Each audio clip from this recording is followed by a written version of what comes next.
Chapter 309. What? Disappear for a while? What does that mean? In the chess room in Spear District, Thales stared at the air mystic in front of him in astonishment. How many lessons have we had in total? And most of the time, we've been asking and answering questions for no reason. And now you're telling me that you're going to disappear for a while? Forget about little rascal. That's because she's on her period. Forget about Put Ray. That old man has been going missing like a maniac. Forget about Lee Span and Nicholas. They're just like that anyway. But you... The prince took a deep breath and stared at the man in blue in front of him in dissatisfaction. According to what you said, are you really my guide? Wuxia and Justin, who were standing at the door, noticed the prince's loss of composure when he was talking to himself. They looked at each other and cast him a strange gaze. Thales noticed their behavior. He coughed and pretended to read the lines from the drama book in his hand aloud. Wuxia and Lord Justin both withdrew their gazes. Quiet. Asda, who was sitting in front of Thales, snorted softly. Right now, you're like a river prawn jumping up and down in boiling water. This is not a good thing, especially for mystics. Thales took a deep breath, put down the book, and adjusted himself. The mystic raised his gaze slightly. Your condition today is worse than last time. What happened? What happened? Thales recalled Saroma's behavior a few days ago. He shook his head with an unpleasant expression. Nothing. It's just an old problem. The prince did not want to say more. He adjusted his state of mind and changed the topic. So, what's the reason for you leaving in such a hurry? Asda paused for a long time. During this time, his gaze was fixed on Thales' face, as if he was doubting his words. His stare made Thales feel inexplicably flustered. But the air mystic did not ask any more questions. He said flatly, Do you know about the Tower of Eradication? The Tower of Eradication? Isn't that Wuxia, Cohen, and the rest? Thales raised his eyebrows slightly. I've heard of it. That swordsman's camp that claims to be independent of power and only passes down skills for the future of mankind? The mystic nodded. Thales frowned. So, what does it have to do with you and us? Asda chuckled softly. As a group that did our best to encircle and annihilate the calamities 600 years ago, and have been on guard against calamities for the past 600 years, tell me, what is the relationship between us and the Tower of Eradication? Thales mouthed, let me think. Thales shrugged. A cat and a mouse? Or the farmer and the snake? Asda ignored Thales' deliberate teasing. His tone became solemn. Recently, a suspicious piece of information has been circulating in the Tower of Eradication. I have to go on a long journey to investigate its authenticity. Thales asked curiously, what information is so important? Asda gently rubbed the chess piece in his hand, his eyes narrowing slightly. The mystic nodded elegantly and said, Even though that information is very interesting and is even good news for us, for your own good, I cannot take the risk and tell you the details. Thales chuckled and put on an expression that said, I knew it, and rolled his eyes at Asda. The air mystic was unmoved. He gently tapped the chess piece on the chessboard. But I can tell you that this is information that would make the two magic empresses pale with fright. Thales froze. Make the two empresses pale with fright? Thales stared at Asda's face, wanting to see something from the mystic's expression, just like how he looked at the others. But after more than 10 seconds of confrontation, he gave up in the end. It's all right. Thales sighed. With slight dejection and self-deprecation, he retreated back to his chair and waved his right hand at the indifferent Asda. Anyway, I'm already used to your habit of only saying half of what you want to say. Asda snorted through his nose. Thales could not discern his emotions. The two of them fell into silence. Thales shook off the bad mood brought about by the bad news. He frowned again and thought about the current situation. How long will you be gone for? I don't know. Maybe a long time. Asda shook his head. It's not easy to get close to the Tower of Eradication. Thales frowned and stared at the air mystic in front of him. He exhaled in annoyance and helplessness. He rubbed his forehead in frustration. Of all times at this time. This is terrible. When Dragon Cloud City is at its most troubled. Thales sighed softly. You don't seem to be worried that in your absence and Dragon Cloud City isn't peaceful. I'll suddenly be so unlucky that I'll be assassinated? The air mystic narrowed his eyes. Why did you come out to play chess, Thales? Thales tensed up. Maybe you can hide it from others, child. Asda snorted coldly and said meaningfully, but look around you. You already know where you're going. Knowing what he was talking about, Thales coughed awkwardly. In the private room, he turned his head and glanced at the Archduchess guards and patrols on the street, on the opposite building, and at the door. Then, he turned back and flashed the mystic a deliberate and ugly fake smile. The afternoon sun shone on the platform of the open-air private room and dyed the prince's forced smile golden. What's wrong? Despite being under the sun, Asda's expression strangely did not change. He lifted his chin slightly and raised his voice slightly. Looks like you still have expectations of me? Thales rubbed his increasingly furrowed brows and spread his hands helplessly. Yes. There's nothing to hide. The second prince thought hard about the news from the city of faraway prayers. I do treat you as one of my trump cards. If things really reach a point of no return, at least I still have one last option. But now it seems. Thales shook his head and did not continue. In fact, Asda's eyes brightened slightly, and the tone that Thales had experienced countless times in an attempt to bewitch others appeared again. You can choose the last option now. As long as you want to, the door to becoming a mystic will open for you at any time. Do you want to go to the Tower of Eradication with me? But Thales coughed softly, as if he did not hear him. He nodded sternly and waved his hand. Farewell. I won't be seeing you off. Asda glanced sideways at his disrespectful student. He was neither angry nor annoyed. He only curled his lips slightly. Thales. A blue light flashed in the mystic's eyes. While I'm away, you can only rely on yourself. Thales, who was still troubled by his situation, exhaled. You speak as if you've helped me a lot in the past few years. Asda snorted softly. Very well. As a parting gift, Thales, the air mystic said softly, let's finish the content of the first lesson.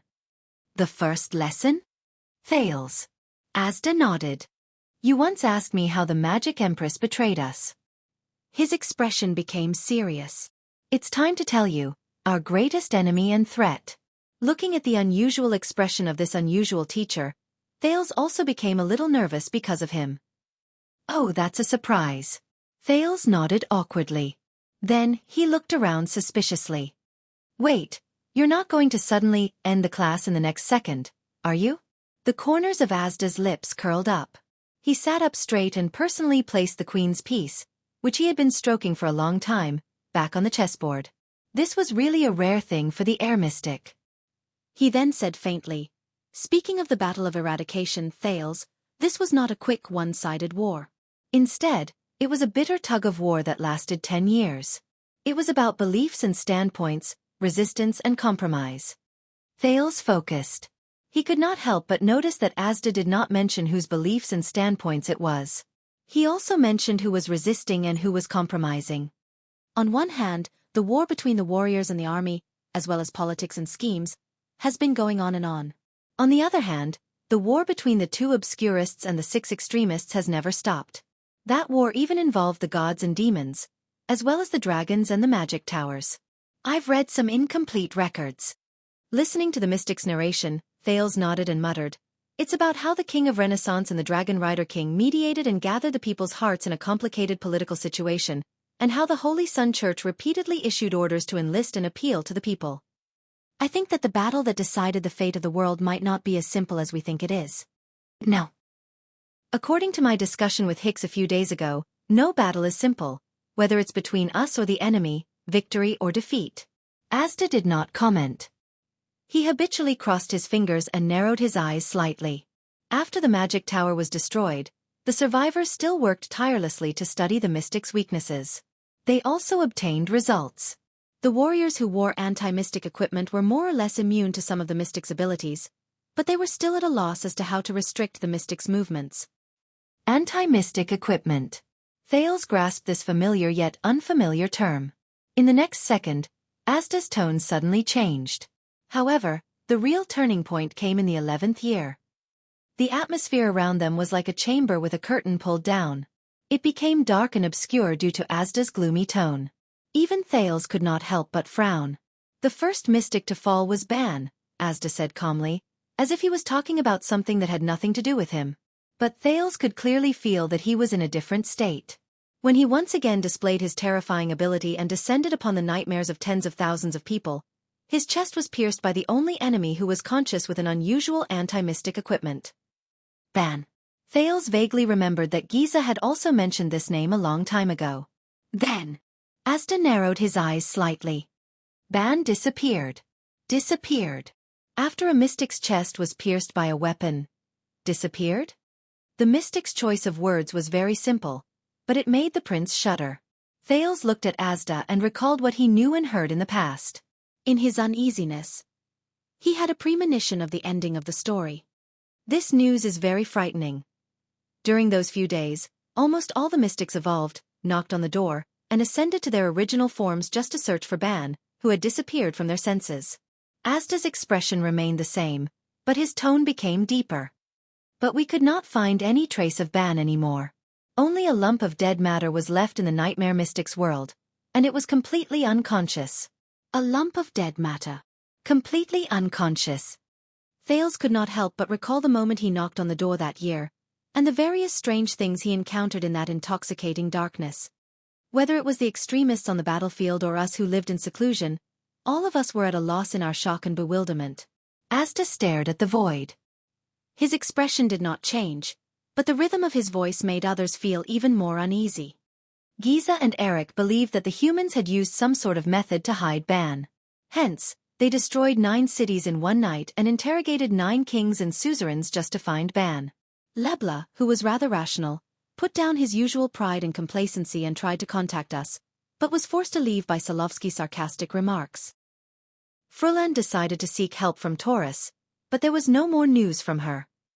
Sula had a good relationship with the Obscurists, but according to her, neither old Zarkal nor Kirai knew what happened. Thales blinked in surprise. He even forgot to ask about the names of these people. As Asda's tone became more serious, the rhythm of the story also became more urgent. Until we realized that even though such a major incident had happened, other than Taurus, there were 2 other mystics who had not responded. A strange blue light slowly appeared in Asda's eyes. They seemed to be very busy. They did not even have the time and energy to knock on the door and check on Ban. Thales could not help but hold his breath. They are... Bloodspike and Helen. Asda's gaze froze in the air. He nodded slightly. The magic empress who came later. Bloodspike and Helen. 2 empresses. Thales' eyes widened slightly. That means that weapon and the magic empress, they are. Asda turned his head. His emotionless eyes swept past Thales' face, making the latter heart skip a beat. Yes. Unbeknownst to us, the 2 mystics, who had always seemed to be aloof and neutral, had started working with humans and the survivors of the magic tower a long time ago. The air mystic's tone was cold. In the end, they used the existing anti-mystic equipment as the foundation to create the mystic's greatest nemesis. The temperature in the chess room seemed to have dropped in an instant. In the next second, Asda's lips parted slightly. He coldly uttered the combination that Thales had heard countless times. Legendary anti-mystic equipment. The silence between the 2 of them lasted for a while. Thales tried hard to digest the information he just received. Legendary anti-mystic equipment. The 2 empresses. So, legends. They are the 2 empresses' creations? Thales could not help but ask. Asda fixed his gaze on the chessboard, as if there was something on it that he could not miss. He nodded his head at an extremely slow pace. Every legendary anti-mystic equipment in the world was created by the 2 empresses. Each of them has a corresponding ability. It is as if they were created for every mystic to restrain us. At the same time, once we are injured by these equipment, as mystics, we will be severely injured and unable to recover. In the worst case, we will disappear without a trace. The blue light in the mystic's eyes turned into stars and disappeared into the bottomless depths of his eyes. This is the so-called seal. It is the proof of betrayal. From now on, the mystic's 3 deaths commandments. Asda stared at the empty space, as if he was looking at the past. He said faintly, "From now on, the mystic's 3 deaths became the 3 deaths and 1 prohibition." What? Thales was stunned again. 3 deaths and 1 prohibition? The prince asked in puzzlement. I seem to have heard it somewhere a long time ago. What is this? But Asda just shook his head. In his most usual manner, he casually said, You are not at the stage where you can understand it. Understanding it too early will only do you harm and not benefit you. Thales raised his eyebrows in dissatisfaction. But the prince, who knew Asda's temperament very well, sighed in the end and gave up on the idea of getting to the bottom of it. So, what is the principle behind the legendary anti-mystic equipment? And Thales suppressed his scattered thoughts and pulled his curiosity back to the current topic. Since it is a seal, does it mean that the sealed mystic is not dead yet? Just like how you were in Eternal Star City 6 years ago, is it just temporary? Ever since they started talking about this topic, Asda's tone became very low. This time was no exception. The secret of the legendary anti-mystic equipment has always been in the hands of the 2 empresses. We still do not know about it. This is a shackle that has been on our shoulders for nearly 700 years. It is still unsolved. Thales looked at the mystic, who did not seem to be in high spirits. He did not know how to respond. Wait, I thought of a question. But the prince's gaze immediately shifted. If the legendary anti-mystic equipment is the greatest nemesis of mystics, Thales looked at his guide with a puzzled gaze. What about the 2 empresses? Won't the weapons they made themselves be a threat to themselves? Thales took a deep breath and recalled all the legendary anti-mystic equipment he had seen: the Mass Protector's short sword, the Corleone sisters' black coffin, the Fortress Flower's shield, the Kingdom's Wrath silver-black great bow, the Star Killer's white-hilted saber, the Walton family's Soul Slayer pike, the Fire Knight's golden saber. They probably have their own abilities and, my blood brothers. Thales forcefully suppressed the voice in his memory and said thoughtfully, Will someone use the legendary anti-mystic equipment they made against the 2 empresses themselves? At that moment, Asda's eyes lit up. Good question. The mystic chuckled. You are getting closer to the truth of the world, Your Highness. Thales widened his eyes to show that he did not understand. However, Asda only smiled, which was a rare sight. His figure gradually faded away. Take care, Thales. The air mystic gently pressed his left chest and bowed elegantly. Class dismissed. See you in Eternal Star City. A few seconds later, the chess room was filled with silence again. Only the dumbfounded Thales was left. He blinked and tried hard to digest the day's knowledge.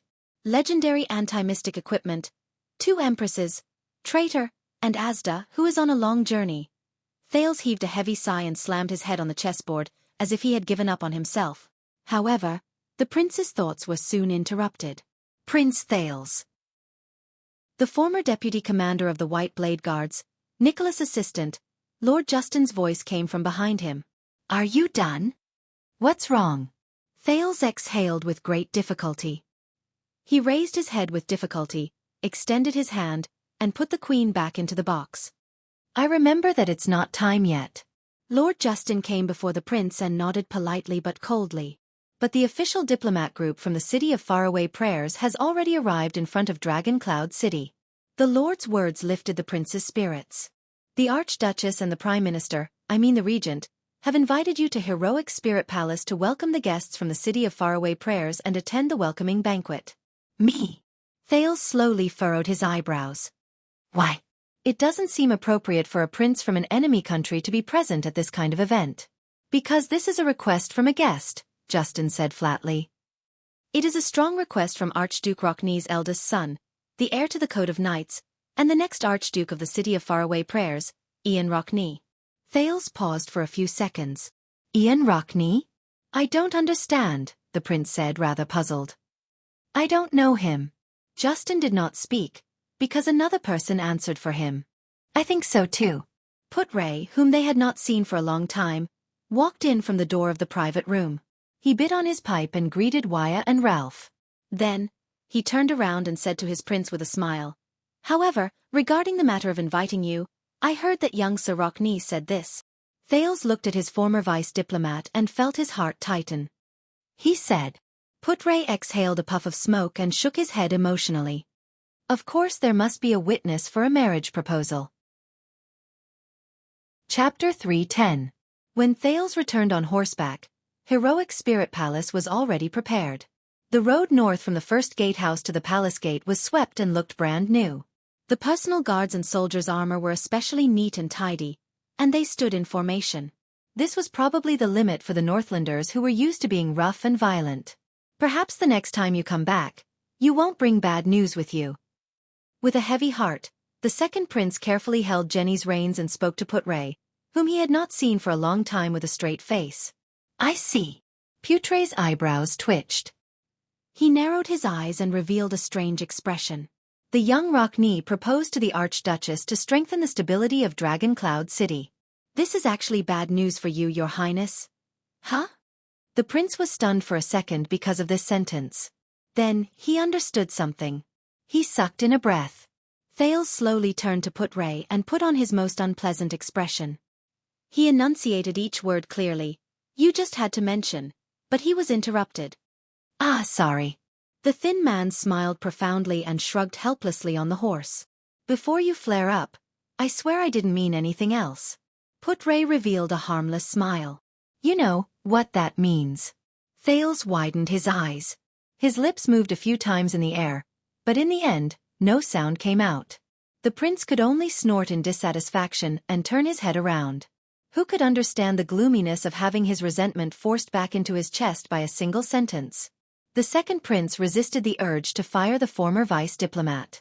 He slanted his lips and said through gritted teeth, based on the current situation, anything that breaks the status quo can be a threat to us.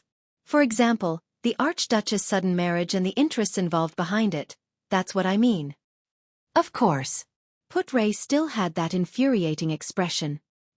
He did not care that Lord Justin's face had darkened behind him.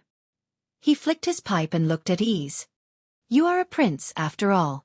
Whatever you say must be true, regardless of whether it is true or not. My God! Thales covered his face and sighed in pain.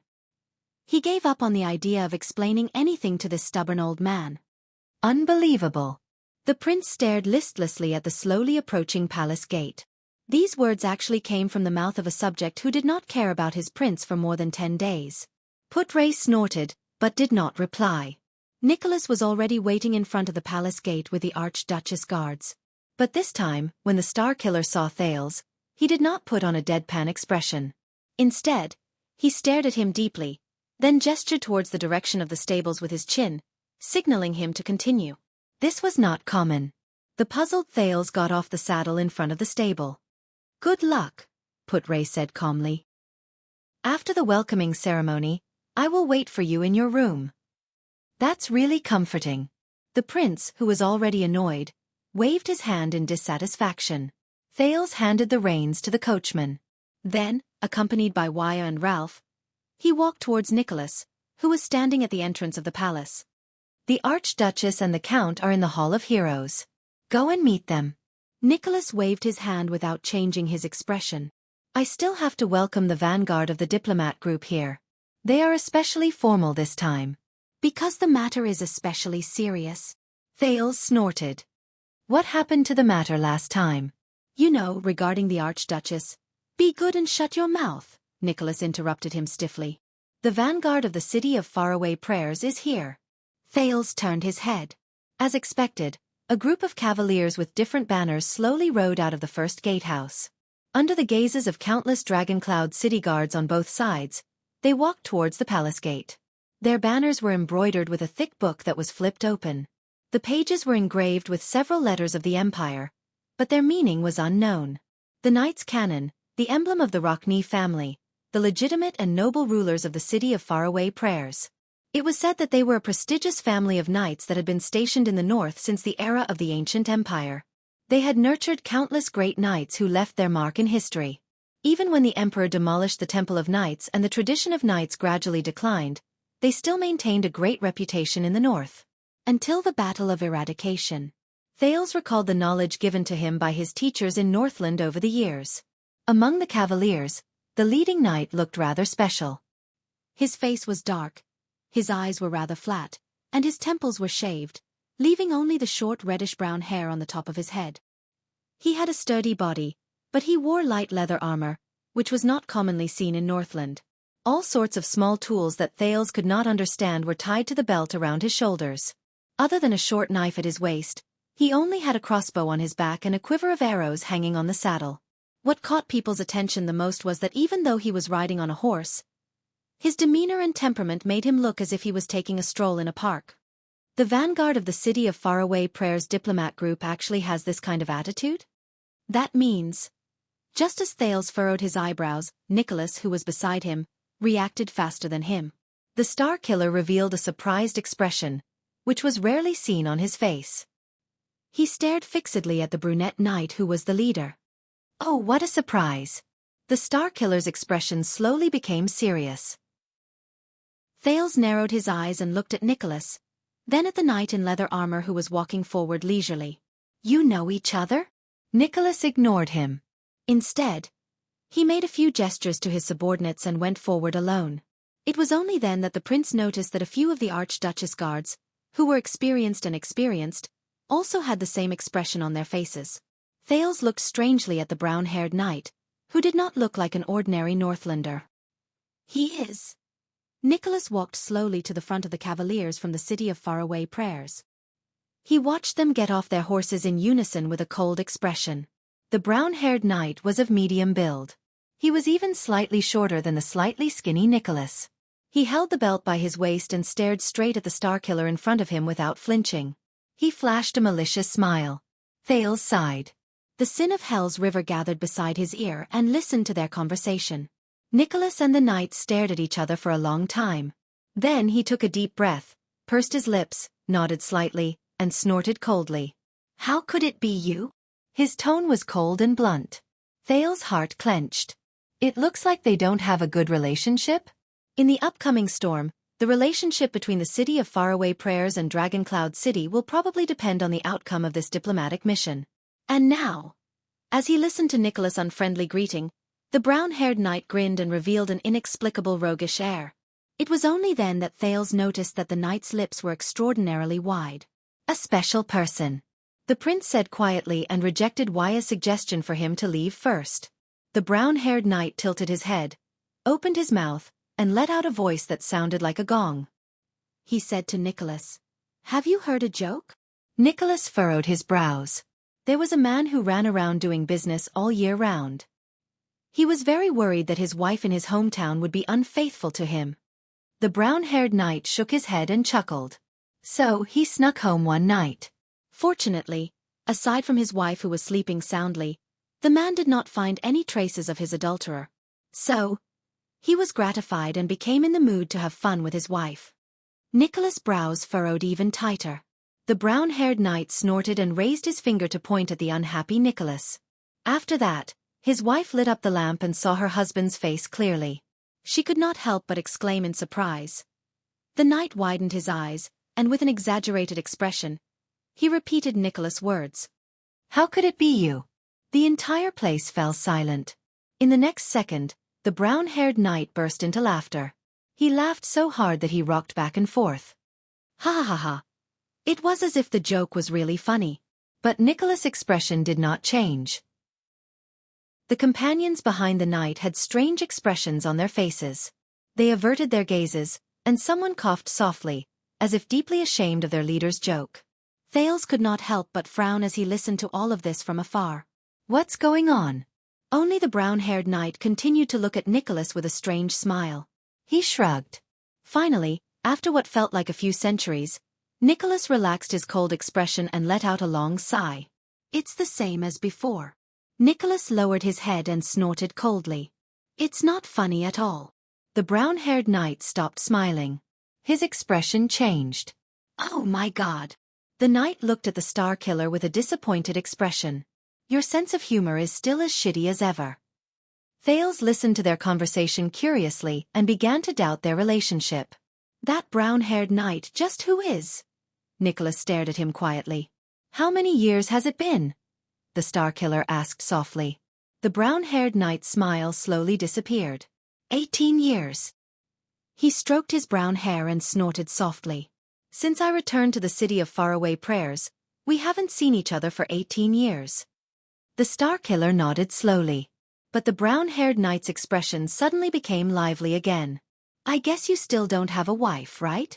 And with your status, it's impossible for you to have an extravagant affair. The noble ladies probably don't like you either. The brown-haired knight looked at Nicholas in disdain, and revealed a rather profound naughty smile. Don't tell me that you still used your hands to settle these 18 years.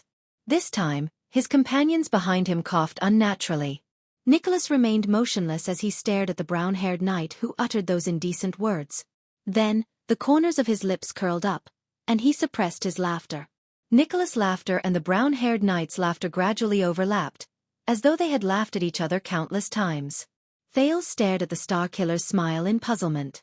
Based on what he knew, aside from sneering and sneering, Nicholas, who could be said to have a dead face, rarely smiled. In the next second, Nicholas and the brown-haired knight swung their right hands almost at the same time. They struck each other. What? At the moment Thales narrowed his eyes, the two palms violently clasped together in the air, as though they had cooperated with each other thousands of times. Asterisk slap. Asterisk Nicholas held the other person's palm tightly, and a rare smile appeared at the corners of his lips. It's good to see you, Big Mouth. Ha ha ha. The brown-haired knight threw his head back and laughed, making his mouth even wider. Same to you, Spiky. Thales watched their actions in surprise. It seems like my previous guess was wrong. Their relationship is very good. After all, not everyone can mock and tease the famous Star-Killer without any qualms. That brown-haired knight. Who is he? This guy was sent as a member of the diplomat group from the city of faraway prayers. This means that Archduke Rockney is... Nicholas and the brown-haired knight let go of each other and walked towards the palace gate side by side. The people from the city of faraway prayers seemed to heave a sigh of relief and followed behind them. The brown-haired knight raised his head and observed everything in Heroic Spirit Palace. There was a lot of emotion on his face, as though he was revisiting an old place. So, I heard that you single-handedly killed the boss 6 years ago? The Star-Killer's expression instantly turned cold. You can say that with some help from Byrne and you, Nicholas said softly. Me? The brown-haired knight seemed to be deep in thought. As expected, you used the secret I told you? Yes. The Star-Killer's face seemed to turn paler. And I'm not proud of it. Besides, he was already heavily injured at that time. There was silence. Their footsteps did not stop, but their conversation came to a slight halt in the subtle atmosphere. I understand that feeling, the knight said faintly a few seconds later. When the boss recruited us into the guards, you probably didn't expect this day to come. Nicholas did not speak. The brown-haired knight raised his head and looked at the cliff of the sky above Heroic Spirit Palace. His gaze focused on Rikuru's statue and he said with a sigh, It's hard to imagine that in the blink of an eye, we're almost 50. Guards. The boss. Thales moved slightly. He already had a guess about the knight's identity. Everyone will grow old, Nicholas said softly, seemingly with a profound meaning. Be it the king or the commoners. Speaking of this, for the past year, my chest will hurt whenever it rains.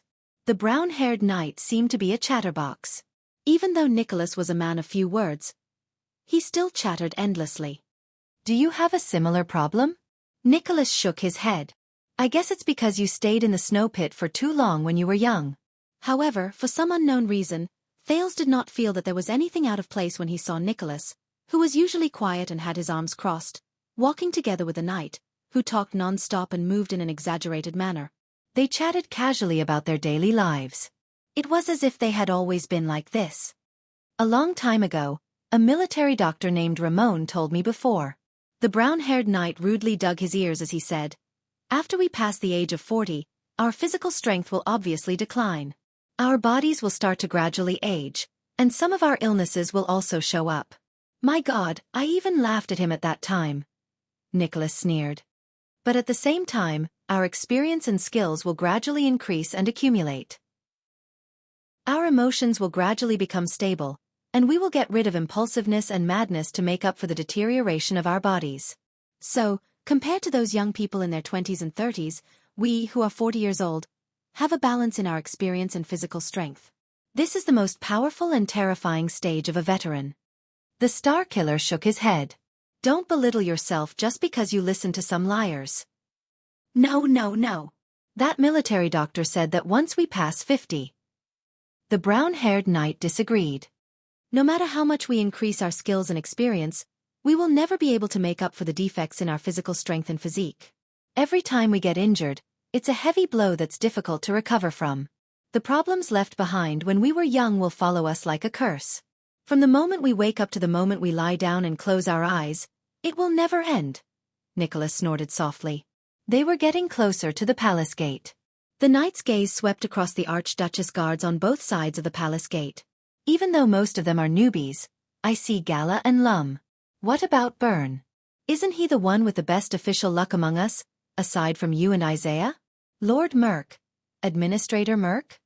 He knows Merk, and he also knows the veterans who were once White Blade Guards, Thales thought quietly. The knight's identity is already obvious.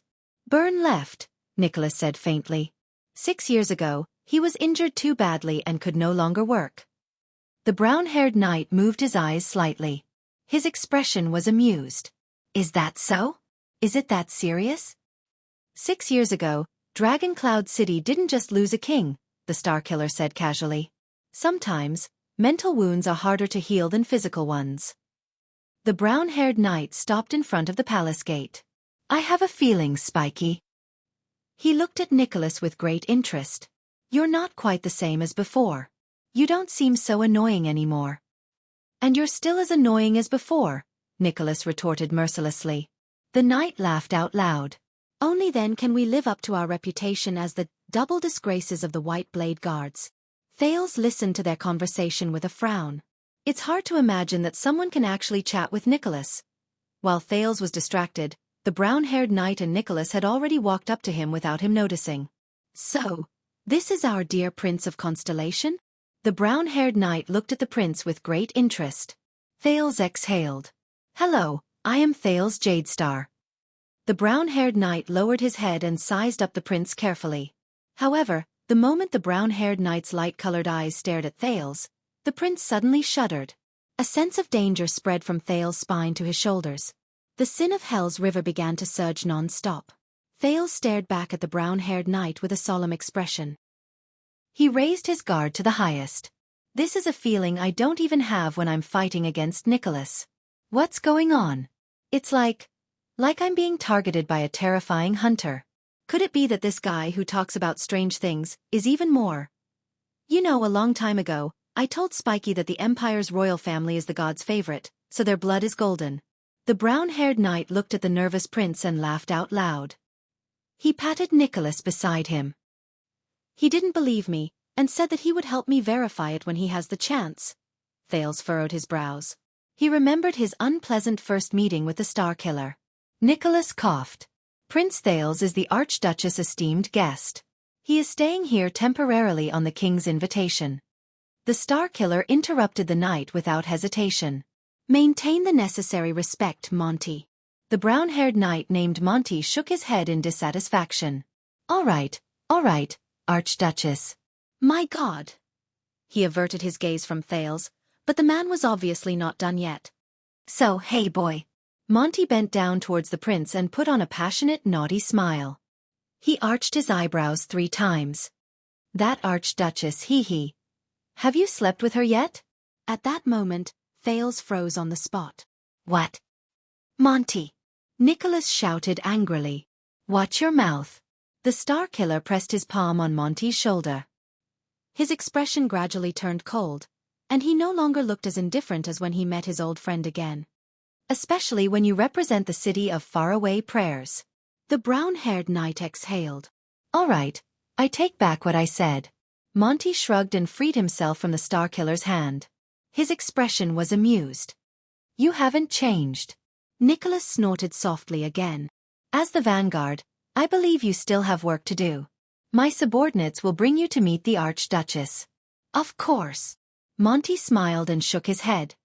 I'll leave Sir Ian's hospitality to you. Once he finished speaking, Monty turned his head and cast Thales a profound glance. He then strode forward and walked towards Heroic Spirit Palace with his companions. Thales was left behind, staring at his back speechlessly. That's... The prince scratched his head. He could not imagine that such a strange person had come to the city of faraway prayers. Nate Monty, Nicholas answered briefly. He used to be a White Blade Guard, and is now a lord under the city of faraway prayers. As expected. A former White Blade Guard.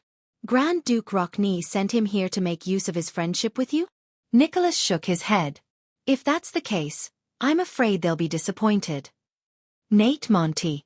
Thales mulled over the name and narrowed his eyes. Is he very powerful? You mean, other than that stinky mouth of his? Nicholas snorted softly. You can say that. Some bored people combined me, him, and the other three, and called us something. The 5 war generals, right? Thales reacted quickly. And the Fire Knight of Black Sand region. So Monty has also reached supreme class, Thales said curiously. Between you and him, who is stronger? Nicholas cast him a glance. His gaze was filled with disdain. Supreme class. This title has always been deified in many people's hearts. Nicholas snorted softly. But only when you're on the battlefield will you know that in a battle where there are surging tides of people, the effect of a supreme class will be greatly reduced. So supreme class is more suitable for another type of job where there are fewer people. The Star Killer turned his head and narrowed his eyes slightly. Assassins. Thales remembered the assassin who fell from the sky while waiting for an opportunity to make his move 6 years ago. I feel the same way, he answered gloomily. What does this have to do with Monty? Nicholas stared at Thales. There was a profound meaning in his words. Even though Monty is a warrior, the job he is in charge of is the closest to that of an assassin in the army. Thales moved a little. You mean? Back then, he was recruited into the White Blade Guards as an elite sniper crossbowman. Later, Caslin thought highly of his talent and trained him to be a scout. Nicholas nodded. Soon, Monty became the most terrifying scout in all of Extet. Our job is to face our enemies head-on and fight bloody battles. Monty, on the other hand, is better at hiding his tracks and launching sudden attacks. 20 years ago in White Mountain, on the eve of the Battle of the Deep Valley, he snuck into the ancestral altar of the Elven Court alone to spy on the enemy. He left behind countless corpses along the way. It was only when the crow caw he learned was seen through that he escaped from the encirclement and left. From then on, Monty received the nickname Raven of Death. The Star Killer ended his speech. Thales was deep in thought. Raven of Death. That's really not a nice nickname. You haven't told me yet. Both of you are 5 war generals, Thales continued to ask. Between you and him, who is stronger? Him. Monty. Nicholas looked as if he had heard the funniest joke. He stared in the direction Monty left and sneered. Within 10 steps, I can snap his neck in 5 seconds. Thales felt a chill in his heart. That's not right. Then. Thales understood the hidden meaning in his words. With the principle of not letting the dead face be happy, he asked in a considerate manner, what about beyond 10 steps? As expected, in the next second, Nicholas put on the most unpleasant expression he had ever shown Thales, who was like a curious baby. The Star Killer crossed his arms and turned his head to the side. He snorted in dissatisfaction. Humph. Thales widened his eyes and scratched his head.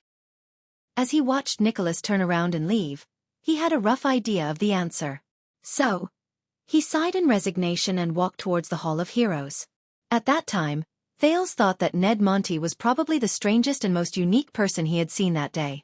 Then, an hour later, he and Saroma met their real guest in the Hall of Heroes. The heir of the Knights Cannon family, and the official envoy from the City of Faraway Prayers, Ian Rockney. Chapter 3:11. An hour later, the Prince of Constellation, who had just finished dressing up in the Blood Court, was walking along the corridor towards the Hall of Heroes, accompanied by Ralph and Wuxia. Thales took a deep breath and walked past a group of guards who were staring at him fiercely. He looked at the familiar layout and furnishings in Heroic Spirit Palace, and his heart was heavy. Are you all right, Your Highness? This was the slightly worried Wuxia. I can't be better, Thales replied with a straight face. Why do you ask? Because when we were outside just now, Lord Putray said that young Rockney is here to propose. If this bothers you. Wuxia abruptly stopped talking. He turned his head and saw Ralph clasping his hands tightly on his shoulders. Ralph's gaze was stern as he shook his head forcefully. That's because when we were outside just now, Lord Putray said that Rockney is here to propose. If this bothers you. See, this is the problem. Thales exhaled. Everyone is thinking in the same direction. Even you. Wuxia and Ralph looked at each other. But the real problem is. Thale's mind raced and he subconsciously clenched his fists. This is impossible. Yes. Propose. What kind of joke is this? Just as Waya and Ralph became more and more puzzled, the sound of footsteps and conversations came from behind the corner in front of them. Oh, the pattern engraved on this beast's skull. 5-headed flail? I know. This is the personal emblem passed down from the smiling Nuvan to Big Hand Shalon Walton 600 years ago. At that time, Walton's symbol was not the cloud dragon spear. This was a slightly frivolous young man's voice. He seemed to be looking around as he walked. Ah, this weapon must be the Army Crusher Monster Nazir's black-striped greatsword from 300 years ago? The Prince of Constellations stopped in his tracks. That is, Waya said doubtfully. Soon they no longer had to wonder. That is just an imitation. This was Nicholas' voice, but he sounded a little uneasy. The real one was buried with Monster, in the White Blade Guard cemetery. The frivolous man sighed. Is that so? I have to say, I am a little disappointed. But it's okay. Soon, I will see the long-awaited famous Soul Slayer Pike. Thales narrowed his eyes. Nicholas and a group of Archduchess guards accompanied another group of strangers as they walked out from the corner. The moment he saw Thales, the Star Killer furrowed his eyebrows in a barely noticeable manner. This is... Nicholas coughed. Thales focused his gaze and looked at the eye-catching and unique young noble among the strangers. He had the emblem of the knight's cannon embroidered on his shoulder. Thank you, your lordship, but I know very well who I am dealing with. Among the diplomat group from the city of faraway prayers, the young man dressed in neat and simple clothes also turned his head around and looked at Thales with a spirited gaze. He was very young, in his early 20s at most. He had curly hair that went past his ears. Compared to the long-haired Archduke Thales had met before, his face appeared much gentler, and there was a strange smile in his eyes. So it was him. The man who claimed to propose to Selma? The young man's hidden smile turned into an obvious one. He took a resolute step forward and extended his palm under his outer robe. Nice to meet you, Prince Thales. I have heard a lot about you. As soon as he said this, the people in the diplomat group from the city of faraway prayers turned their gazes to the prince in front of them. Their gazes contained all sorts of emotions. Thales chuckled in his heart. So, I have a reputation to speak of as well. Thank you. Thales suppressed the worries in his heart and shook the young man's palm with a smile. Then you must be Archduke Rockney's son. The young man's palm was very strong. There were thin calluses on his perlicue and 4 fingers that Thales could not be more familiar with. He was a well-trained noble warrior, perhaps just like his father. But, Ian Rockney, I am the Viscount of Dual Wind City under the City of Faraway Prayers. I have specially come to Dragon Cloud City as an envoy. The young man named Ian interrupted him with a smile and introduced himself. My father once said that there were many things that left a deep impression on him during his trip to Dragon Cloud City 6 years ago. One of them was none other than that young and witty prince. Thales thought of something. Aside from the pleasantries, he caught the main point, the Viscount of Dual Wind City. Ian Rockney. He has his own title and fiefdom. Even though he is so young. Even though he is already the heir to the Archduke of the City of Faraway Prayers. This more or less means something. Thales let go of the young man's hand. Please thank your father for me. Thales suppressed the strange feeling in his heart and said without batting an eyelid, I also have a deep impression of Archduke Rockney, especially his fearlessness and fortitude. After hearing this, Ian's expression suddenly became very strange. He sucked in a breath and stared at Thales from the corner of his eye. He had the ghost of a smile on his face. Thales narrowed his eyes. He. Finally, the young Rockney laughed out loud. He shook his head with an amused expression and opened his mouth to say something. This sentence was spoken very quickly, and his enunciation was sharp and piercing. Thales could not understand it at all. But, forgive me? Thales said doubtfully, I didn't hear what you said clearly. Oh, sorry. Ian seemed to have just come to his senses. He spread his hands with an apologetic look on his face. No, please forgive me. I inherited my accent from my mother, so sometimes I am not used to speaking with a Northland accent. Thales felt a chill in his heart. Not used to a Northland accent. But, Ian laughed. And what I said just now was, thank you for your magnanimity. That's why you described my father's stubbornness and stupidity as fearlessness and fortitude. Thales was slightly stunned. Stubbornness? Stupidity? The Prince of Constellation was not the only one who reacted this way. Many of the nobles in the city of Faraway Prayer's diplomat group behind them had unpleasant expressions on their faces. An old noble who was more experienced coughed loudly to remind their viscount. "Ah, we all know that you have a cough, old Barney," Ian said loudly and rudely without turning his head.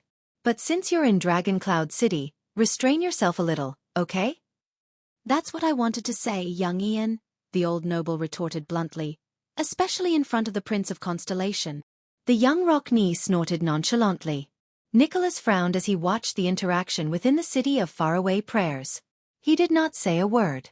"That's really a novel comment." The Prince of Constellation smiled a little awkwardly and pretended not to see the internal conflict in the diplomat group. "And it came from his son." "That's not surprising. Thanks to your resourcefulness and righteous act 6 years ago, his stubborn head is still on his neck. Instead of following the late king to Hell's River to show his loyalty and throw the city of Faraway Prayers into a mess." Ian swung his hand with a playful smile and put on a thoughtful expression. "Of course, if that really happened, I might have inherited the city of Faraway Prayers earlier." This sentence made Thales speechless again. Undisguised coughs came from the diplomat group again. This time, they were especially loud, as if they were very dissatisfied. "But that's my father, a typical Northlander." Ian sighed in a seemingly regretful manner. Then, he immediately put on a smile. "And my mother used to say that all Northlanders have a hole the size of a fist on their foreheads, facing the sky. During spring and winter, it's filled with snow, and during summer and autumn, it's empty." Ha ha ha ha. As soon as he said this, the expressions of the people from Dragon Cloud City on both sides and the people from the city of Faraway Prayer's diplomat group became unpleasant. Ian was the only one who smiled happily. Waya widened his eyes and exchanged glances with Ralph. The latter made a gesture to show that he agreed. Thales' face twitched and he laughed dryly. He had a feeling that this Ian Rockney was really a little, how should he put it, a scam? Thales thought of the bold and courageous Archduke Rockney, then looked at the frivolous and impetuous young master in front of him. He sighed in his heart. "Ha ha ha." The prince chuckled. "I have to say, you are really not like your father's son." "Ah, am I really my father's son?"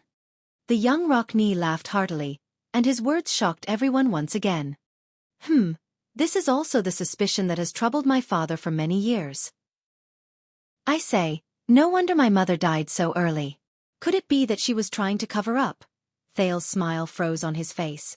A rude and low shout came from the diplomat group. "Ian!" Ian lowered his head slightly. The light cast a shadow on his face. Then he flashed a smile again. "Ha ha ha ha ha." The young Rockney laughed and waved behind him. "I was just joking. Look at your expressions." At that moment, Thales knew what that slight feeling of incongruity was. Ian Rockney, this man, the way he speaks and the way he does things are not like a Northlander. "Sirs." As the receptionist, Nicholas looked warily at the two people who were chatting happily, at least on the surface. "Perhaps we shouldn't let the Archduchess wait for too long?" Ian looked at Nicholas and shrugged. "Come, Prince." The young Rockney ignored the prince's awkward expression and put his hand on the latter's shoulder. "Let's talk as we walk. I believe we will become good friends." Thales instinctively wanted to break free from his hand, but Ian only smiled. "Trust me, Prince Thales." He looked elated, but there was a profound meaning in his words. "There are many things we can talk about. For example, the Archduchess marriage." Thales was stunned. Nicholas frowned. His expression was unhappy, but he did not say anything in the end. "Also." Ian pushed Thales and moved forward with him. He smiled happily and said, "What's more?" He smiled happily and said, "When facing Northlanders, I think we will definitely get along well." No, Thales gave up on getting rid of Rockney's arm around his shoulder. He sighed. "Based on the current situation, someone who can get along well with you, probably only Ida." Thales gave Waya and Ralph, who had worried expressions on their faces, a reassuring look before he walked forward. "Based on what you said just now, your mother is a foreigner?" The prince recalled the scene just now and asked keenly, "From Camus Union?" "Oh no, of course she is an extension," the young Rockney answered briskly. And she is a local from the city of faraway prayers. A local from the city of faraway prayers? Thales frowned slightly. But you just said that her accent is not Northlander. The young Viscount of Dual Wind City raised his eyebrows slightly and put on an expression that said, I knew it. They followed behind Nicholas and slowly approached the Hall of Heroes. You have never been to the city of faraway prayers, have you, Your Highness? I have not had that kind of honor. No wonder. Ian shook his head in a slightly profound manner and clicked his tongue. He sighed. When everyone talks about Extet, they always say that it is Northland, the kingdom of Northlanders, as if Extetians are Northlanders. Thales' interest was piqued by the follow-up question in this sentence. But they have all forgotten. Ian turned his head and smiled faintly. At the western border of Extet, there is at least one piece of territory that does not belong to the old Northland. Its people are not just rough and hot-tempered Northlanders. Thales was slightly moved. The city of faraway prayers? Ian nodded. His voice was steady and powerful. The city of faraway prayers. No one knew whether it was intentional or not, but their footsteps slowly fell behind Nicholas. Long before the ancient empire, there was a barren and barren land like this. The land stretched from West Billow Cliff in the west to the land of barren rocks in the east.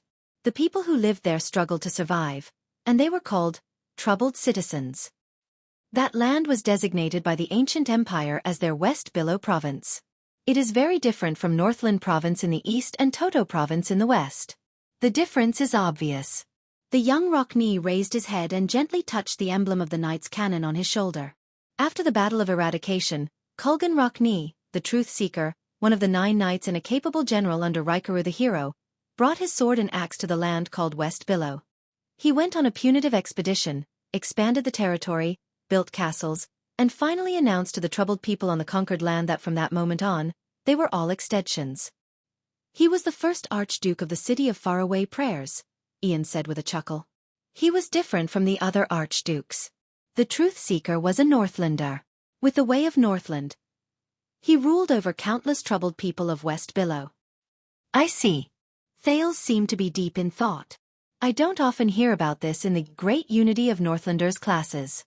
Ian shook his head and sneered. Of course, outsiders rarely care about this difference. Even the Extetians from other places are the same.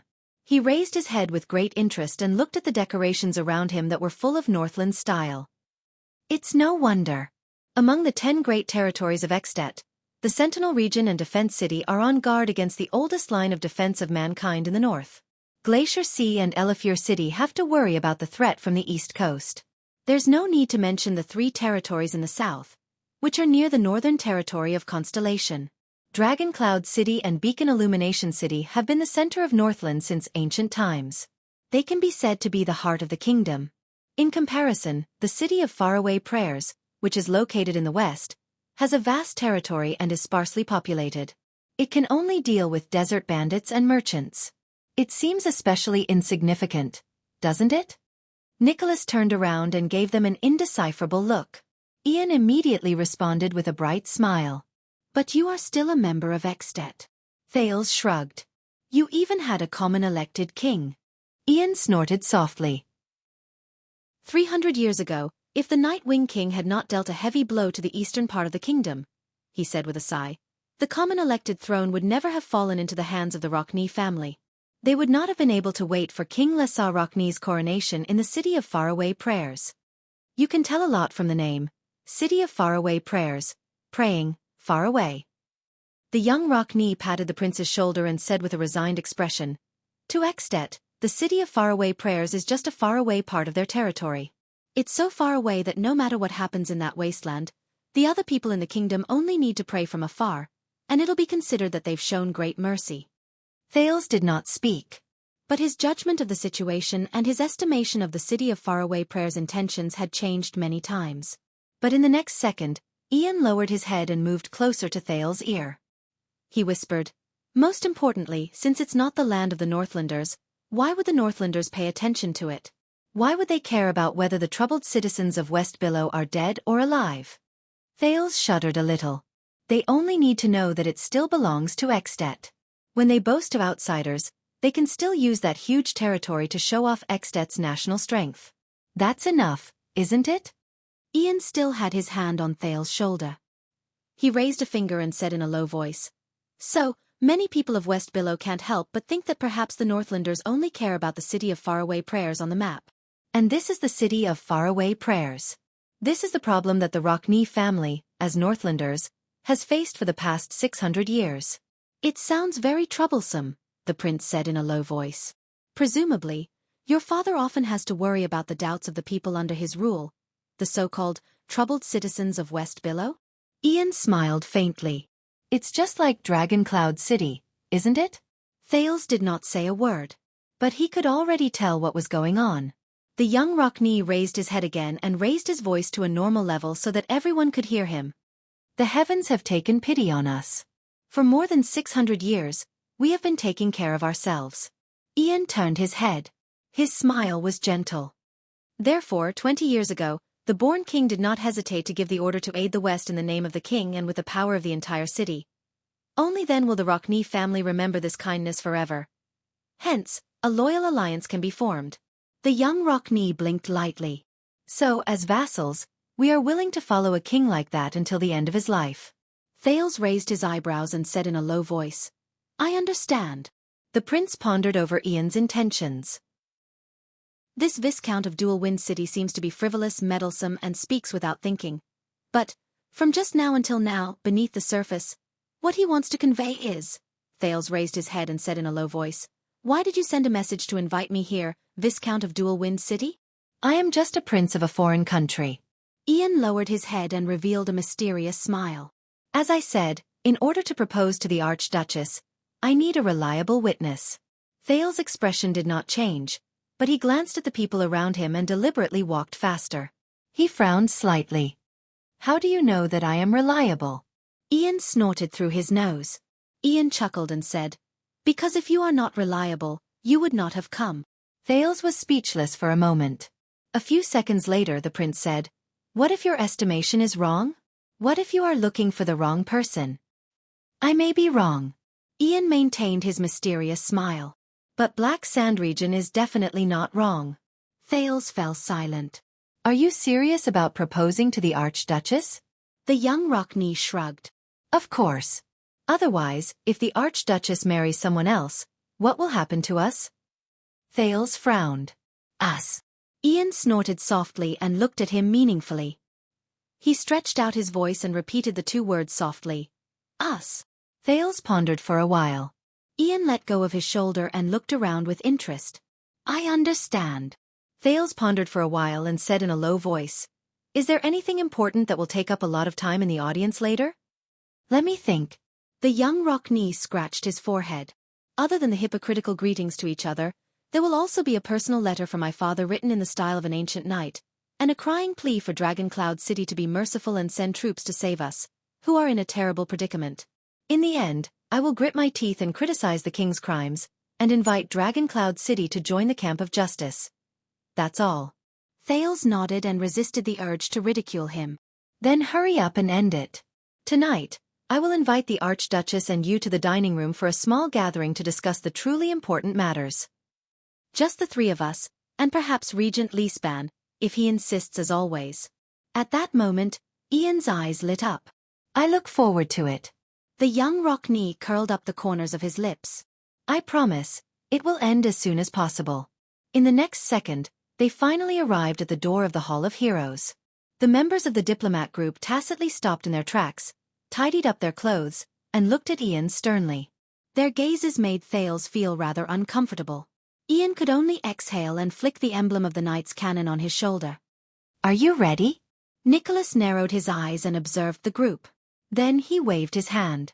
Amidst the heavy rumbling, the two guards pushed the door open steadily. Rows of Archduchess personal guards and the Archduchess throne at the end of the hall were revealed.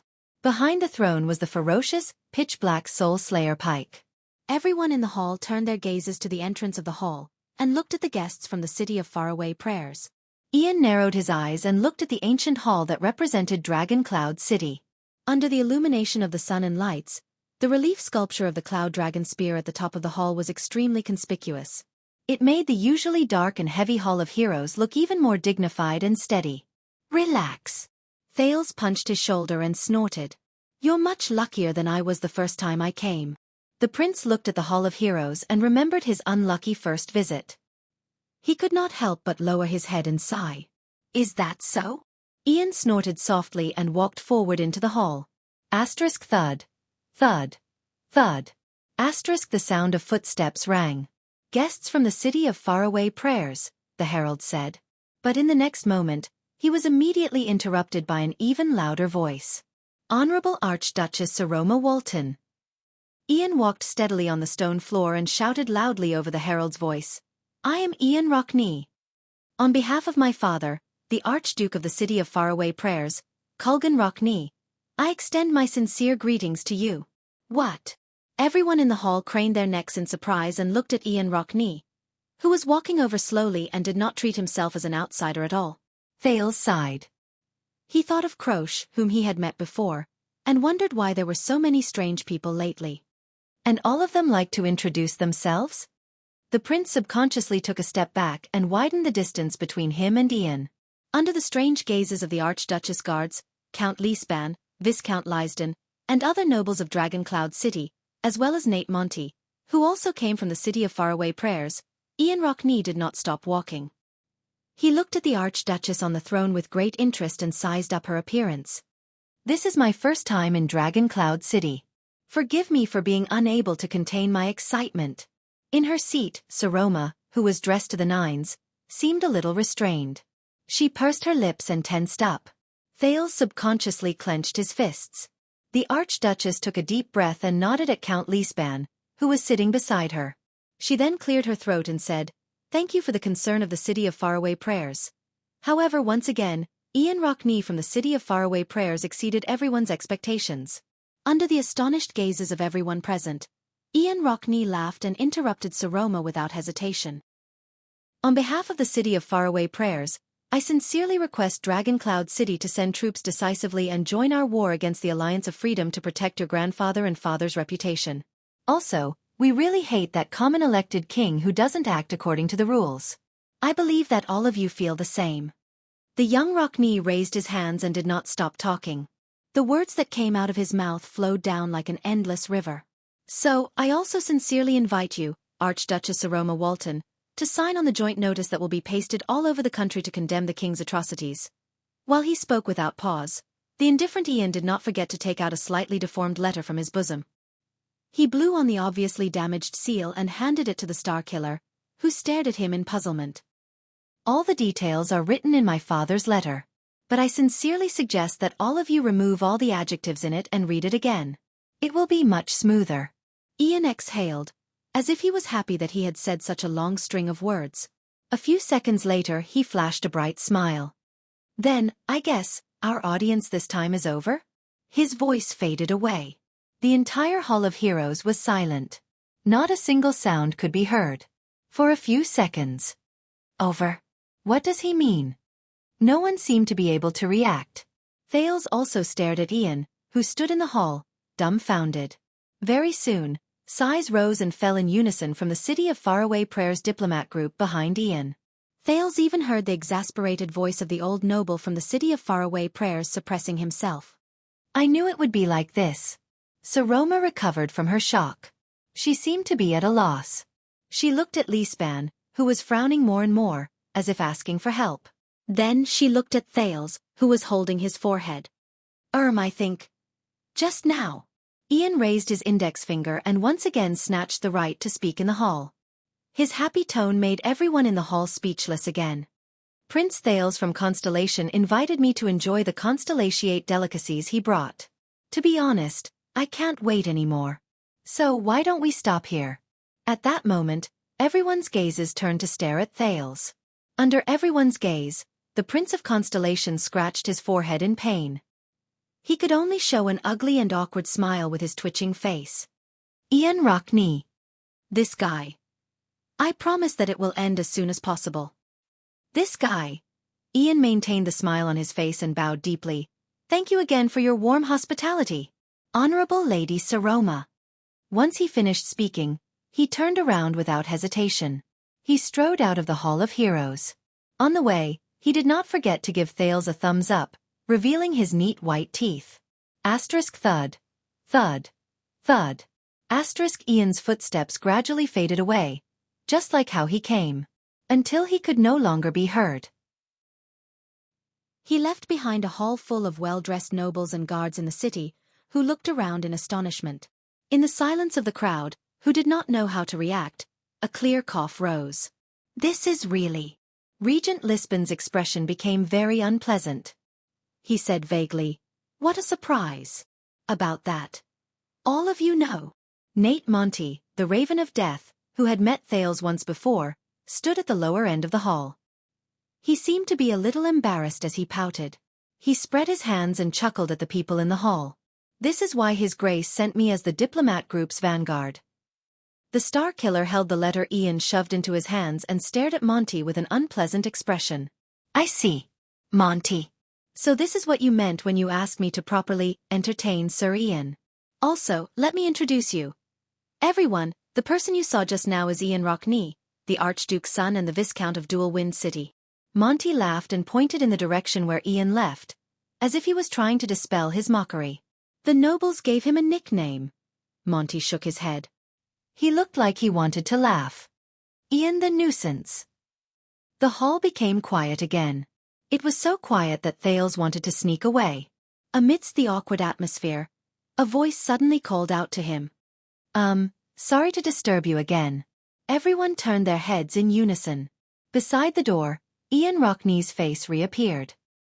He still had a smile on his face as he spoke to the people in the hall, who had very interesting expressions on their faces. "Excuse me, where is my room?" Chapter 312. Heroic Spirit Palace, the Archduchess Dining Room.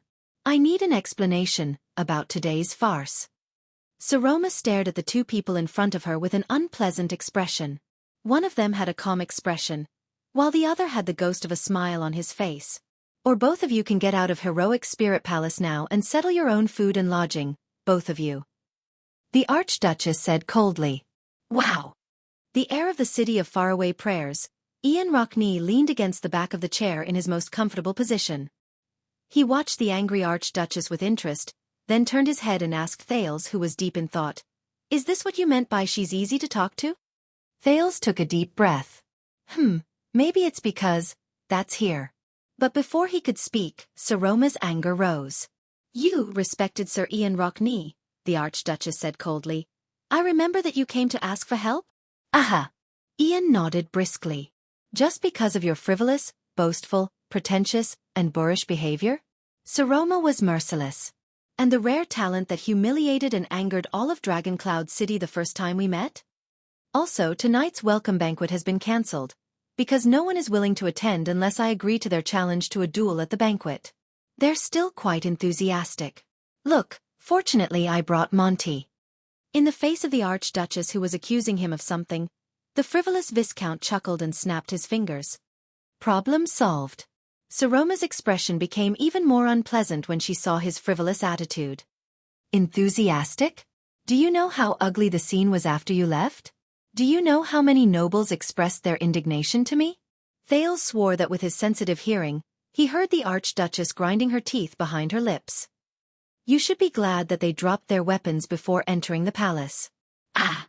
Ian shrugged at Thales with a nonchalant expression. "Hypocritical, old-fashioned Northlanders. If you have this kind of energy, why don't you go to Black Sand region and kill the king?" Saroma was exasperated. She took a deep breath and glared at the nonchalant Ian. "Oh, you also know that the envoy from Black Sand region is in the city. They will know everything that happened today and report it back to Black Sand City and the king? And do you know how many of Dragoncloud City's vassals will change their attitude towards the City of Faraway Prayers and Black Sand region because of your actions today?" Ian's pupils shrank when he heard the name Black Sand region. He nodded slowly against the backrest. "That's a problem." He turned to Thales and focused his gaze. "But we will solve it, right?" He clenched his fists and rested them on the dining table. From time to time, he cracked his knuckles. This was a habit he learned from the bald Archduke Letko 6 years ago. Saroma seemed to have had enough of arguing with the heir of the City of Faraway Prayers. "Thales, you were the one who arranged this meeting. The Archduchess pushed up her glasses and glared at Thales, who appeared calm and seemed to be deep in thought. Say something. He imitated Saroma's angry expression and deliberately put on a resentful gaze. He turned his head and mouthed silently while shaking his head at Thales. Say something. This made Saroma's anger soar to the peak. If the people from the city of faraway prayers who come to ask for help are like you, then you can now. Saroma, Thales said softly. He raised his gaze and looked across the table at Lady Saroma, whose cheeks were puffed up because of anger. Calm down. You are an archduchess. There is no need to get angry so easily. Ah, this is the girl who rejected my impulsive suggestion a few days ago. She proposed to stay in Dragoncloud City and face all the unknown dangers. That little rascal. He misses her, right? The corners of Thales' lips curled up slowly, and he subconsciously smiled. Saroma, who was unable to suppress her anger, felt a little embarrassed by his stare. She remembered the method Thales taught her to calm down and took a few deep breaths. I think. The girl subconsciously averted her gaze and snorted. She glared fiercely at Ian, who was still smiling strangely, but her tone became much gentler. Maybe we shouldn't waste any more time. Ian raised his eyebrows. He looked at the calm Thales, and then at Saroma, who had turned her head away. A look of realization appeared on his face. He yawned and struggled to get up from the back of the chair, as if he had exhausted his entire life's strength. He lazily picked up a piece of cheese from the table, and while chewing he said to himself, I knew I found the right person. Under Ian's sarcastic reminder, Thales snapped out of his daze. The prince coughed and asked calmly, Count Leespan didn't come? Seal said he wanted to appease the nobles. Seal said he's going to appease the nobles. Saroma shook her head. She was still immersed in her dissatisfaction. He also said that he hopes that all of you can still appear so relaxed when you face the counts in the next hearing. Thales' gaze froze. Ian stopped chewing the cheese in his mouth. The next state affairs hearing? So he understood, the prince said softly. As expected of the Eye of the Dragon. Saroma revealed a puzzled expression. What? Maybe Monty told him something. Ian started chewing the cheese again, but his brows were already furrowed. That loudmouth on the way here, he heard that I was going to propose. Upon hearing the word propose, Saroma exhaled heavily. Her gaze became dangerous again. What are you two talking about? Thales did not speak, but his thoughts spun faster and faster. Only Ian forcefully swallowed the cheese in his mouth, tilted his head, and smiled disapprovingly. It seems that you are not as smart as you look, my lady. As expected, beauty and wisdom are mutually. Before he could finish his sentence, he angered the Archduchess again. And you are even more annoying than your nickname, Saroma said coldly. Ian was slightly stunned at first, then he smiled and shrugged shamelessly. It is my honor. Thales sighed, determined not to remain silent anymore. Saroma. The prince sat upright and still, looking at the two of them seriously. This is Ian Rockney, representing the city of faraway prayers. Following his gaze, Saroma and Ian exchanged glances. One of them was vigilant, and the other did not think much of it. And he is here to propose to you, Thales said flatly. Saroma did not move. But in the next second, the Archduchess sneered. Is that so? Thank you for your introduction. Saroma stared at Thales with an unfriendly gaze. The accusation and anger in her eyes were practically overflowing. She sized up Ian with a gaze that did not hide the disgust in her eyes. She said sarcastically, At least he is about the same age, right? Thales did not speak. The one who answered was Ian. See, she still doesn't understand. The heir of the city of faraway prayers did not even look at the cold-faced Archduchess. He smiled contemptuously, shrugged and said to Thales, My mother used to say that if a woman was in charge, she would. I don't know what your mother said, Ian. Thales turned his head abruptly and interrupted him coldly. Ian froze for a moment. His raised finger stopped in midair. To be honest, I don't care either. The Prince of Constellation's expression was solemn. But if you still want to complete your mission this time, then show some respect. She is the Archduchess of Dragoncloud City, and the key to this game. He watched as Ian's playful gaze slowly faded away, and he said in a deep voice, She is also my friend. Ian was stunned. And you, Saroma? Thales stared into the Archduchess' eyes seriously. Please believe me. We are standing on the same side of the chessboard. This guy is like this. We have to get used to it slowly. Saroma snorted softly, as if she was still angry at Ian. But she did not speak again. Ian breathed softly and frowned, as if he had understood something. The next moment, Ian leaned back and moved closer to Thales' ear. He extended his hand to block the Archduchess' line of sight and whispered, "Why, you haven't tamed her yet?" This time, it was Thales' turn to be stunned. The solemn expression on his face had yet to disappear. He asked in astonishment, "What? Tamed?" Ian sighed with regret, as if he was exasperated that Thales had failed to meet his expectations. Saroma revealed a suspicious expression as she stared at the two men who were whispering to each other. "You know, you are the one who helped her to her position." Ian suppressed his voice. His tone was full of annoyance and dissatisfaction. "And it has been 6 years, Your Highness. Even a princess of a country doesn't need to wait for so long, right?" Thales blinked, as if he had understood a little. Men will more or less treat their first woman differently, but... Ian pouted and put on a bitter expression, as if he had been through this before. He continued to speak with great bitterness and resentment. "Unless it's in bed, don't let her climb over your head." Asterisk thud. Asterisk a muffled sound was accompanied by Ian's pained grunt. The air of the city of faraway Prayer's face was contorted. He hugged his stomach and sat back on his chair. His face was filled with the pain of betrayal. After Ian and Thales, Saroma was also stunned. She looked at them in confusion. "You?" He had some stomach pain, but he's fine now. Without changing his expression, Thales retracted his elbow. He did not even look at Ian, who was pale and drenched in cold sweat. "Let's get back to business." "Saroma." The prince took a deep breath and leaned closer to the table. He said seriously, "You have to know that even though it's a proposal, it's impossible for him to succeed." Saroma's gaze flickered. There is only one direct ruler left in Dragon Cloud City. In a situation where there is no external force or pressure, it is impossible for you to marry an outsider with considerable power. Thales exerted a little force in his palm and shook off the suggestion Nuvan gave him in his mind.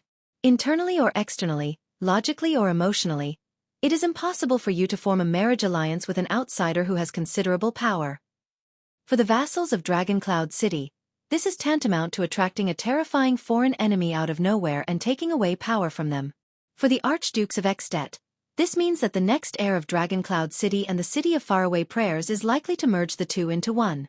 This is tantamount to an imbalance in the balance of power in the 10 territories. Thales looked at the Archduchess sincerely.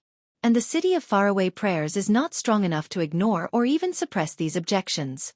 Whether it is the vassals, the archdukes, or even the king, none of them will allow you to marry. As she listened to the prince's words, Saroma's mind wandered for a moment. So, an outsider's proposal. Saroma stared at Thales. Saroma fixed her gaze on Thales. They won't allow it, will they? Will they? Thales felt very uncomfortable under her stare, so he quickly averted his gaze. So, he sent word that he came here to propose to me, to... Ian, who was stroking his stomach with a displeased expression, snorted coldly. Of course, it is to lure out the Prince of Constellation, who rarely shows himself, but plays an important role in Dragon Cloud City's politics. If you want to win over the Archduchess, you have to start with Thales Jadestar. Ha! Thales froze for a moment. The Archduchess blushed, which was a rare sight. Once he understood, Thales' expression immediately darkened. Is this how the rumors are spreading outside? At least that's what Black Sand region does, isn't it? Ian sighed and said in a joking manner. What did the king give you in order to win you over? 20 virgins? Thales automatically ignored Ian's joking tone. His nerves tensed up in an instant. What did he give me? It was as if King Chapman's victory was within his grasp and he had him firmly in his palm appeared before his eyes again. Thales resisted the urge to look at Saroma. Damn it.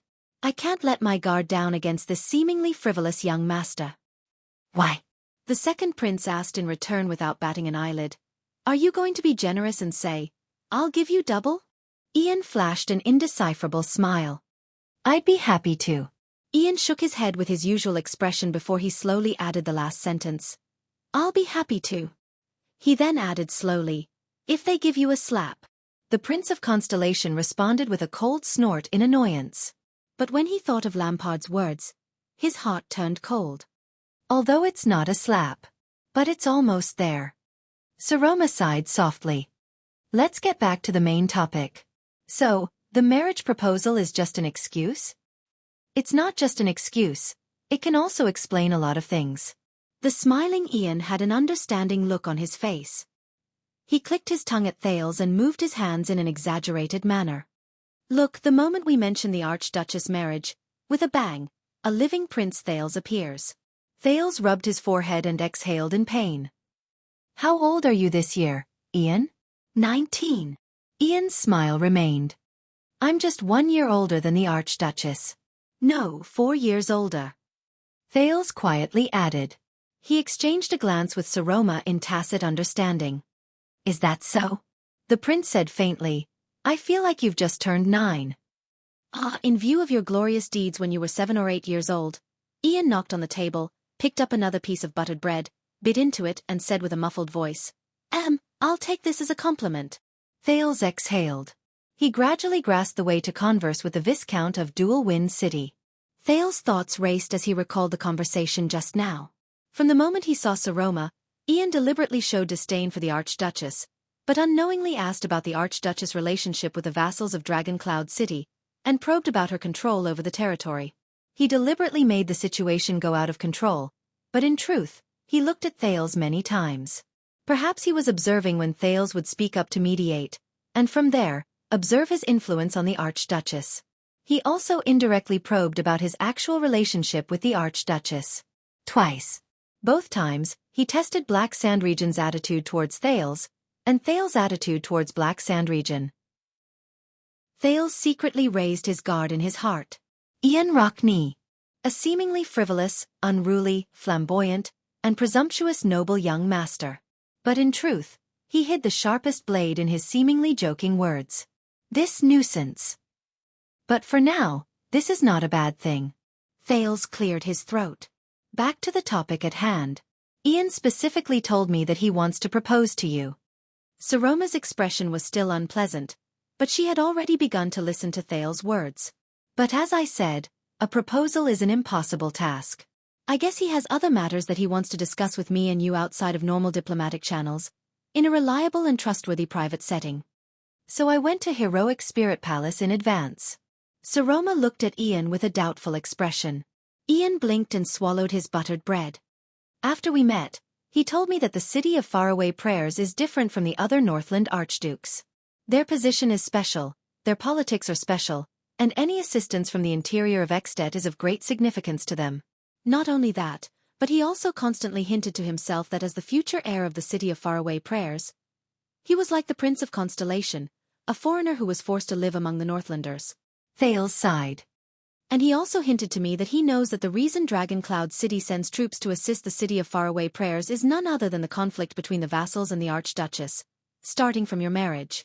At that moment, Saroma's gaze was fixed on Ian. Trust me.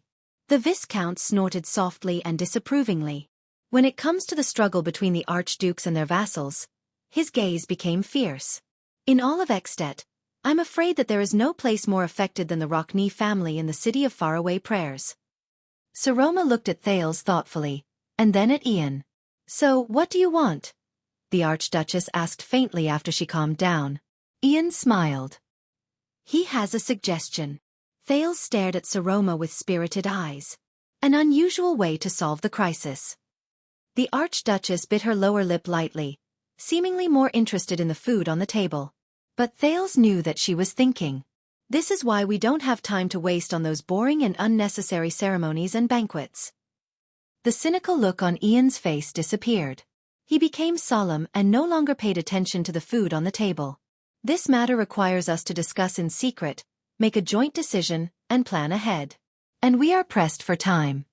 I apologize to you, Your Grace. Everything that happened in the afternoon until just now was just a superficial test. Ian enunciated his words firmly. Please believe that the city of Faraway Prayers is not just a supplicant who came to beg for help. In fact, I came with sincerity, And I also know your current difficulties and predicament. The City of Faraway Prayers will use our method to solve your problem in exchange for your promise and assistance. And what I need is just a little bit of your trust. No one spoke. The lights in the dining room flickered slightly, casting the shadows of the three people in the room. They looked like a small boat drifting along the waves. Saroma looked at Thales sternly. At that moment, for some reason, Thales remembered the scene of them fleeing for their lives in Dragon Cloud City 6 years ago. The Prince of Constellation nodded at her.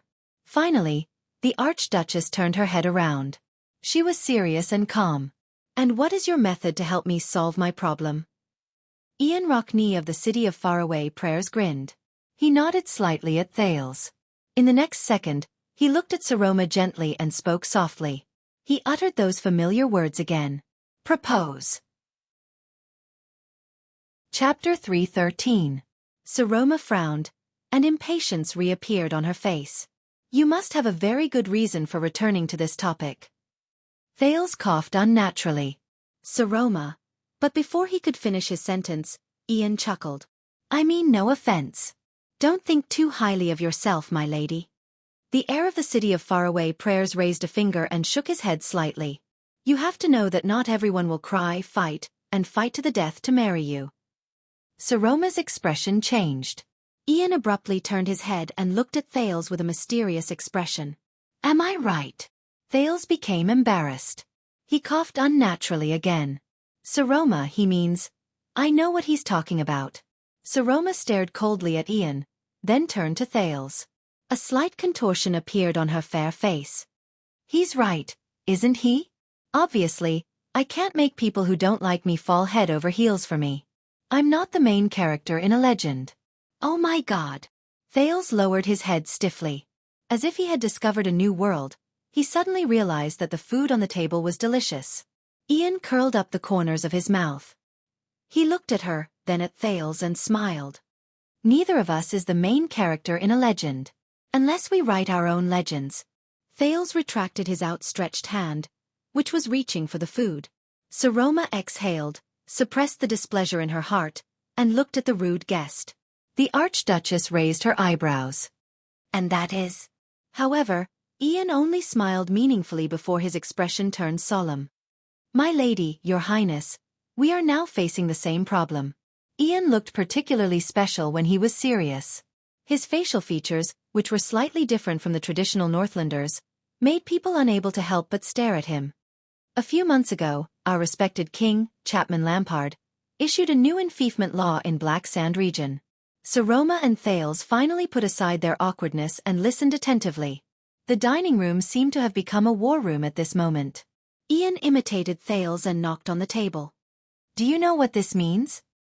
He tilted his head, his expression serious. The Archduchess frowned slightly, then nodded, unable to hide the displeasure in her tone. Yes, I've heard about it. Everyone is saying that he's imitating the cruel laws of the Empire, eliminating dissidents. For example, setting the standards for a commoner to become a noble. The king's decree. The standard of nobility. The prince suddenly remembered some knowledge that should not have appeared in this world. He also remembered the discussions he had with Hicks over the past few days, as well as Putre's advice, both overtly and covertly. Thales sighed, shook his head, and interrupted Saroma. No, Saroma, the laws are just the surface. It is not important whether they are strict or not. The real key is the flow of power behind the scenes. Saroma gave him a questioning look. King Chapman wrote all the traditional noble rules that have been passed down since before the joint ruling pledge, whether they are obscure or not, written or unwritten, habitual or not, compromising or not compromising, secret or not, and placed them in front of his own city gate. The prince remembered Lampard's words on the carriage. He remembered the courage and will of the terrifying King Chapman, who held the chess piece called Ekstedt in his hand and played a game of chess with the Sage of Constellation from more than 100 years ago. He could not help but feel sentimental. He tried to superimpose the authority of the king on the autonomy of the nobles, and put the interpretation and implementation of the joint ruling pledge in his own hands. He offended the old nobles and vassals who have a long history and supported the Lampard family to rule Black Sand region since the beginning of the kingdom's establishment. If the decree comes into effect, it means that Chapman's will overshadow the traditional customs and rules.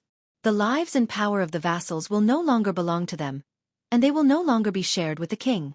They will only belong to the king. Saroma did not say anything. Ian sneered and shook his head. The corners of his lips curled up. In other words, he made a huge mess.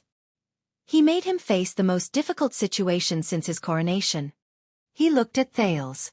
There is always a price to pay for change. He wanted to challenge the natural rights of the vassals, but he was also shaking his own natural rights and eroding the foundation of his rule. The old nobles and vassals in Black Sand region objected in unison. Count Mend made a public announcement and fiercely rebuked his suzerain.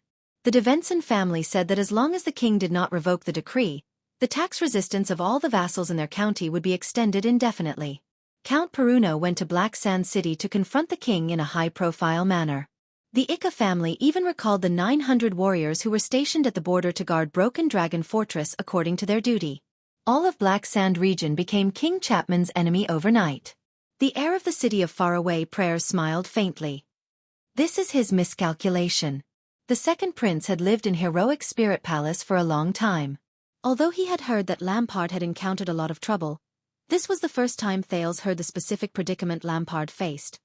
It sounds terrible. He recalled the king's complicated gaze in the carriage again, and his sentimental words. All the decrees I tried to implement were met with many difficulties. Even in Black Sand region, there was a lot of resistance. My vassals' accumulated resentment is boiling, and they are ready to make trouble. Thales thought of something.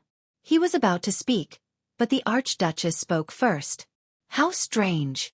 Saroma furrowed her brows.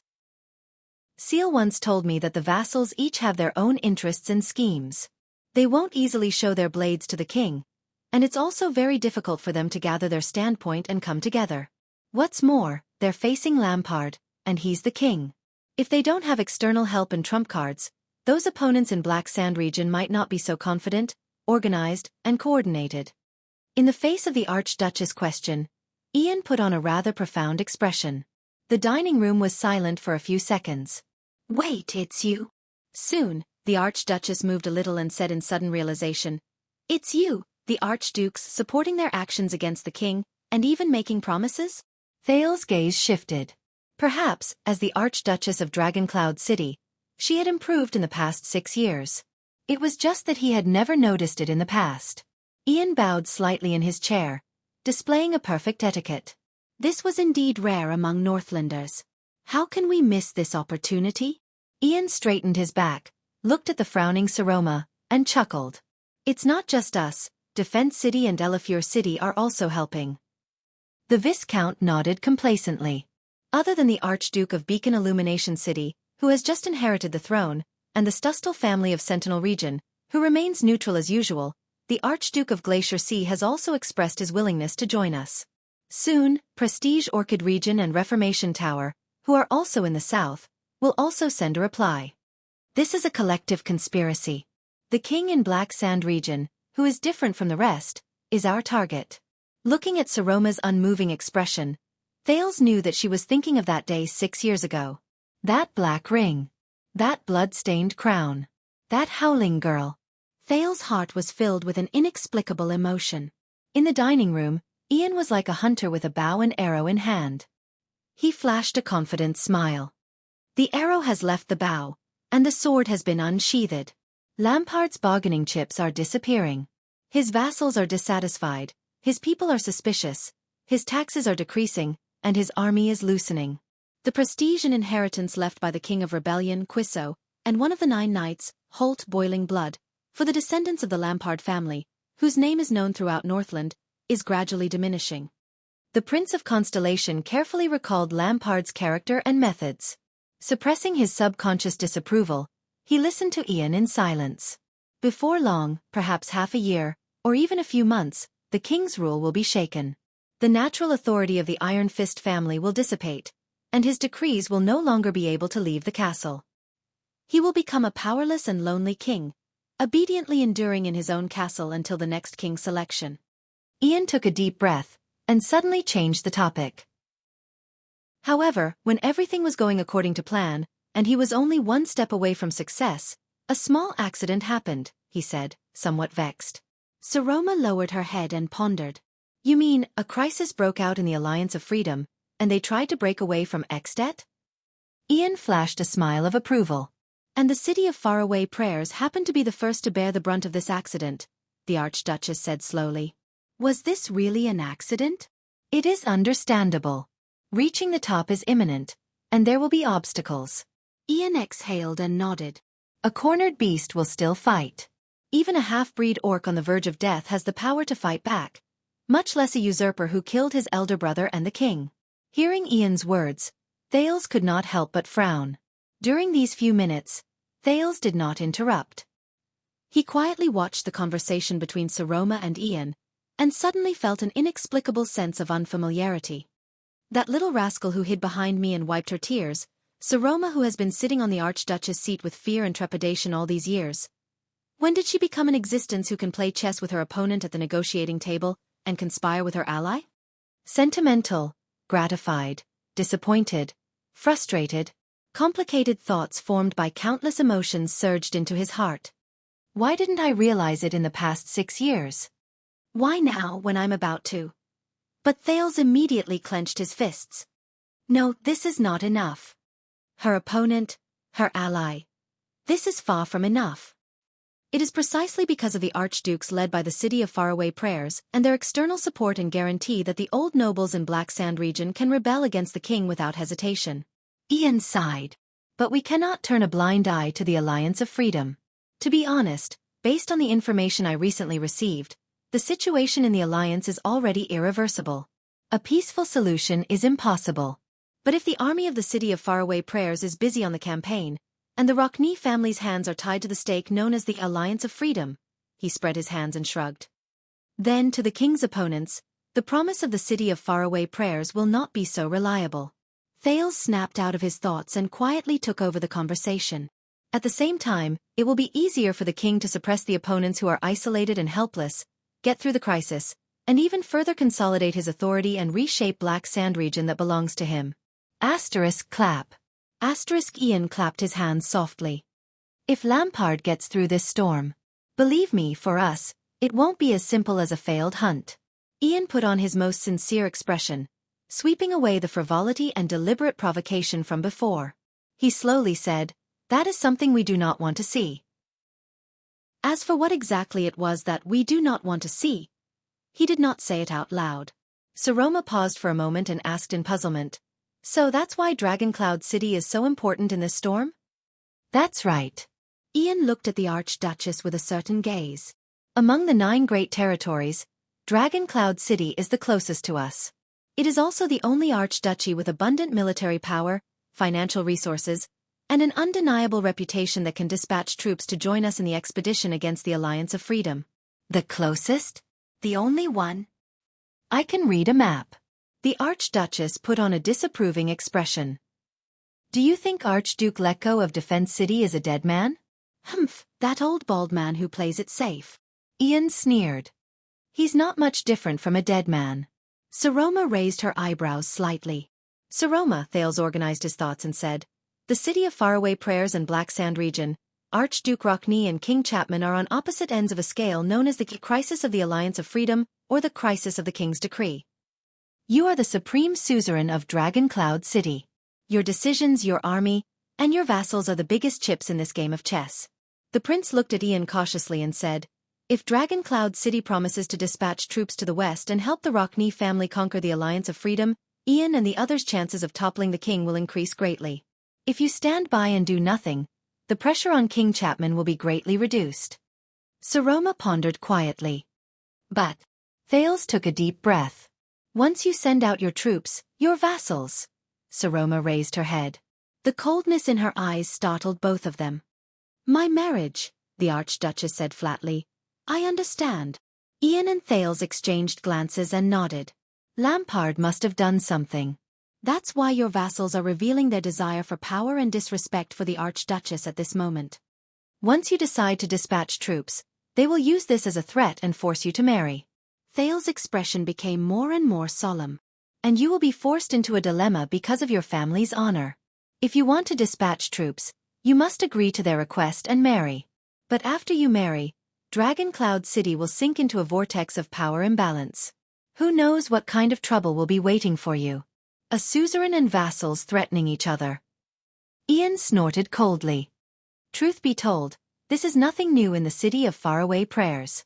At the same time, King Chapman will use all sorts of methods to eliminate and get rid of his opponents in his territory.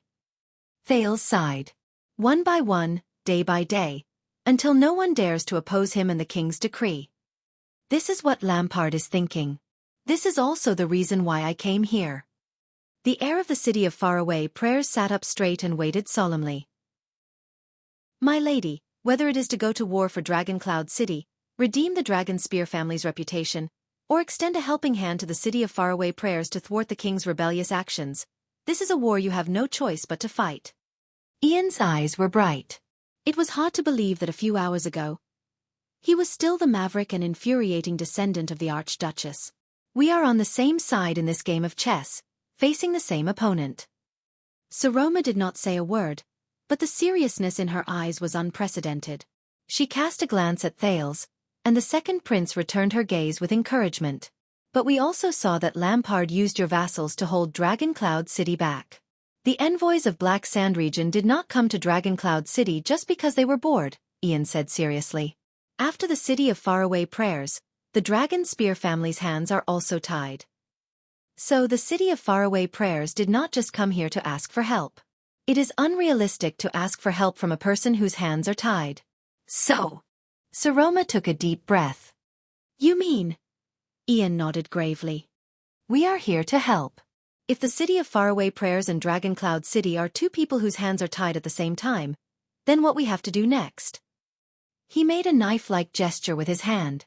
I will first help you untie your hands, then you will help me cut the rope. The Viscount of Dual Wind City and the other two exchanged glances. Then, stand up together and beat up the person who tied us up. Chapter 3:14. The dining room fell into silence once again. Until the girl broke it. So you deliberately provoked Dragon Cloud City this afternoon and let everyone see your rudeness. Saroma furrowed her brows tightly. Was it to prepare for this step? Ian winked pleasantly. The Archduchess seemed to be deep in thought. A proposal. Will it work? I'll still say the same thing. If you marry someone else. Ian glanced at Thales, seemingly unintentionally, and patted his shoulder. Then what should we do? Thales felt Saroma's gaze sweep over him from time to time. That gaze was the helpless gaze the little girl once cast at him in the library, the Hall of Heroes, Shield District, the prison cell, and in front of the 5 archdukes. Thales felt a sense of familiarity, but also an awkward sense of unfamiliarity. But Thales Jadestar, what am I to you? He could only continue to maintain his stern expression and not respond. After the Archduchess, Ian also cast his gaze on Thales. 1 second. 2 seconds. 3 seconds. It felt like a century had passed. Saroma still stared at Thales. What's wrong with you two? Ian finally could not stand the atmosphere anymore. He put on a baffled expression, raised his hands and waved them. Or, should I leave? Enduring the pressure from the two, the prince finally relaxed. He put on a faint smile and nodded slightly at the Archduchess. You will have to face this storm sooner or later, Thales said softly. You are an Archduchess. It must be you. It is your own decision. Become who you want to be. Saroma paused for a moment. After listening to the prince's words, she lowered her head and sank into deep thought. Beside her, Ian frowned. His eyeballs moved back and forth between the two. A few seconds later, Saroma raised her head. She looked at Ian, as if she had made up her mind. Her tone was resolute. What do you need? At that moment, as if a floodgate had been opened, Thales exhaled. Ian flashed a satisfied smile. We need an occasion where all of your vassals, I mean vassals with fiefs, military strength and ambition, will be present. Ian muttered to himself. The sooner the better. We can't give them a chance to set up their trap, and we can't give Black Sand region time to counterattack. We will be there to cut your ropes and break your chains. You too. Saroma only pondered for a few seconds before she quickly spoke. There's still half a month before the hearing. Her reply was straightforward. But I'll discuss it with Charles. It should be pushed to a few days later. Under normal circumstances, the earls would send their administrators to attend, but I can send a letter to invite them to discuss the matter of dispatching troops. This was the first time Thales saw Saroma's swift and decisive side. He was quite surprised. So? Ian's eyes shone with a strange light. He tilted his head slightly. Have we reached an agreement? My lady.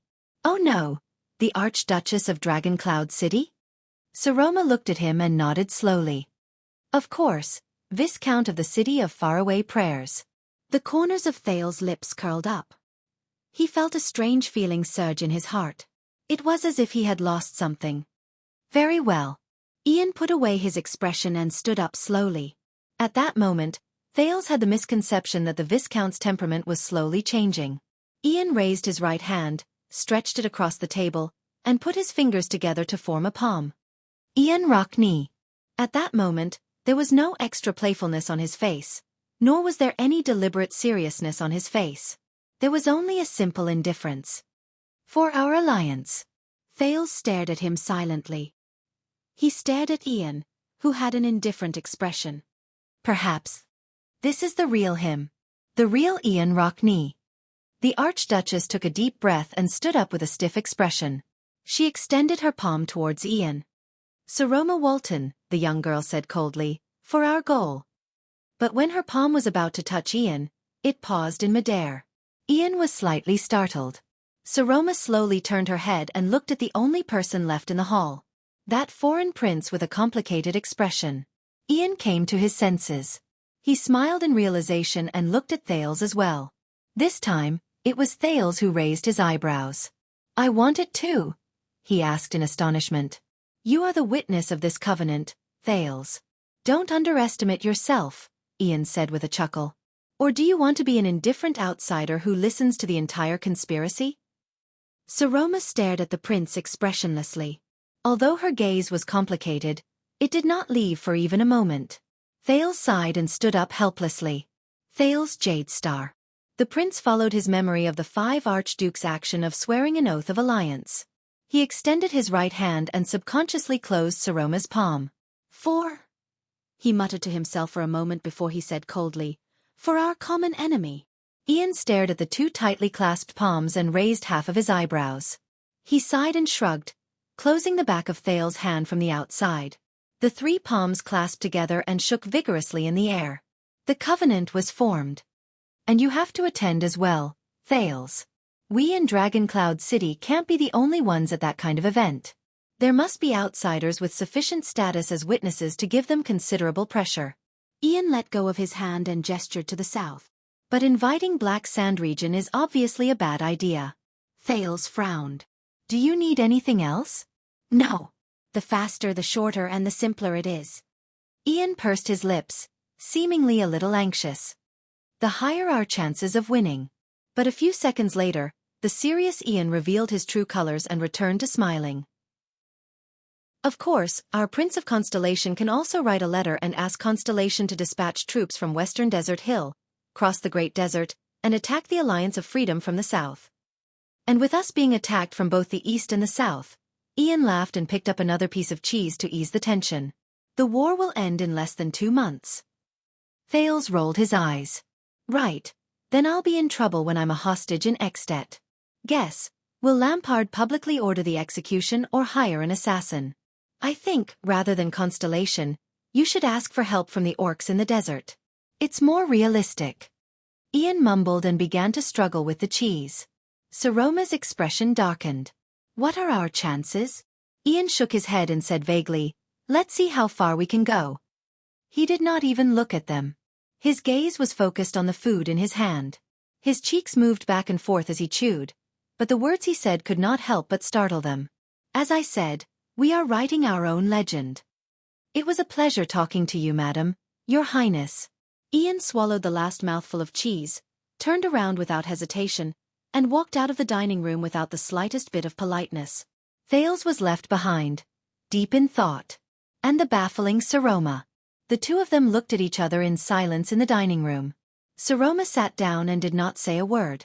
Thales watched her quietly. After a while, the young girl suddenly said, "A proposal, right? Did you know from the beginning, or did you only realize it after?" There was no need for anyone to remind them. The atmosphere instantly became awkward. Thales exhaled and said awkwardly, "That was just a tactic, Saroma." But the Archduchess immediately interrupted him. "You believe him?" She looked outside the door, her emotions indiscernible. Thales looked at the young girl's side profile and forced a smile. "No. But I believe you." Saroma's expression changed slightly. Thales walked to the window and looked out at the lights outside Heroic Spirit Palace. 6 years. Dragon Cloud City. What is this city to me? The second prince closed his eyes and shut Dragon Cloud City out of his sight. He sighed. "Promise me, Saroma.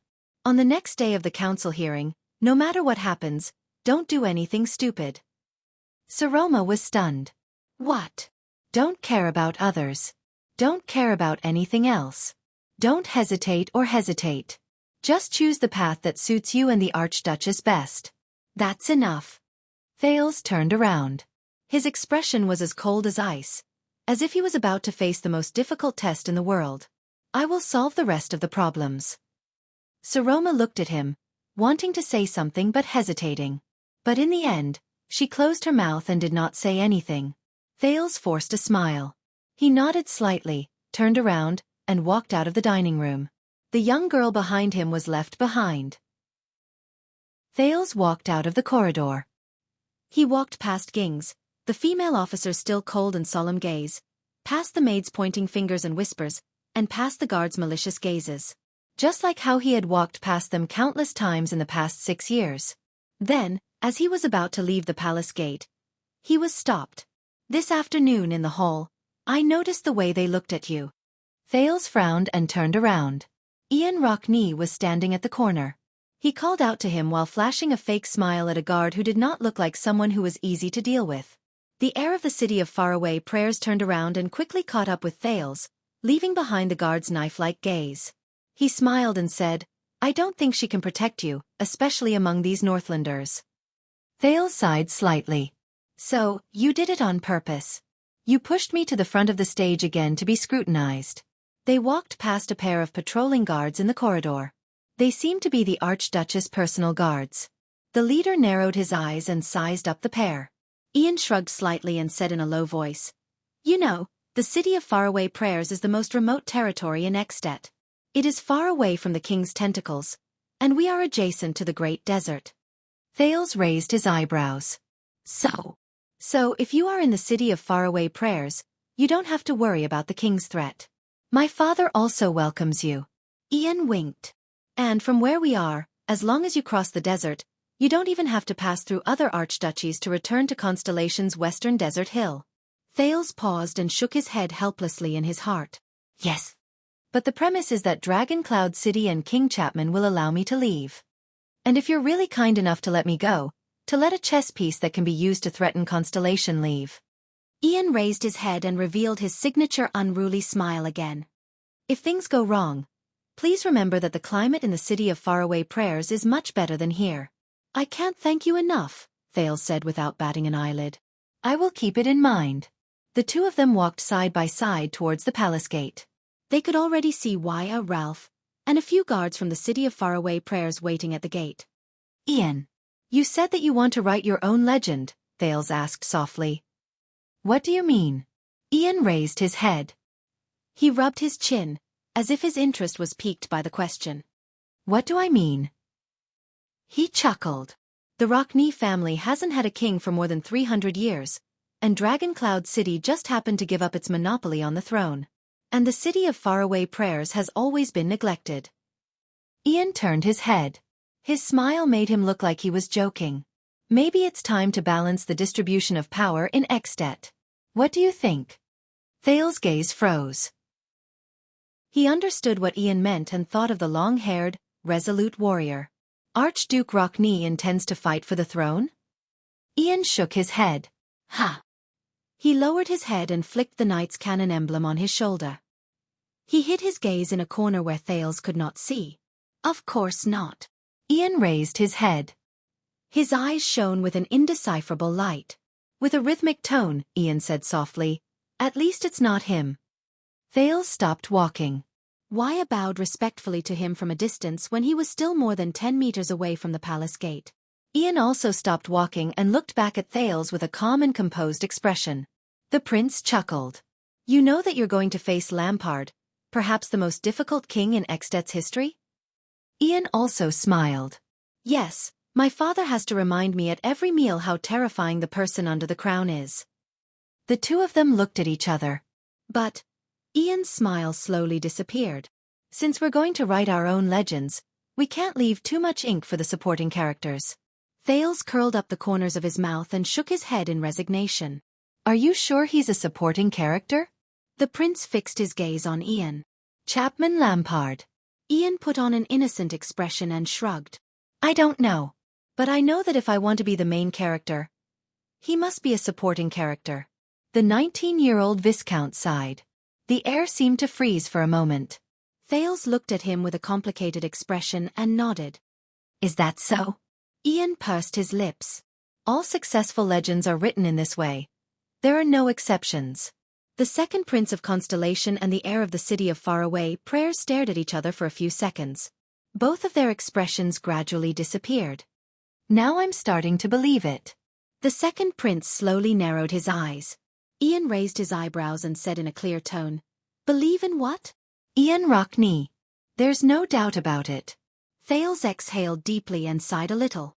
"You are indeed your father's son." Chapter 3:15. Saroma frowned, and impatience reappeared on her face. "You must have a very good reason for returning to this topic."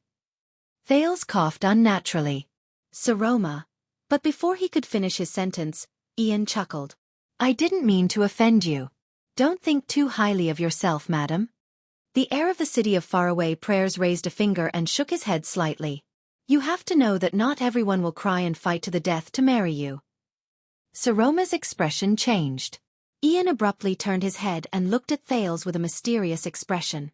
"Am I right?" Thales became embarrassed. He coughed unnaturally again. "Saroma, he means. I know what he's talking about."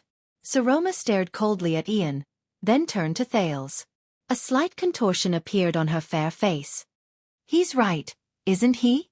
Obviously, I can't make people who don't like me fall head over heels for me. I'm not the main character in a legend." "Oh my God!" Thales lowered his head stiffly.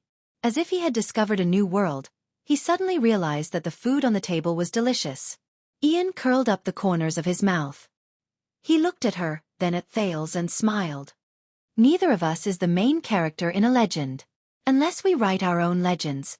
Thales retracted his outstretched hand, which was about to reach for the food.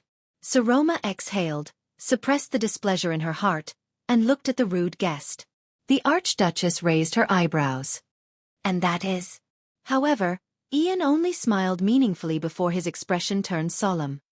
"My lady, your highness, we are now facing the same problem."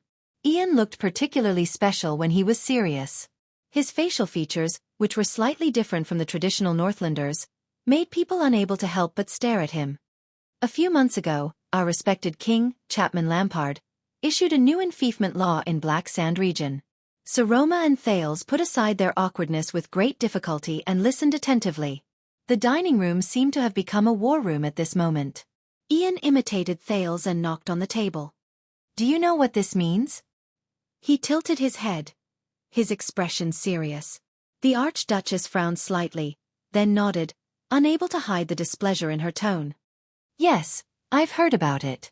Everyone is saying that he's imitating the cruel laws of the Empire, eliminating dissidents. For example, setting the standards for a commoner to become a noble. The king's decree. The standard of nobility." The prince suddenly remembered some knowledge that should not exist in this world. He also remembered the discussions he had with Hicks over the past few days, as well as Putre's advice, both overtly and covertly.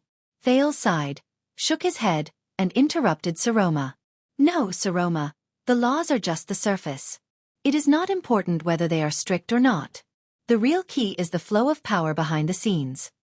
Saroma gave him a questioning look. "King Chapman wrote all the traditional noble rules that have been passed down since before the joint ruling pledge. whether they are obscure or not, written or unwritten, habitual or not, compromising or not compromising, secret or not, and placed them in front of his own city gate. The prince remembered Lampard's words on the carriage. He remembered the courage and will of the terrifying King Chapman, who held the chess piece called Exted in his hand and played a game of chess with the Sage of Constellation from more than 100 years ago. He could not help but feel sentimental. He tried to superimpose the authority of the king on the autonomy of the nobles, and put the interpretation and implementation of the joint ruling pledge in his own hands. He offended the old nobles and vassals who have a long history, and who have even supported the Lampard family to rule Black Sand region since the beginning of the kingdom's establishment. If the decree comes into effect, it means that Chapman's will overshadow the traditional customs and rules. The lives and power of the vassals will no longer belong to them, and they will no longer even be shared with the king. They will only belong to the king. Saroma did not say anything. Ian sneered and shook his head. The corners of his lips curled up. In other words, he made a huge mess. He made him face the most difficult situation since his coronation. He looked at Thales. There is always a price to pay for change. He wanted to challenge the natural rights of the vassals, but he was also shaking his own natural rights and eroding the foundation of his rule. The old nobles and vassals in Black Sand region objected in unison. Count Mend made a public announcement and fiercely rebuked his suzerain. The de Venson family said that as long as the king did not revoke the decree, the tax resistance of all the vassals in their county would be extended indefinitely. Count Peruno went to Black Sand City in a high-profile manner to confront the king. The Ika family even recalled the 900 warriors who were stationed at the border and guarded Broken Dragon Fortress according to their duty. The entire Black Sand region became King Chapman's enemy overnight. The heir of the city of faraway prayers smiled. The second prince had lived in heroic Spirit Palace for a long time. Although he had heard that Lampard had encountered a lot of trouble, this was the first time Thales heard about the specific predicament Lampard was facing. It sounds terrible. He recalled the king's complicated gaze on the carriage, and his sentimental words. Thales thought of something. He was about to speak, but the Archduchess beat him to it. How strange. Saroma furrowed her brows. Seal told me before that the vassals each have their own interests and schemes. They will not easily show their blades to the king, and it's also very difficult for them to gather their standpoint and come together. What's more, they're facing Lampard, and he's also the king. Without external help and trump cards, those opponents in Black Sand region might not be so confident, organized, and coordinated. In the face of the Archduchess' question, Ian put on a rather profound expression. The dining room was silent for a few seconds. Wait, it's you guys? Soon, the Archduchess moved a little and said in sudden realization, "It's you, the Archdukes, who are supporting their opposition to the king, and even making a promise." Thales' gaze shifted. Perhaps, as the Archduchess of Dragoncloud City, she had improved in the past 6 years. It's just that I never noticed it in the past. Ian bowed slightly in his chair, displaying a perfect etiquette. This was indeed rare among Northlanders. How can we miss this opportunity? Ian straightened his back, looked at the frowning Saroma, and chuckled. It's not just us, Defense City and Elefure City are also helping. The Viscount nodded complacently. Other than the Archduke of Beacon Illumination City who hasn't inherited the throne for long, and the Stustel family of Sentinel region who remains neutral as usual, the Archduke of Glacier Sea has also expressed his willingness to join. Soon, Prestige Orchid region and Reformation Tower, who are also in the south, will also send a reply.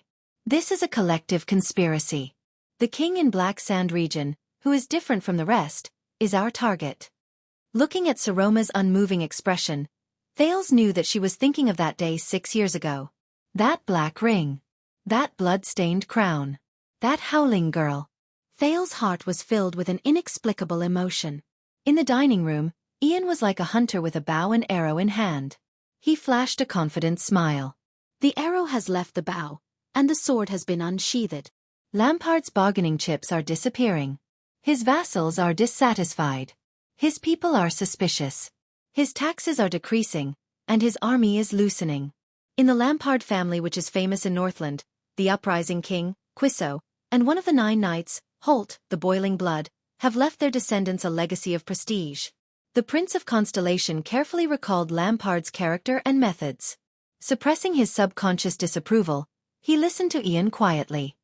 Before long, perhaps in half a year, or even a few months, the king's rule will be shaken. The natural authority of the Iron Fist family will dissipate. His decrees will no longer be able to leave the castle.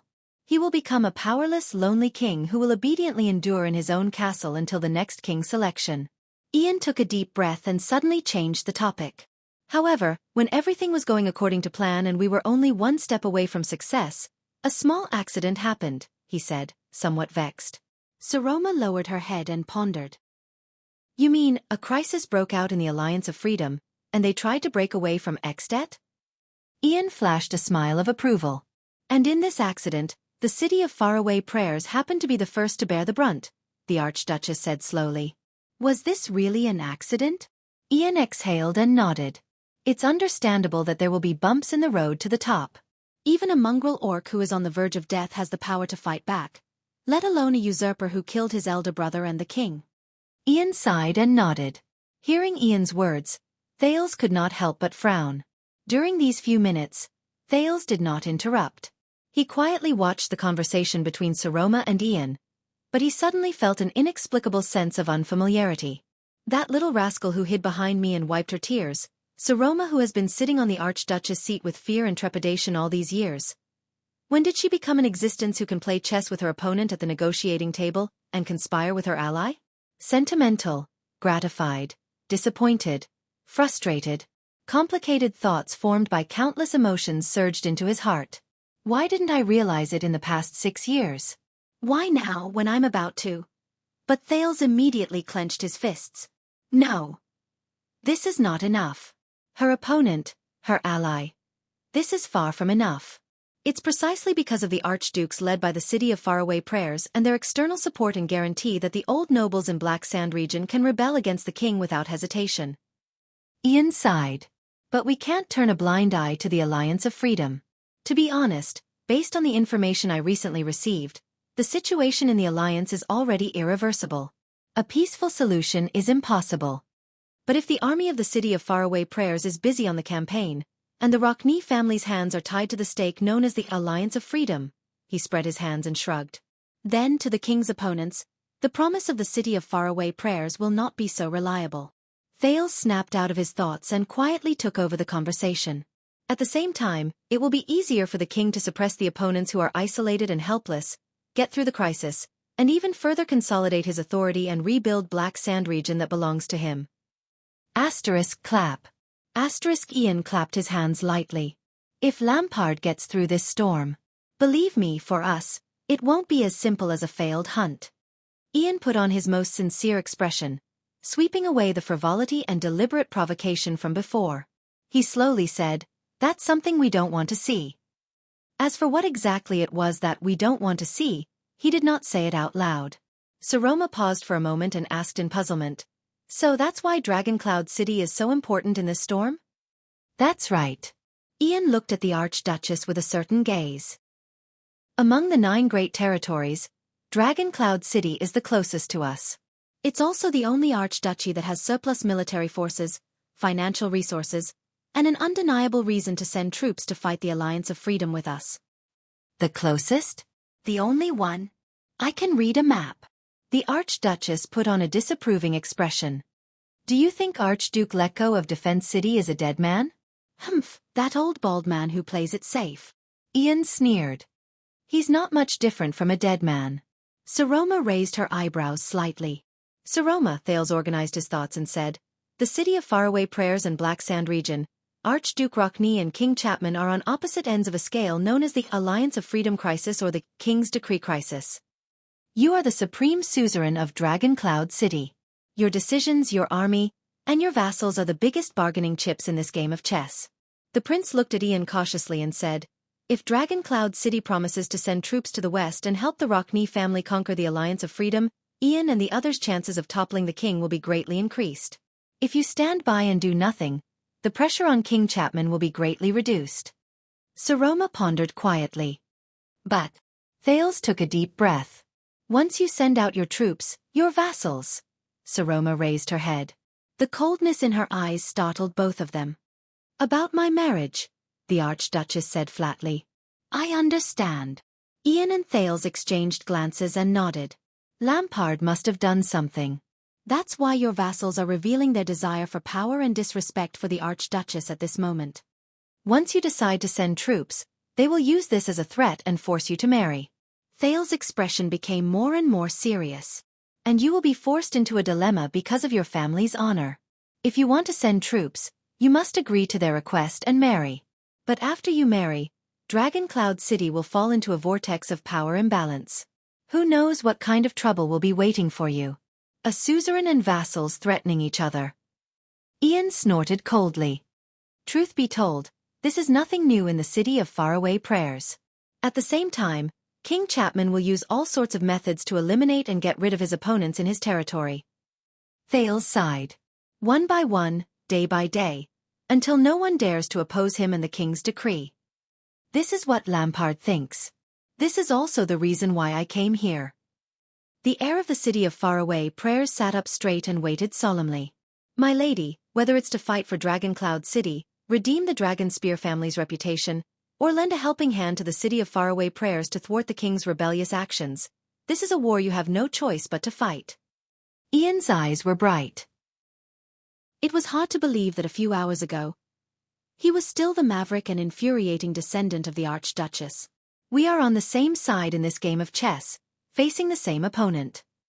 Saroma did not say a word, but the seriousness in her eyes was unprecedented. She cast a glance at Thales, and the second prince returned her gaze with encouragement.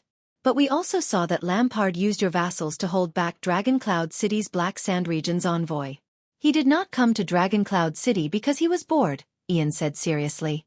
After the city of faraway prayers, the Dragon Spear family's hands are also tied. So the city of faraway prayers did not just come here to ask for help. It is unrealistic to ask for help from a person whose hands are tied. So, Saroma took a deep breath. What you mean is? Ian nodded gravely. We are here to help. If the city of faraway prayers and Dragon Cloud City are two people whose hands are tied at the same time, then what we have to do next? He made a knife-like gesture with his hand. I will first help you untie your hands, then you will help me cut the rope. The Viscount of Dual Wind City and the other two exchanged glances. Then, stand up together and beat up the person who tied us up. Chapter 316. Stepping into the Hall of Heroes, Thales immediately saw the large fireplace that had an indissoluble bond with him, as well as the black and ferocious spear on the gun rack above. In the hall, there were already quite a number of Dragon Cloud City's vassals who were qualified to participate in the state affairs hearing. Thales looked at the scene in the Hall of Heroes and frowned. The layout of the hall had changed. Other than the Archduke's seat in front of the fireplace, many seats had been placed on both sides of the oval stone hall. The sides faced the Archduke, and the seats faced each other. Only the middle area was empty. But even in such a solemn occasion, the Northlanders still showed their boorish and unrestrained side. Obviously, some nobles were not satisfied with the position of the seats. After sitting down, they deliberately adjusted their seats, sometimes taking 1 or 2 steps, as if they wanted to compete with the arranged seats. From afar, the meeting hall, which was originally in the shape of a 3-sided pocket, gradually became messy and scattered after the arrival of the vassals. In addition, the Northland nobles were either meeting their acquaintances or meeting for the first time. The entire hall seemed a little messy. It reminded the Prince of Ekstedt's banquet in the past. But Thales noticed that the 6 seats closest to the Archduke's left and right did not move at all. Even though the many vassals behind them were moving their seats, no one dared to cross or even touch those 6 seats. Looking at those 6 seats, Thales, who had expected it, already knew what was going on. Thales' arrival seemed to have startled quite a number of people, and the noise became much quieter. Many Northland nobles turned their heads and looked at the foreign prince, who had not appeared often for 6 years, with all sorts of gazes. The prince lowered his head and deliberately avoided eye contact with these people. Under Lord Justin's lead, he came to an extremely remote seat, far away from the dense group of Northland nobles. Ralph stood against the wall behind him. Listen, just keep a low profile, Lord Justin said coldly. If anything happens, I have already instructed the people around us. They know what to do. But the Lord's words came to a halt. With the sound of a chair being dragged on the floor, a young man unceremoniously moved his seat to Thales' side and sat down with a loud thud. Thales was also startled. I've never liked Northlanders' meetings. Every meeting is like a quarrel between gorillas. A familiar voice came from beside him. It chattered endlessly and vividly. You know, male gorillas in heat beating their chests and roaring at their rivals in love. While Thales was dumbfounded, Lord Justin's expression became very unpleasant. Viscount Ian Ronnie. As the envoy of the city of faraway prayers, your seat doesn't seem to be here. Beside Thales, Ian, who was beating his chest like a gorilla, closed his mouth, which had formed an O shape. He retracted his hands and nodded nonchalantly. I know, my seat is over there. Thales turned to the other side of the hall, following the direction of his finger. The Raven of Death, Nate Monty, whom he had met a few days ago, sat boldly on the chair belonging to the City of Faraway Prayers diplomat group. He laughed loudly. Behind him, a group of nobles from the City of Faraway Prayers diplomat group glared at him with ashen faces. They stared at their theoretical leader, Ian Ronnie, from afar. I promised to introduce him to a few beautiful widows who were bold and unrestrained in Wind City, so Monty agreed to help me hold back those old men. Ian sighed. But I didn't tell him that in Wind City, the people of West Billow actually have a different aesthetic standard from ours. Thales sighed as well. He no longer wanted to ridicule this indecent air of the City of Faraway Prayers anymore.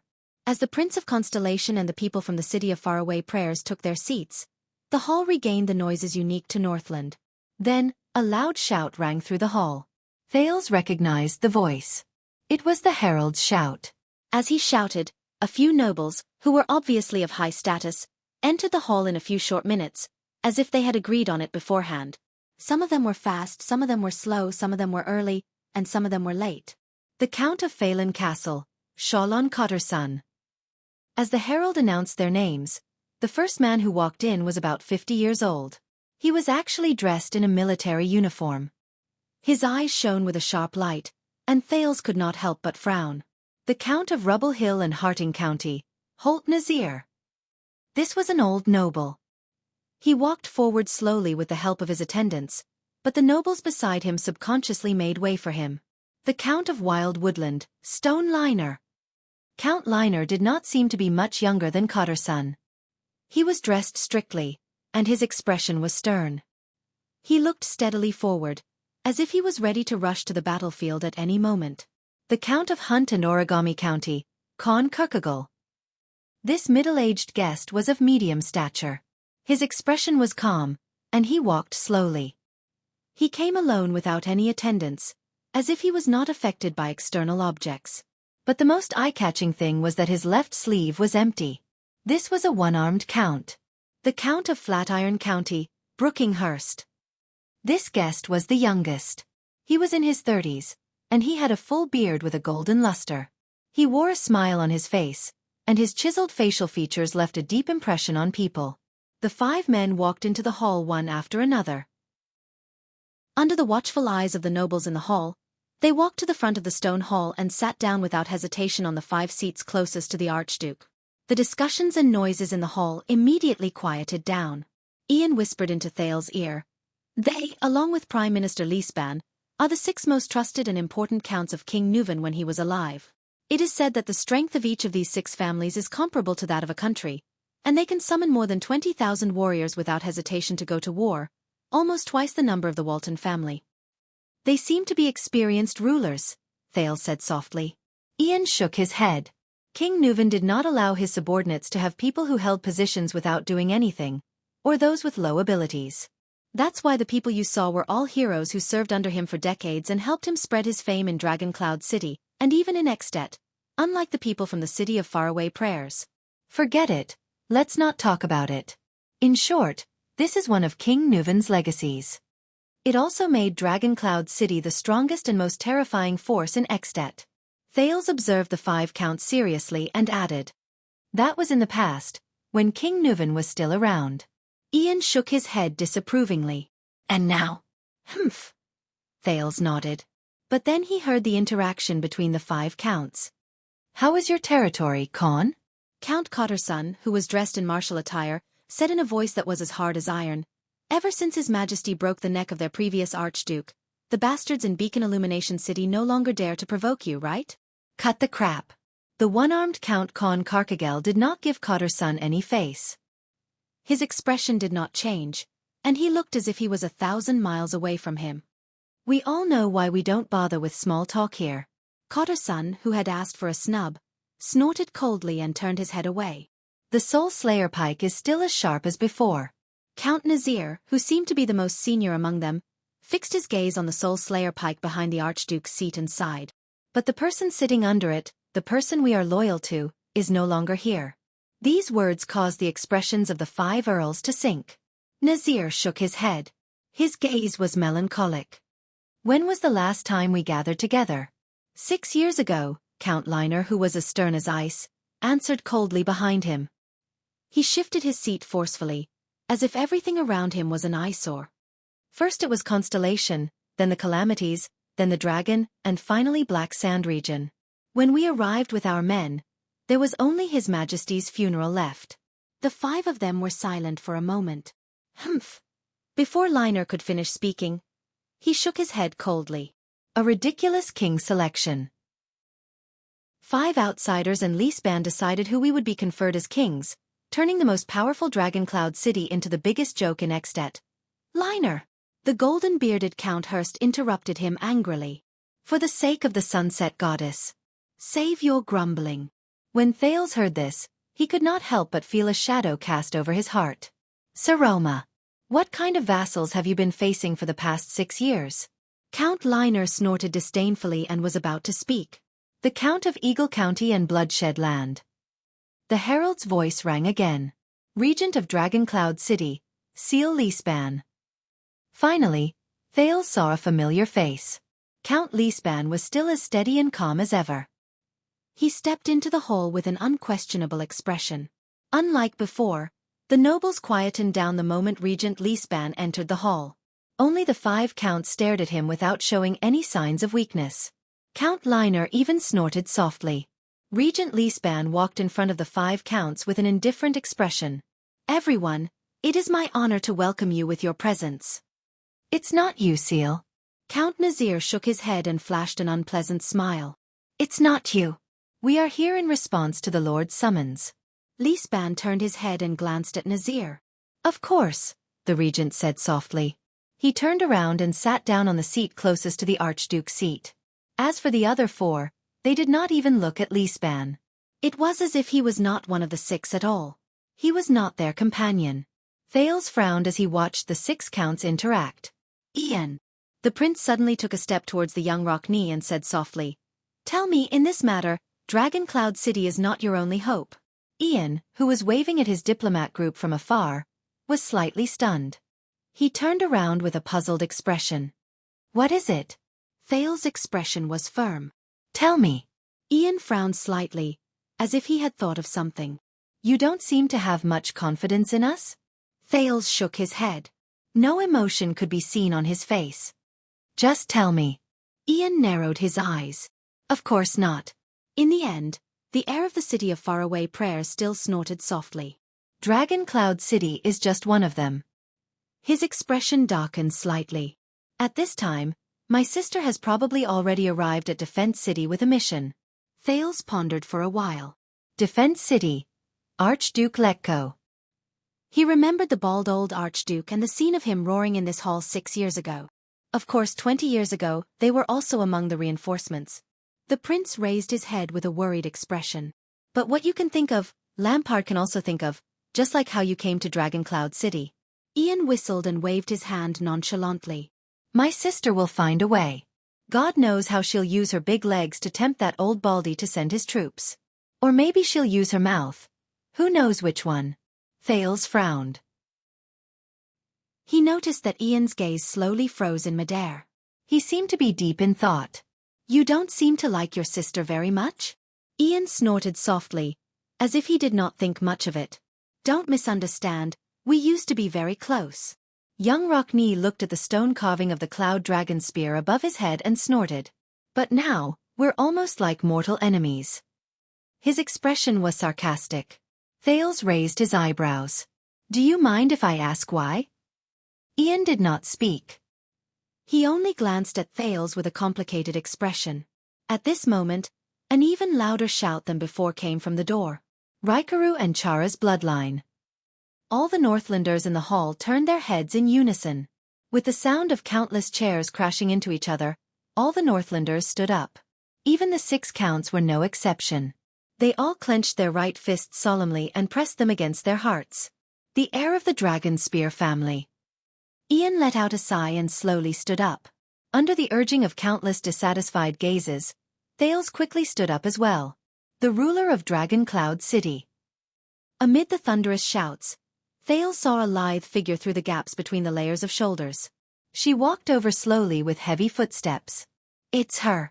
Accompanied by Nicholas, the girl he could not be more familiar with walked past the vassals on both sides of the hall and walked towards her seat. That was the only seat. The girl's expression was calm. Her posture was elegant and appropriate as she walked forward. You ask me why? Ian's voice traveled slowly into his ears. Look, this is why. The Prince of Constellation was instantly stunned.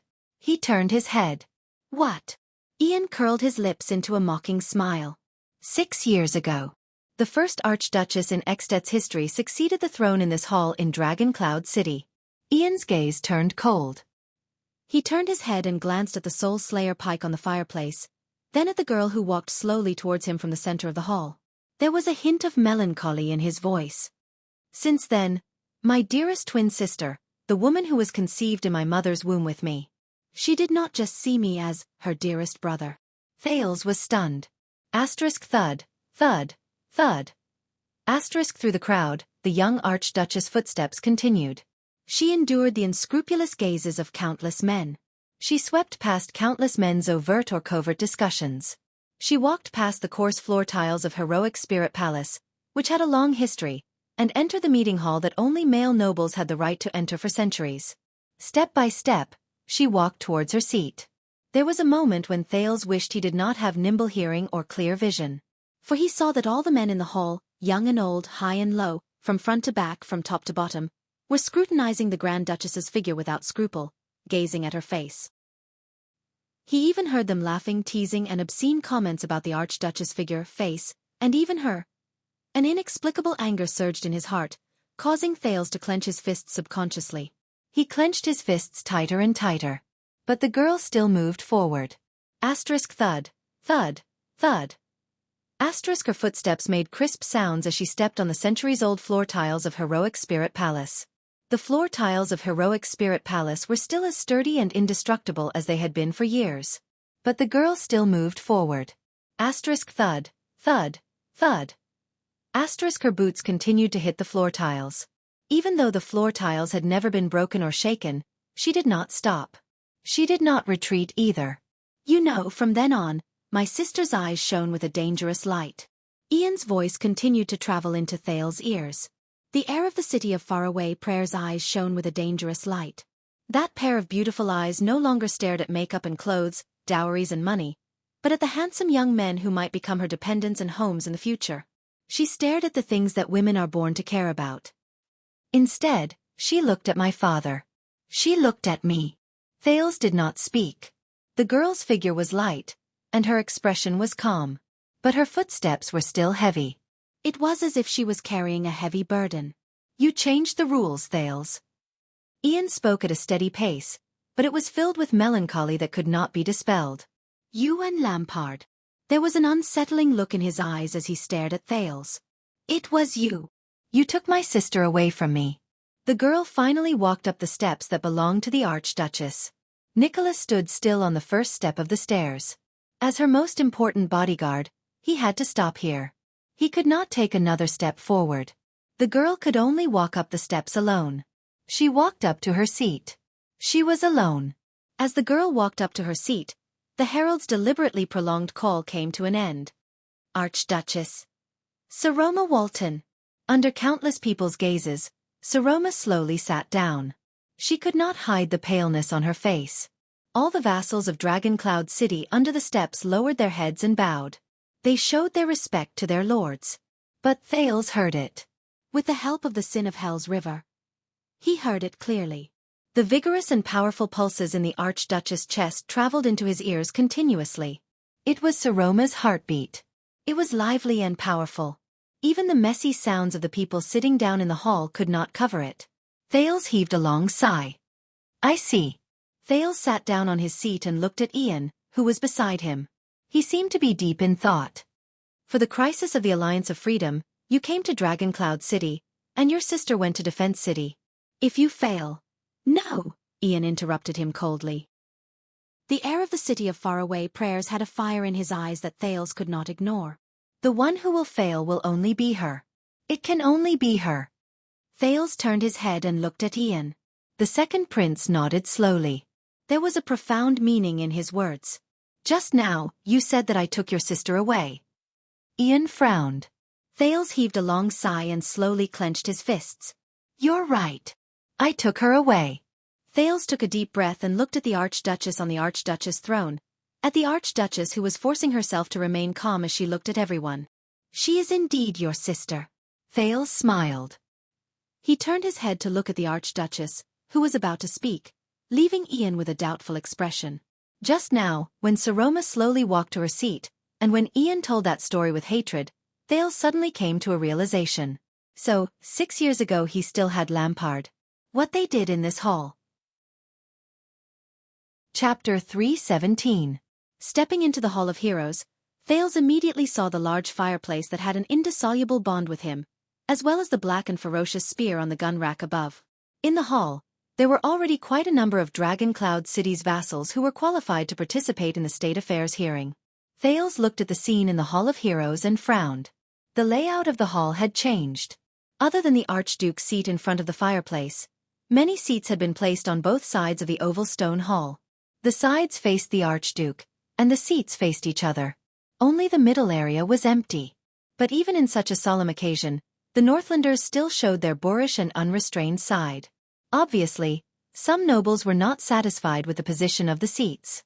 After sitting down, they deliberately adjusted their seats, sometimes taking 1 or 2 steps, as if they wanted to compete with the arranged seats. From afar, the meeting hall, which was originally in the shape of a 3-sided pocket, gradually became messy and scattered after the arrival of the vassals. In addition, the Northland nobles were either meeting their acquaintances or meeting for the first time. The entire hall seemed a little messy. It reminded the Prince of Ekstedt's banquet in the past. But Thales noticed that the 6 seats closest to the Archduke's left and right did not move at all. Even though the many vassals behind them were moving their seats, no one dared to cross or even touch those 6 seats. Looking at those 6 seats, Thales, who had expected it, already knew what was going on. Thales' arrival seemed to have startled quite a number of people, and the noise became much quieter.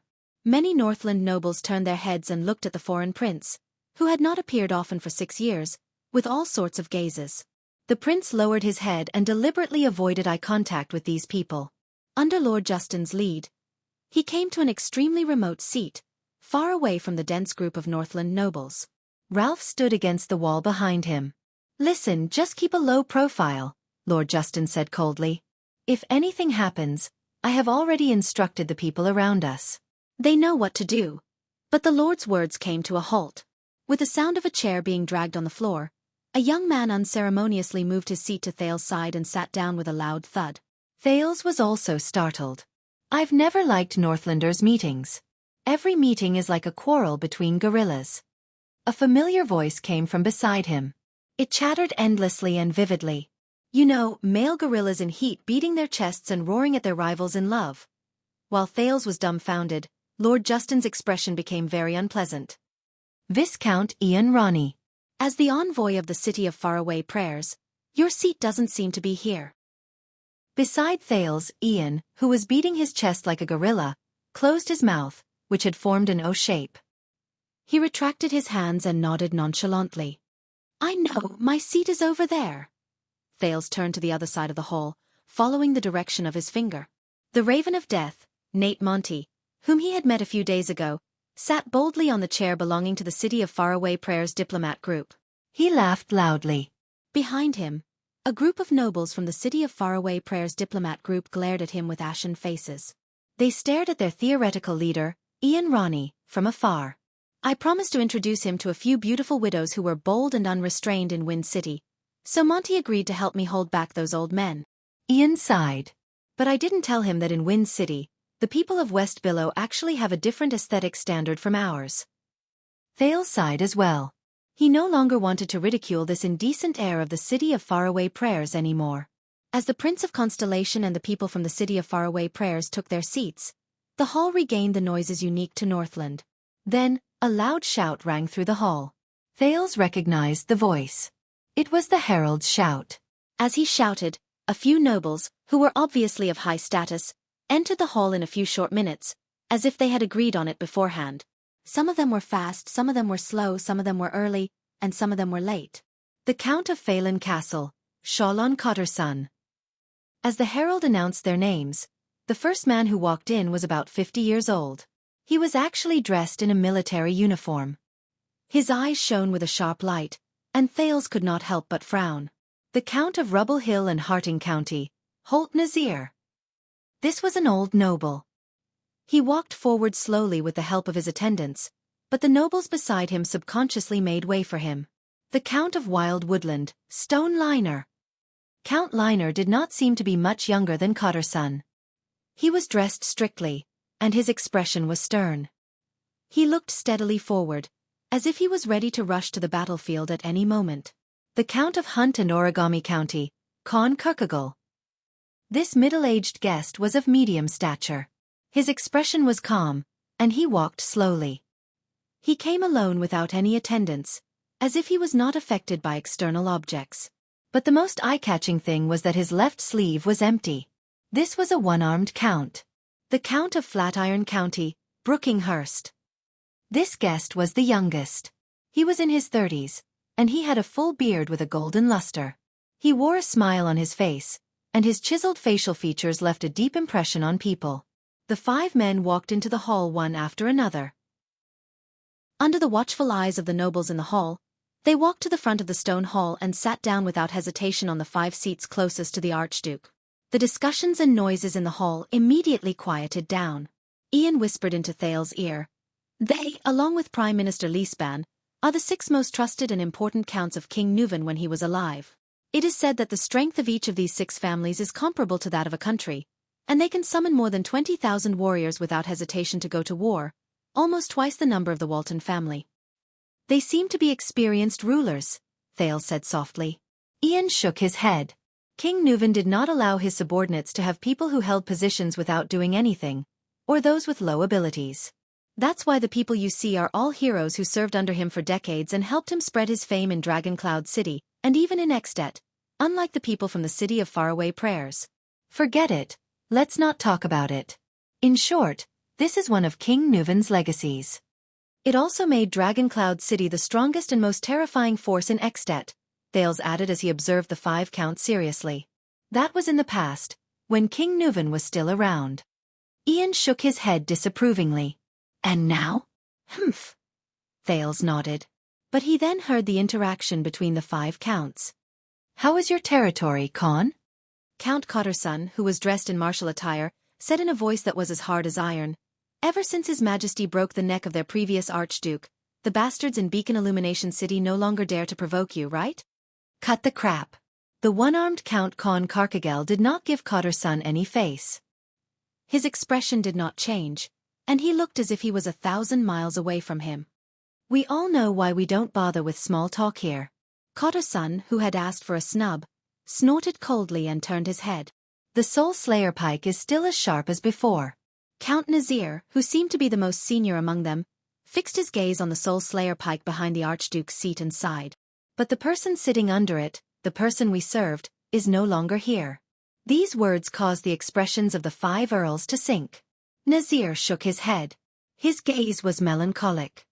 When was the last time we gathered together? 6 years ago, Count Liner, who was as stern as ice, answered coldly behind him.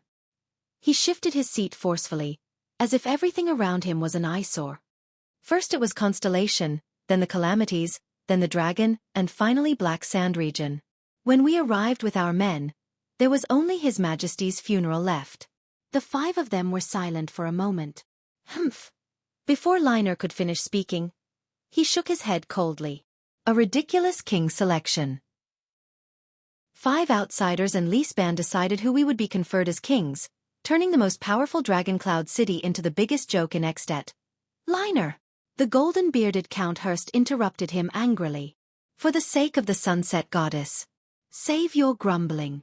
When Thales heard this, he could not help but feel a shadow cast over his heart.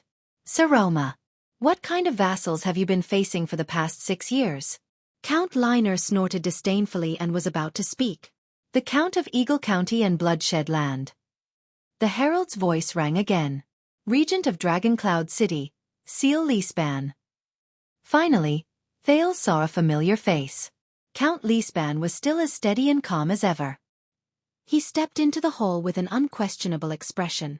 Unlike before, the nobles quietened down the moment Regent Leaspan entered the hall. Only the 5 counts stared at him without showing any signs of weakness. Count Liner even snorted softly. Regent Leaspan walked in front of the 5 counts with an indifferent expression.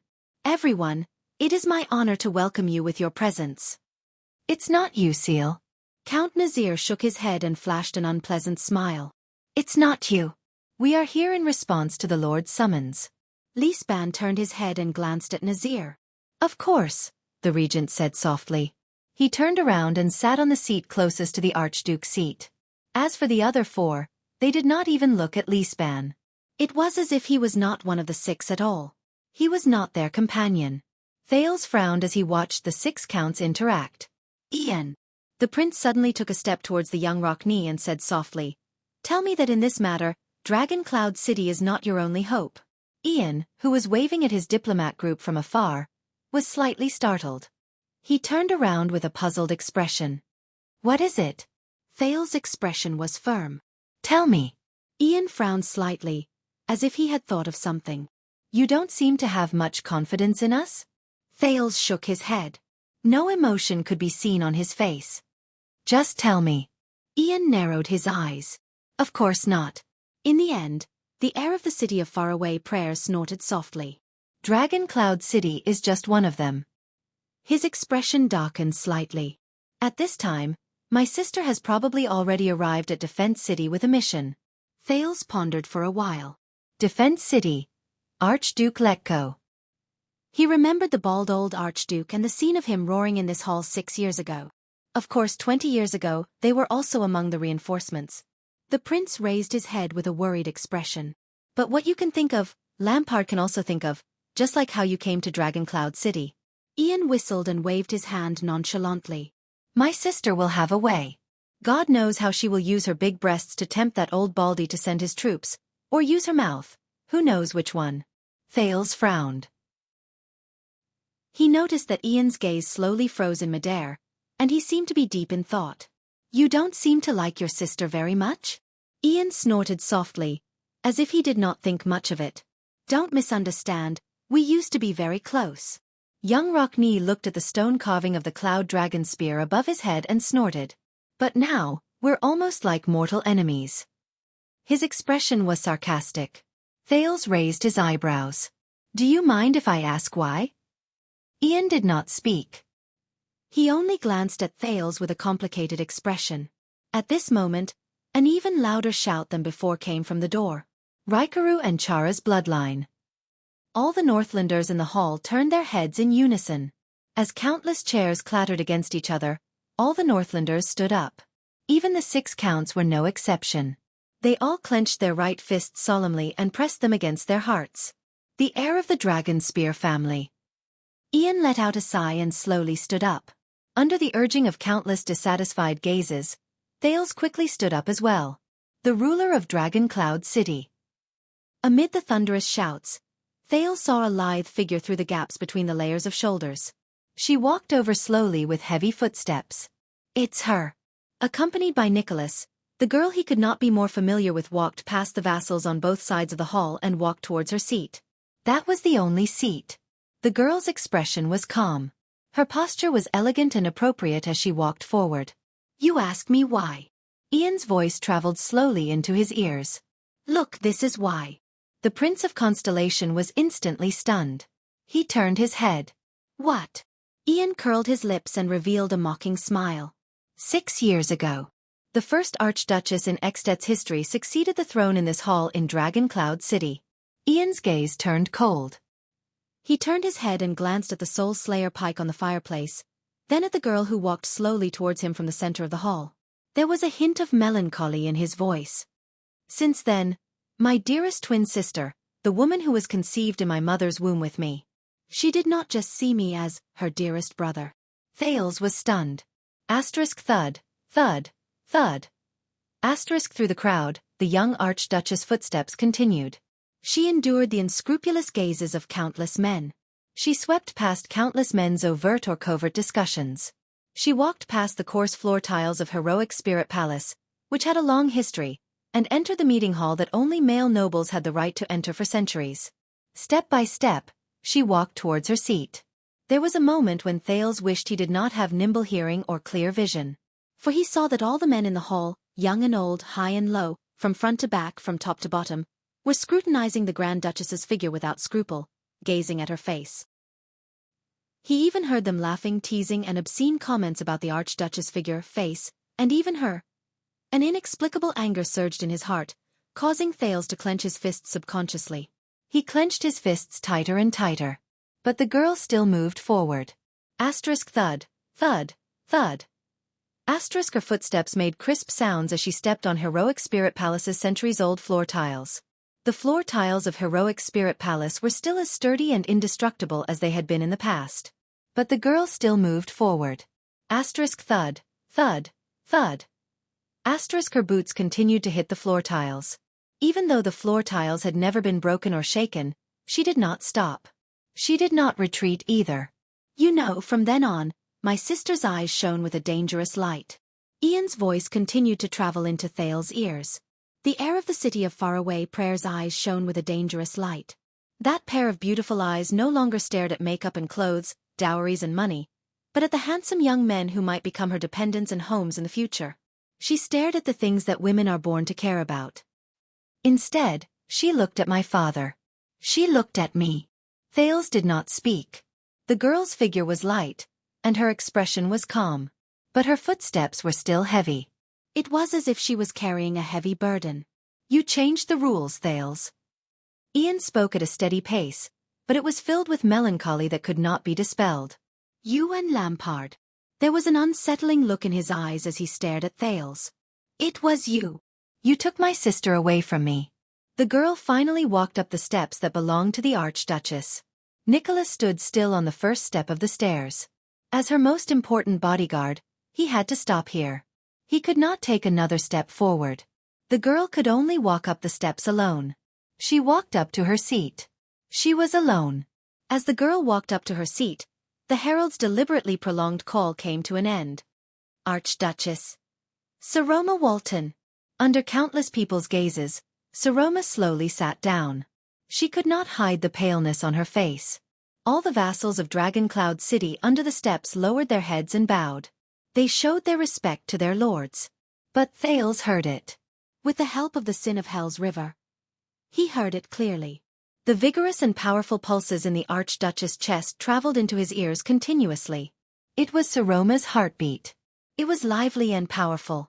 Even the messy sounds of the people sitting down in the hall could not cover it. Thales heaved a long sigh. I see. Thales sat down on his seat and looked at Ian, who was beside him. He seemed to be deep in thought. For the crisis of the Alliance of Freedom, you came to Dragoncloud City, and your sister went to Defense City. If you fail... No, Ian interrupted him coldly. The air of the city of faraway Prayers had a fire in his eyes that Thales could not ignore. The one who will fail will only be her. It can only be her. Thales turned his head and looked at Ian. The second prince nodded slowly. There was a profound meaning in his words. Just now, you said that I took your sister away. Ian frowned. Thales heaved a long sigh and slowly clenched his fists. You're right. I took her away. Thales took a deep breath and looked at the Archduchess on the Archduchess throne. At the Archduchess who was forcing herself to remain calm as she looked at everyone. She is indeed your sister. Thales smiled. He turned his head to look at the Archduchess, who was about to speak, leaving Ian with a doubtful expression. Just now, when Saroma slowly walked to her seat, and when Ian told that story with hatred, Thales suddenly came to a realization. So, 6 years ago he still had Lampard. What they did in this hall. Chapter 3:18. In the hall, as the Archduchess sat down, the 20 or so nobles in the hall also sat down. Thanks to the Archduchess, Thales had received a lot of Northland's characteristic noble education during his 6 years as a hostage. Compared to the knowledge that Gilbert taught him in a hasty month, which was so old that it had faded, he was actually very familiar with Ekstedt's glorious history. For example, Dragon Cloud City's State Affairs hearing. It originated 90 years ago from the Archduke of Dragon Cloud City, the 43rd common elected king, Nuvan VI, the grandfather of the late king, Nuvan VII. He was the one who started the heyday of the Walton family's monopoly on the throne for 3 consecutive generations. He was a king worth remembering. Under his rule, the kingdom of the Great Dragon fought against Constellation several times at the border after the death of the virtuous king. Faced with the Northern Territories' Arund family, Overwatch City's Zamunto family, and Lonely Old Tower's Fries family, the king never suffered a single defeat. He pushed Ekstedt's southern border to the front of Broken Dragon Fortress, turning the eastern and western pine forests into Northlanders' exclusive land. He supported the new Alliance of Freedom in a few wars. Faced with the sudden rise of Camus Union, he forcefully stopped their momentum of expansion, and firmly controlled the eastern end of the Golden Passage. He even repaired the glacial Quaker defense line, and once again banished the glacial orcs to the north of the 38th century ground. Internally, starting from the scheming Nuvan VI, it became a tradition for the vassals of Dragon Cloud City to regularly greet and report to the Archduke. The vassals would show their loyalty to the Archduke and report important matters of the territory to obtain the Archduke's permission and support. The Archduke would then display his majesty and benevolence on this occasion, listening to the general situation of his vassals and maintaining and strengthening the relationship between the king and his vassals. This was the State Affairs hearing. It's also proof of the expansion of Dragon Cloud City's ruling power, Thales thought. But now, the Archduchess' voice rang clearly in the hall, pulling him back from his thoughts. Liesban, Kokagel, Nausier, Hurst, Leiner, Cotterson. Faced with so many people, even though she was pale, Saroma still called out the vassal families under her one by one according to the seating order. Every suzerain nodded slightly when they were called. Banner Hudson. Saroma called out the names of nearly 20 families in one breath. Among them, there were 2 families with the same name, and they had to be distinguished by territory. Almost every noble who had a seat nodded respectfully or at the very least, respectfully. If this was Constellation. Thales could not help but recall the grand occasion during the national conference, the 6 great clans, the 13 distinguished families, and the Jadestar family's direct vassals. Just calling out the names of these families. The prince sighed. God, I hope they have a roster. Welcome, everyone. Under the sharp gazes of the Northland nobles, Saroma took a deep breath, glanced at Liesban and said slowly, once again on the glorious day of the State Affairs hearing, all the great families of Dragon Cloud City have gathered together. Because of your arrival, the Cloud Dragon Spear has become sharper. With your loyalty, the Walton family has become stronger. The crisp female voice echoed in the stone hall, gradually fading away. The moment the Archduchess finished speaking, almost all the vassals solemnly raised their right fists and smashed their chests 3 times in a row, as if by prior agreement. Dong, dong, dong. In response to Feng Jun. The dull sound resonated with each other in the hall. It was as if the entire heroic spirit palace was shaking. See, you understand what I mean, right? Beside him, Ian had a bored expression that said, I told you so. He made a gesture of hitting his chest and whispered in Thales' ear, Gorilla! Thales raised his eyebrows. Saroma did not move an inch in the midst of the banging, but Thales, who was very familiar with her, could feel that under the girl's calmness, there was a sense of nervousness and anxiety. The day of the State Affairs hearing begins now.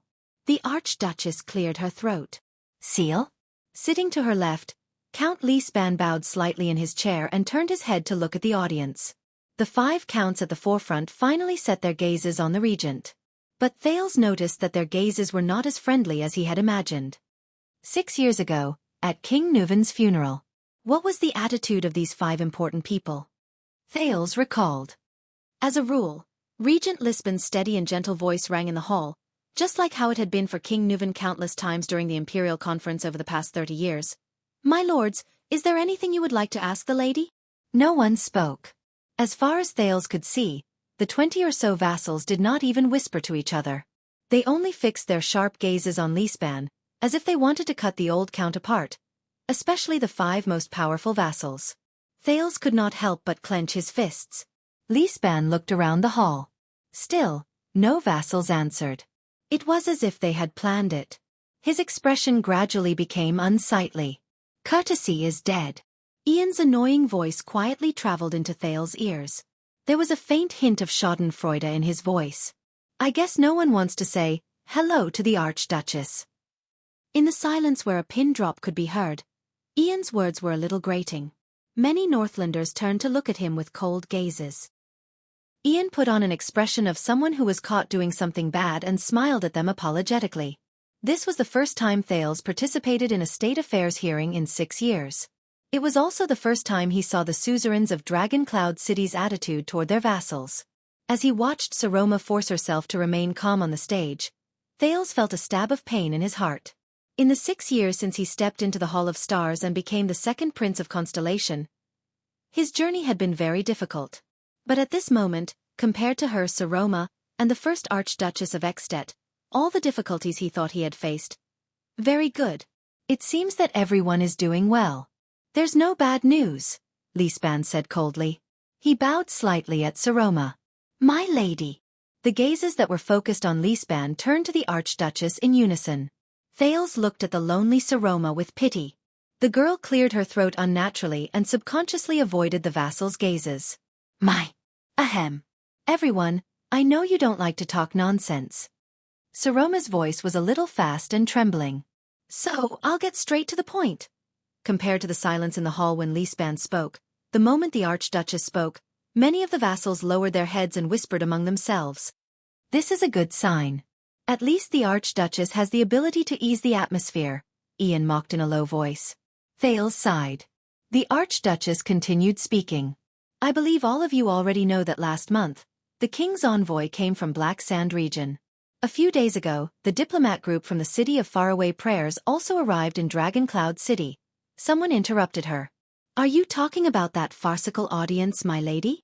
Cotter's son, the Count of Phelan Castle, who was dressed in martial attire and sitting on the 3rd seat to the Archduchess left, said coldly. Of course, the dignified and entertaining Dragon Cloud City has been completely dominated by a young brat. Count Cotterson's choice of words was very rude. Quite a number of people laughed softly, but even more snorted coldly. Saroma's face became even paler. Thales frowned slightly. He turned his head and saw that the Viscount of Dual Wind City, who was the culprit, was laughing foolishly without realizing it. He seemed to find this very entertaining. Is it funny? Thales' gaze was as sharp as a sword. After seeing Thales' displeased gaze, Ian, who realized something, instantly put away his smile. He coughed softly in a seemingly serious manner. I'm sorry. Dragon Cloud City is faced with a choice. After the Archduchess adjusted her breathing, she continued speaking. And I respect all the suzerains who have served under my grandfather for many years. So we will discuss our choice here, on the most important day of the council hearing.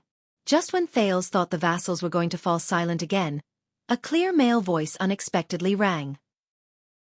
We respect you, my lady, just like how we respected your grandfather. The count who spoke was sitting on the 2nd seat to Saroma's right. His tone was amiable and respectful, which was rare. His golden beard moved up and down as he spoke. So we are here in Flatiron County, responding to your summons. Count Hurst from Flatiron County looked at the Archduchess with a gentle gaze and said, as if she had found her savior, Saroma smiled and looked at the person who spoke gratefully. Thank you, Count Hurst. Hurst, who was in his 30s, shook his golden beard and nodded with a smile. Thales frowned. He looked at the enthusiastic Hurst and shifted his but unnaturally. This damn chair is so hard to sit on. My God, Thales, did you see the way he looked at that girl? Ian interrupted at an inopportune moment. I bet that every time he looks for a woman, he imagines her to be. Thales, who was in a bad mood, turned his head abruptly. Will you die if you don't speak? The prince replied coldly. Ian quickly raised his hands and stuck out his tongue innocently. Then, he opened his mouth, maintained his smile and silently mouthed, yes. Thales was so angry that he did not want to talk to him anymore. Count Hurst's words seemed to have stirred up the vassal's conversation. Cotter's son, who had just made a sarcastic remark, touched his chin and snorted. Phelan Castle is the same, Cotterson said slowly. But I noticed that we are not the only ones who responded to the summons. Count Cotterson moved his finger and pointed at a corner of the hall. That is. Everyone's gaze followed his finger. Thales's heart skipped a beat. Why is he here, my lady? Cotterson twisted his wrist and pointed coldly at the Prince of Constellation. This person from the Empire is at the most important meeting in all of Dragon Cloud City? The hall immediately erupted in a lot of discussions, and there was even a clamor. At that moment, Thales became the center of attention. Worry and nervousness appeared on the Archduchess' face. Lisban narrowed his eyes. Nicholas, who had been wearing a cold expression, furrowed his eyebrows. All right, no matter how much I want to keep a low profile, Thales sighed. I am here at the request of the Archduchess and the invitation of the heir of the City of Faraway Prayers, the second Prince of Constellation said coldly. As a third party, I am here to witness this meeting that concerns Extet's honor. After he finished speaking, the arguments in the hall became even louder. Thales could even hear their discussions clearly. So that is, what a joke. Take a guess. If he is here, that woman should also be here. Dragon Cloud City. Haha, how ironic. Perhaps one day, the Archduchess will have a young suzerain whose father is unknown. Thales clenched his fists. Ian shook his head helplessly at him, looking as if he wanted to help but could not. I don't remember when we were in cahoots with the people from the Empire, Cotterson said coldly without even looking at Thales. Chase him out. A lot of noises of agreement erupted among the vassals. Order, my lords. Nicholas' voice interrupted the conversation. As the Archduchess guard, the Star Killer looked down at the chaotic nobles from above. He was not polite at all. You are standing on Dragon Cloud City's land, Count Cotterson.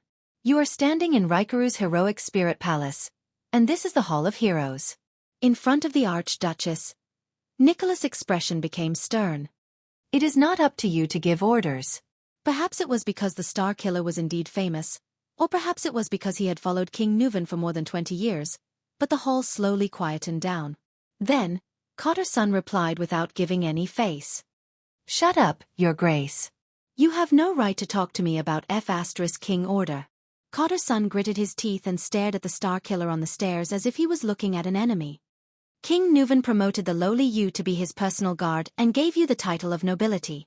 Yet, you repaid him with your negligence and incompetence. You caused His Majesty's death, and caused us and Dragon Cloud City to fall into this state. At that moment, a rare flush appeared on Nicholas' pale face. Thales had seen him like this before. It was a sign that the Star Killer was angry. If I were you, incompetent person, I would find a place with no one around and commit suicide as soon as possible, instead of shamelessly staying by the Archduchess' side and pretending that nothing has happened. Count Cotterson's words traveled clearly into everyone's ears. The disgrace of the White Blade who killed the king. Bah! Quite a number of Northland nobles snorted coldly in unison. Nicholas lowered his head abruptly, so that no one could see his expression clearly. But he did not say anything. Thales could see that his fists were clenched together and trembling violently. The prince knew that the king's death under the protection of the White Blade guards was the greatest trauma in the Star Killer's life. In the hall, Nate Monty of the City of Faraway Prayers diplomat group frowned. This raven of death looked at Nicholas, who was behaving abnormally, and sighed softly. Enough. Cotterson. The Archduchess finally spoke. Her words were subconsciously laced with a hint of anger. Lord Nicholas fought against the calamities until the last moment for the king. He does not deserve such an evaluation.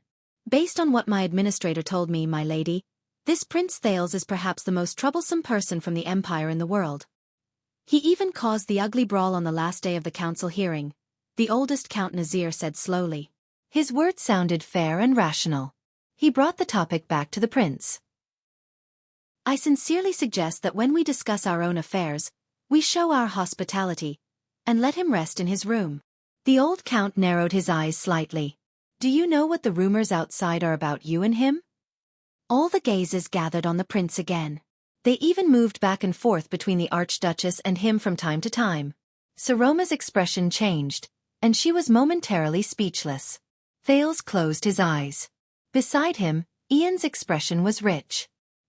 He opened his mouth and was about to say something in Thales' ear. Not now, Ian.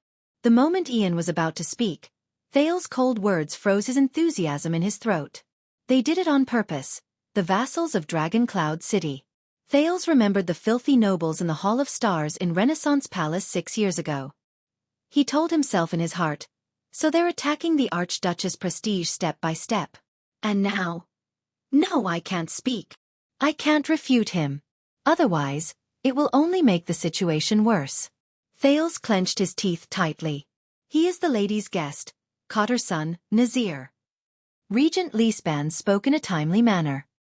He stared coldly at the two counts. This is the lady's promise, so he will stay.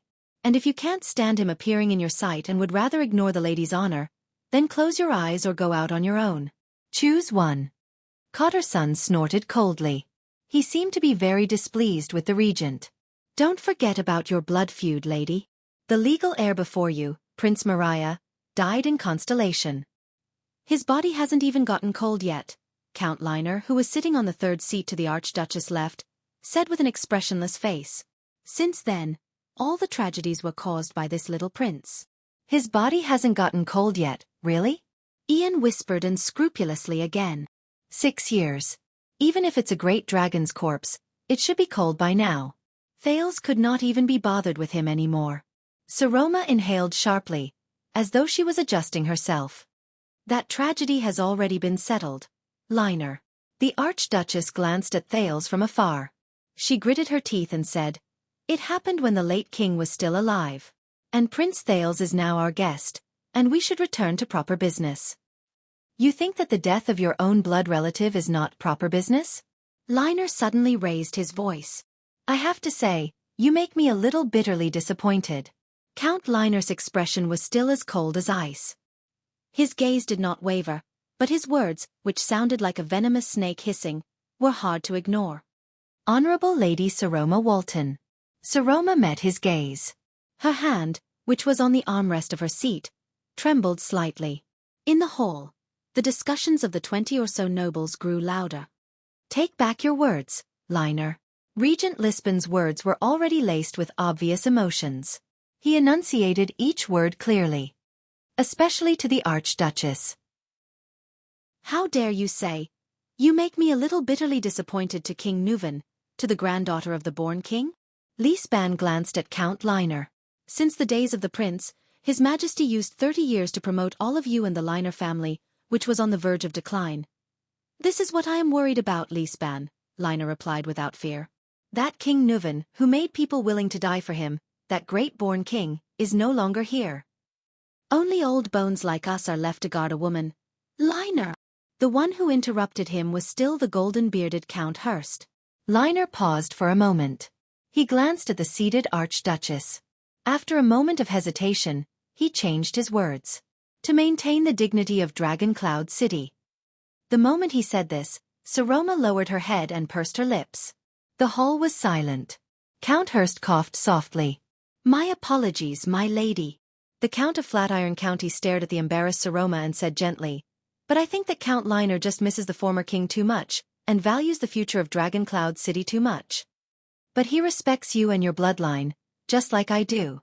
Hurst nodded slowly and respectfully. My lady. Ian put on a disgusted expression and whispered, I'm going to vomit at this hero saving the damsel in distress seducing a girl. But it really works. Look at that girl's expression. So King long-winded. For the first time, Thales found that he really wanted to strangle Ian. He wanted to make all of Ian's direct words stuck in his vocal cords. The prince fixed his gaze on Saroma. Saroma looked at Hurst, who had helped her out of the predicament, and even gave him a forced smile. Thales furrowed his brows tightly. You are facing the bloodline left behind by the born king, young Hurst. Lisban interrupted their eye contact. There is no doubt that she will lead the future of Dragon Cloud City. Hurst smiled and nodded slightly at the regent. Of course. The more you speak, the more you sound like King Nuvan, Prime Minister.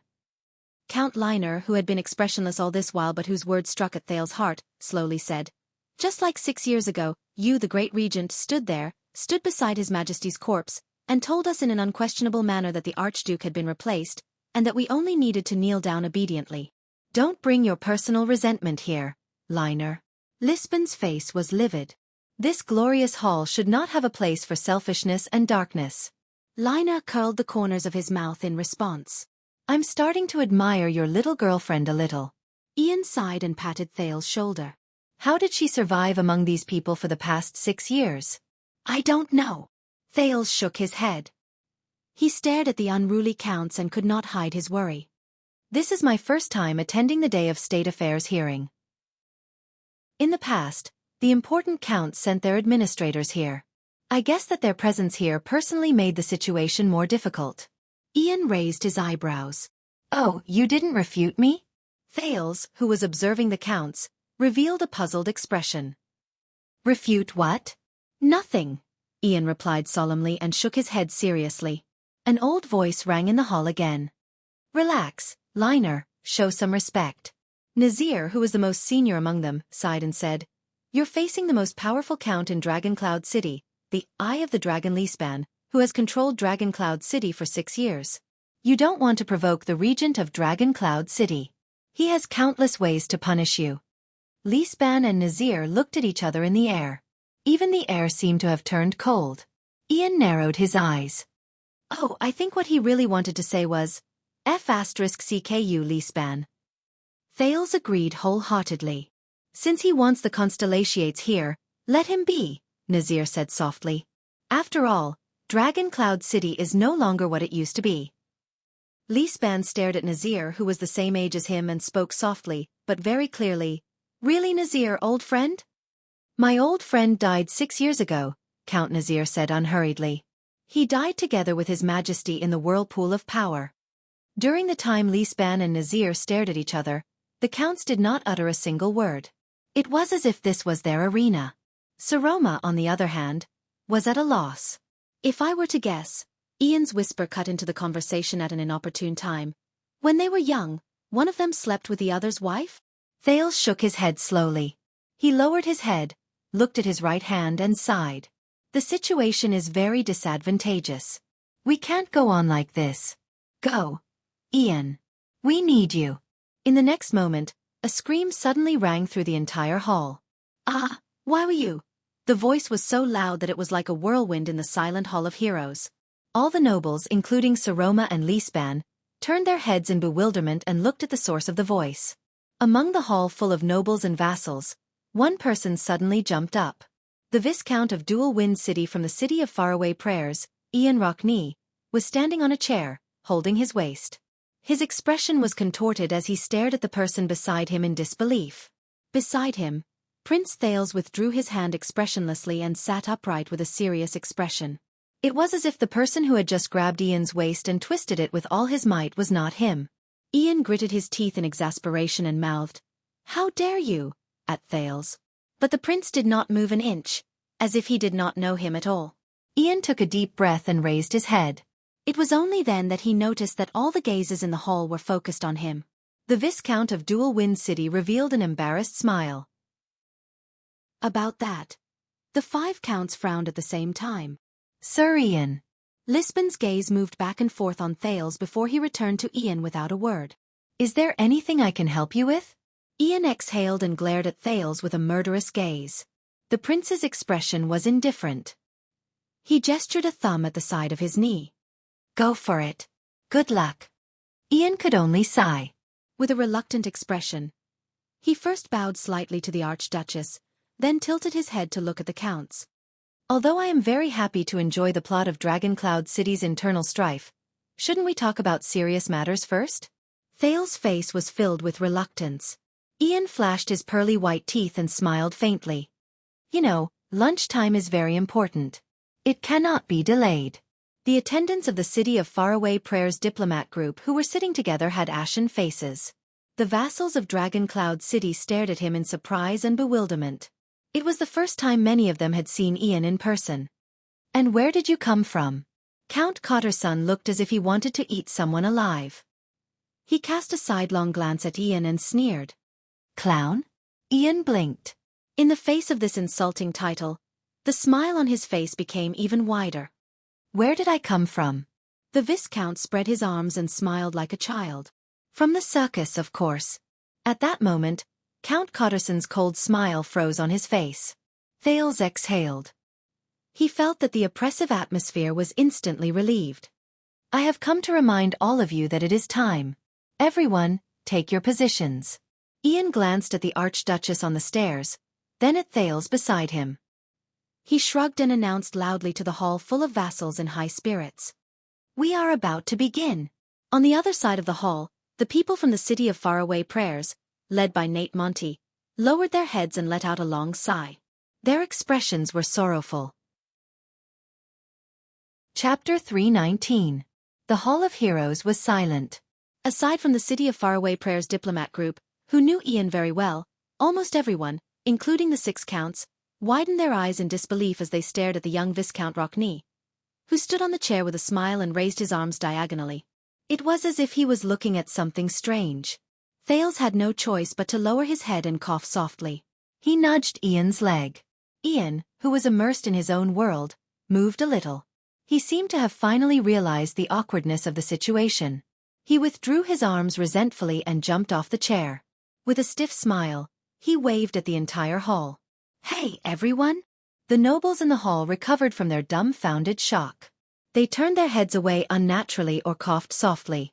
They seemed to be ashamed of the scene in the Hall of Heroes. The 5 counts, who had been aggressive before, did not say a word. They just sat where they were with unpleasant expressions and stared at each other. Thales chuckled in his heart as he watched from the side. Good job, Ian. You interrupted their increasingly aggressive questioning. How should they react when faced with such an unreasonable person and such an inexplicable situation? Did this clown get your permission to stand here and insult all of us? Count Cotterson turned to the Archduchess. His gaze was cold and his expression was stiff. Together with his martial attire, he looked like an ice wall. My lady. Saroma was about to answer. My lady, my lords. Among the diplomat group from the City of Faraway Prayers, the noble who had reprimanded Ian, Old Bonnie suddenly stood up shakily. With a tragic and pained expression, he bowed to the Archduchess on the chair. This is just a joke. On behalf of the City of Faraway Prayers, Ian's behavior. But before he could finish speaking, Monty, the Raven of Death, suddenly extended his hand and grabbed his shoulder. He forcefully pressed the bewildered Old Bonnie down. Ian blinked and nodded slightly at Monty, who had his lips curled up slightly. At this moment, the seated Archduchess finally could not stand it anymore. She coughed. Everyone. Thales could tell that Saroma was holding back her laughter as she looked at the Count's ashen faces. This is Sir Ian Rockney from the City of Faraway Prayers. He is Archduke Rockney's eldest son and heir, the Viscount of Dual Wind City. He came with a mission from Grand Duke Rockney. Ian gave a friendly smile and bowed slightly to the Archduchess. The counts looked at Ian in unison, but none of them looked surprised. Instead, they looked relieved, as if they had expected this. This made Thales think that perhaps they already knew who Ian was. City of Faraway Prayers, Rockney. Cotterson sized up Ian from afar. There was a slightly solemn look in his eyes. I've met your father before. Long hair Culgan is a respectable man. His words are more trustworthy than a long sword. I also respect the Rockney family. They are the model knights of Northland for the past 1,000 years. The corners of Ian's mouth moved slightly, forming a faint smile. But when I look at you, boy, Count Cotterson shook his head in disdain. I really feel ashamed for your father and family. Laughter came from the vassals. Thales saw Ian's gaze flicker slightly. Likewise. The heir of the City of Faraway Prayers sat down in the most relaxed manner possible. When I see you, I also feel ashamed for Dragoncloud City and the Archduchess. Ian snorted softly. A count who hid outside the city when calamity befell, and was unharmed when his king died in battle. Count Cotterson's expression turned cold. If I were you, coward, Ian yawned pretentiously and repeated the words Cotterson used to criticize the Star Killer just now. I would find a place with no one around and commit suicide as soon as possible, instead of shamelessly staying by the Archduchess' side and pretending that nothing happened. Beside the Archduchess, the Star Killer furrowed his eyebrows slightly. This sentence was like a wave that was thrown into a lake, and it caused a huge ripple. The nobles in the hall instantly burst into an uproar. The nobles, especially the 5 earls, stared at Ian, who had a nonchalant look on his face, as if he was their father's murderer. Thales breathed a sigh of relief. This young Rockney sure has guts. Count Cotterson gritted his teeth and emphasized Ian's title. "I'll say it again, Viscount. Then you and I can duel." Ian laughed out loud. "Of course." He waved his hand boldly. "Duel." Thales was shocked. "Wait, Ian is..." But before he could understand what was going on, the heir of the city of faraway prayers snapped his fingers, flipped his hands without any qualms, and pointed at the diplomat group from the city of faraway prayers with a relaxed expression. "And I will appoint Lord Nate Monty of the city of faraway prayers to represent my honor in a duel with you. Life or death. What do you think?" In the distance, Monty, who was scratching his neck, instantly froze. The Count's expression stiffened again as they looked at Ian. Ian maintained his smiling expression. "Looking for a representative in a duel? Is this guy really a Northlander?" Thales exhaled. Fortunately, Ian is still Ian. He won't suddenly become a heroic man who is unafraid of death. "You're hiding behind the Raven of Death in the face of a duel?" Count Cotterson looked at the resigned Monty, then at Ian.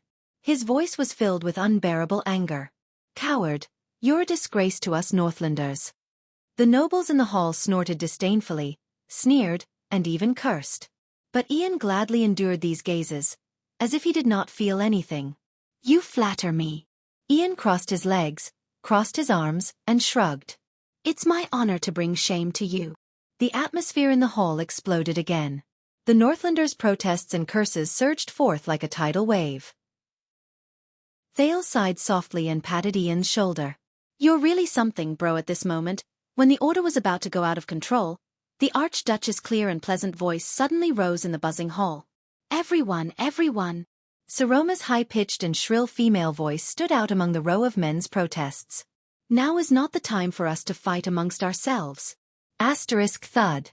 Asterisk Nicholas punched the wall beside him fiercely. The noise in the hall gradually became softer. Following the Starkiller's actions, the Archduchess guards in the hall raised the weapons in their hands and smashed them against the wall beside them with straight faces, as if they had rehearsed it. Asterisk thud. Asterisk the dull but deafening sound resonated in the hall, causing all the enraged nobles to quieten down. They could not hide the expressions on their faces. They all looked at the highest seat. Saroma glanced at Regent Leespan. After receiving his affirmation, she tried her best to finish what she wanted to say. "No matter how we view this, Sir Ian, we cannot ignore the most important matter at the moment. The city of faraway prayers has brought bad news from the Golden Passage." The Archduchess inhaled. 20 years ago, the Alliance of Freedom, which bowed to the late king's army, recently tore up the agreement they signed with my grandfather. "Everyone, the dignity we took back for Ekstedt with our own hands 20 years ago has been violated again." The Archduchess' voice faded away. Ian snapped his fingers. Under the disdainful gazes, he spread his hands and made a gesture that said, "That's how it is." No one spoke. Thales closed his eyes. "It's here. The real drama." They seemed to be thinking. Then the old Count Nazir spoke slowly. "The cowards in the West have finally become strong-willed for once." The Count of Rubble Mausoleum and Harting County sighed.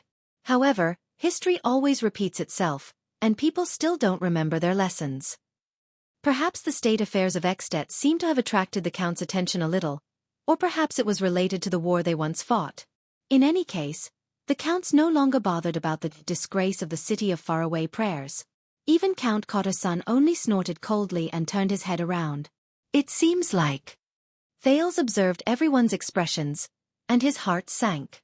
They all knew what was important and what was not. However, for the Counts, the truly important matter might not just be the Alliance of Freedom. The Alliance of Freedom. Those cowards would not dare to do this alone. Who is supporting them from behind? The one-armed Count Karkagel, who had been silent all this while, as if this matter had nothing to do with him, furrowed his brows. Those long ears again? No. Ian seemed to have regained his composure. This made the diplomat group from the city of faraway prayers feel much more relaxed. White Mountain is very peaceful. We have not received any abnormal information about the White Elves. I still remember 20 years ago. Count Liner's expression did not change. Those cowards in the Alliance only had mercenaries to fight for them. Tearing apart their battle formation was easier than tearing a piece of paper. Breaking through their city walls was as easy as climbing a ladder. The city of faraway prayers can completely solve this on their own. As long as they don't send clowns to fight, Count Cotterson added in disdain. Ian flashed a smile. The regent of Dragoncloud City, Count Leaspan, clapped his hands and spoke with a solemn expression. His words were powerful and resonant. I believe that all of you are not fools. You know very well what the key to this game of chess is. You even know who the person behind the Alliance of Freedom is. The 5 counts narrowed their eyes and stared at Leaspan. Ian coughed. Everyone, I believe that all of you know. King Chapman is oppressing and abusing the nobles in his domain. The Viscount from the City of Faraway Prayers sighed.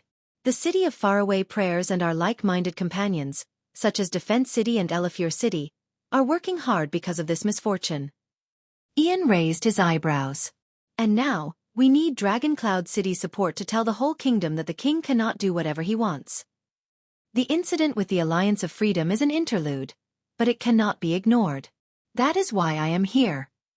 The hall was silent for a moment, and everyone looked at the 6 earls at the front. But the answer that Ian received was not so positive. Count Liner said coldly, "Then go to the king. Perhaps if you give the king what he wants, the Alliance of Freedom will obediently lower its head." Ian frowned slightly. "Don't bother Dragoncloud City." Cotterson snorted coldly. "This is not our war, at least not now." Thales frowned. Thales furrowed his eyebrows. "They can all see it. They are just..." Count Leaspan spoke in a timely manner. "But this is our war. We cannot run away from it." The former prime minister, who had accumulated decades of prestige, made everyone look at him solemnly. Leaspan said solemnly, 20 years ago, Dragoncloud City responded to the Alliance of Freedom's rebellion with blood. This is the Dragon Spear family's glorious past, and proof of the late King Nuven's authority. We are the leaders of Extet, and we are duty-bound. Count Nazir stared at Leaspan, who spoke sternly.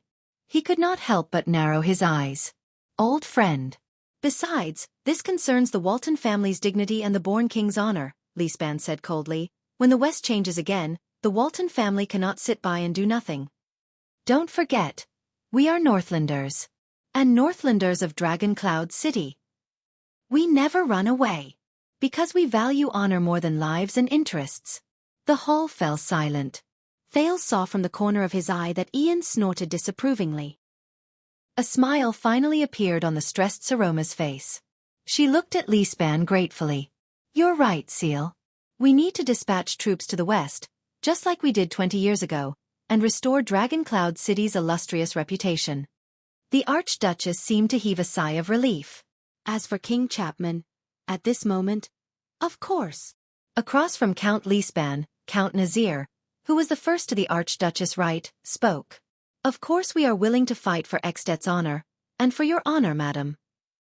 His old voice did not diminish his dignity. For a moment, it even reminded Thales of the former ascendant king. Nazir was like an experienced elder. He said patiently, "But as a vassal who has received the late king's kindness and is loyal to the Walton family, I have the responsibility and obligation to remind you to think one step further." Saroma's face tightened. Thales clenched his fists. An ominous premonition rose in his heart. "Following in your father's footsteps and dispatching troops to the west, perhaps you can indeed be praised by others, and even become a good story. But after we go to war, after we win and tear down the walls of the Alliance of Freedom, what will happen?" Nazir looked around the hall and said softly, "We, Dragoncloud City, are nothing more than a chess piece that swings back and forth between the City of Faraway Prayers and Black Sand region, used by others." Ian raised his eyebrows. Saroma's face tightened. She was a little anxious. She was about to speak, but, "Yes, perhaps you protected Dragoncloud City's dignity, and people praised you as not bad," Nazir interrupted his vassal calmly. "But what can Dragoncloud City really get?" All the nobles in the hall listened to him quietly. Especially the other 5 counts. Lispan's expression was especially unpleasant. Nazir continued, "The authority to command Extet again? Or the spoils of war sent by the City of Faraway Prayers? Or a certificate of commendation from the king from Black Sand region?" His voice reverberated in the hall. Nazir stared at the Archduchess with an electrifying gaze. Saroma bit her lower lip and glanced at Thales for help. But Thales was powerless at this moment. 20 years ago, my grandfather did this. he reaped. The Archduchess was a little flustered. She was interrupted again. At that time he was the king. Your grandfather, Nuvan, and we all represented all of Ekstedt, Nazir said slowly. Now. Nazir let out a long sigh. Under everyone's solemn gazes, he stood up shakily and looked at the Soul Slayer pike behind the Archduchess. His gaze was filled with sorrow and nostalgia. Now is not 20 years ago, my lady. His tone was light, but there was a sadness in it that was difficult to ignore. Dragon Cloud City has long lost its king. At that moment, Thales sized up the old count again. The warning bells in his heart kept ringing. He had a premonition of the direction of the conversation. *T. This guy. He's definitely a ruthless character who won't lose to Lisban. Nazir turned his head around. His voice became cold. We've already suffered enough at the hands of outsiders. Why should we be the vanguard of others and get involved in this mess? Many people in the hall started whispering to each other. The Archduchess was at a loss. Suffered a lot? Old friend. Lisban stared at Nazir. What do you mean? The person who took over his words was Count Liner. Was he not clear enough? Liner's words were as piercing as ever.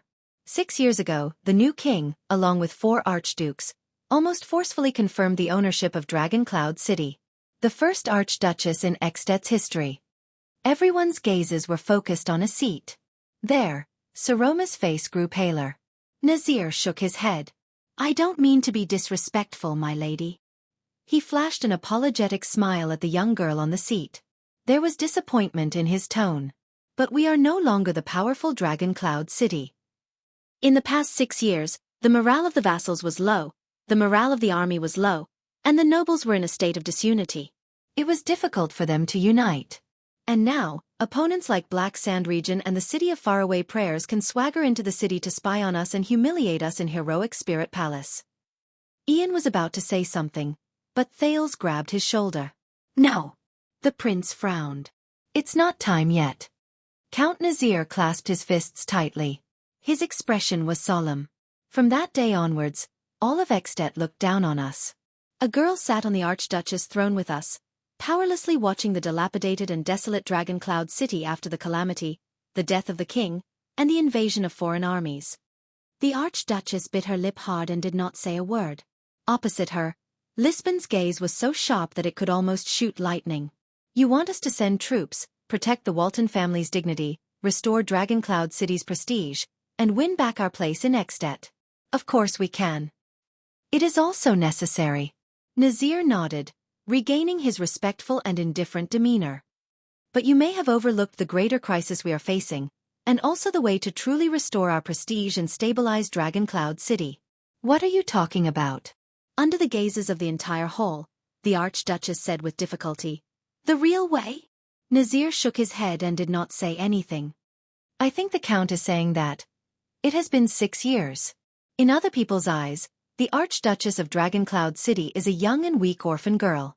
She has neither a husband nor children, and the Walton family is on the verge of collapse. Cotterson said sarcastically, even we, the vassals of Dragon Cloud City, feel that we are like the setting sun in the west. The atmosphere in the hall became more and more unbearable. Thales stared at Saroma, whose lips were wriggling weakly on the stage, like a powerless fish on a chopping board. He clenched his teeth tighter and tighter. Are all of you criticizing me? Saroma said with difficulty. Asterisk clap. Asterisk Nazir clapped his hands. No, we care about you. We care about you, my lady. Nazir said in a gentle tone, just like how we love Dragon Cloud City and are loyal to the late king. That is why we need you to become strong. Dragon Cloud City can no longer waste away in a state of weakness and unrest, and I am also tired of fighting against Seal endlessly. We were once friends who trusted each other through life and death, but now, because of you, we have become enemies. Nazir and Lisban exchanged glances. Both of them saw the wariness in each other's eyes. And disappointment.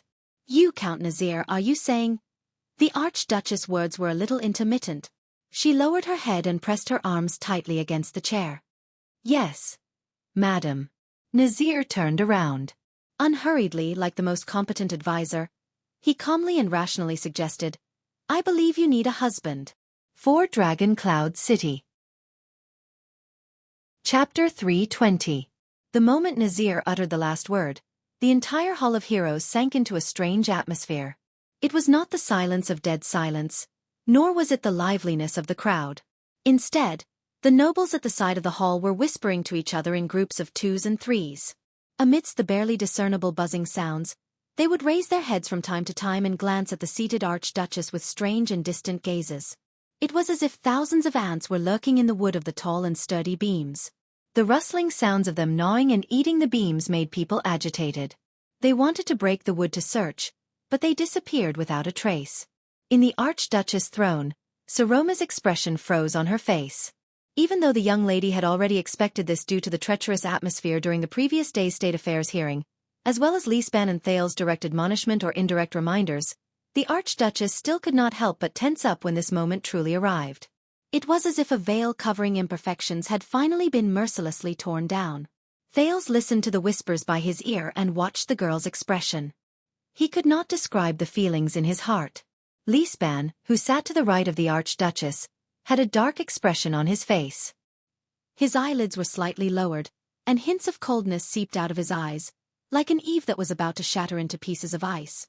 Count Nazir. After a long while, the expressionless girl slowly said in a clear but cold voice, "Is this your suggestion? My marriage? For Dragon Cloud City?" The moment she spoke, the whispers in the Hall of Heroes instantly disappeared. They were like ants that had stopped gnawing and were hiding. Nazir quietly watched the girl who was staring at him coldly. There was not a hint of emotion in his eyes. "This is how it should be," the old count said faintly. "You know, the Walton bloodline must continue, just like how the marriage between the hero Chara and Princess Rain continued Dragon Cloud City's rule. The Walton family also needs a legitimate son and male heir to comfort the restless vassals, intimidate our opponents, and tell the outside world that Dragon Cloud City is under sufficient protection and is as stable as before." Nazir remained calm, but with every word he said, the whispers in the hall decreased by a notch, and the girl's face turned paler.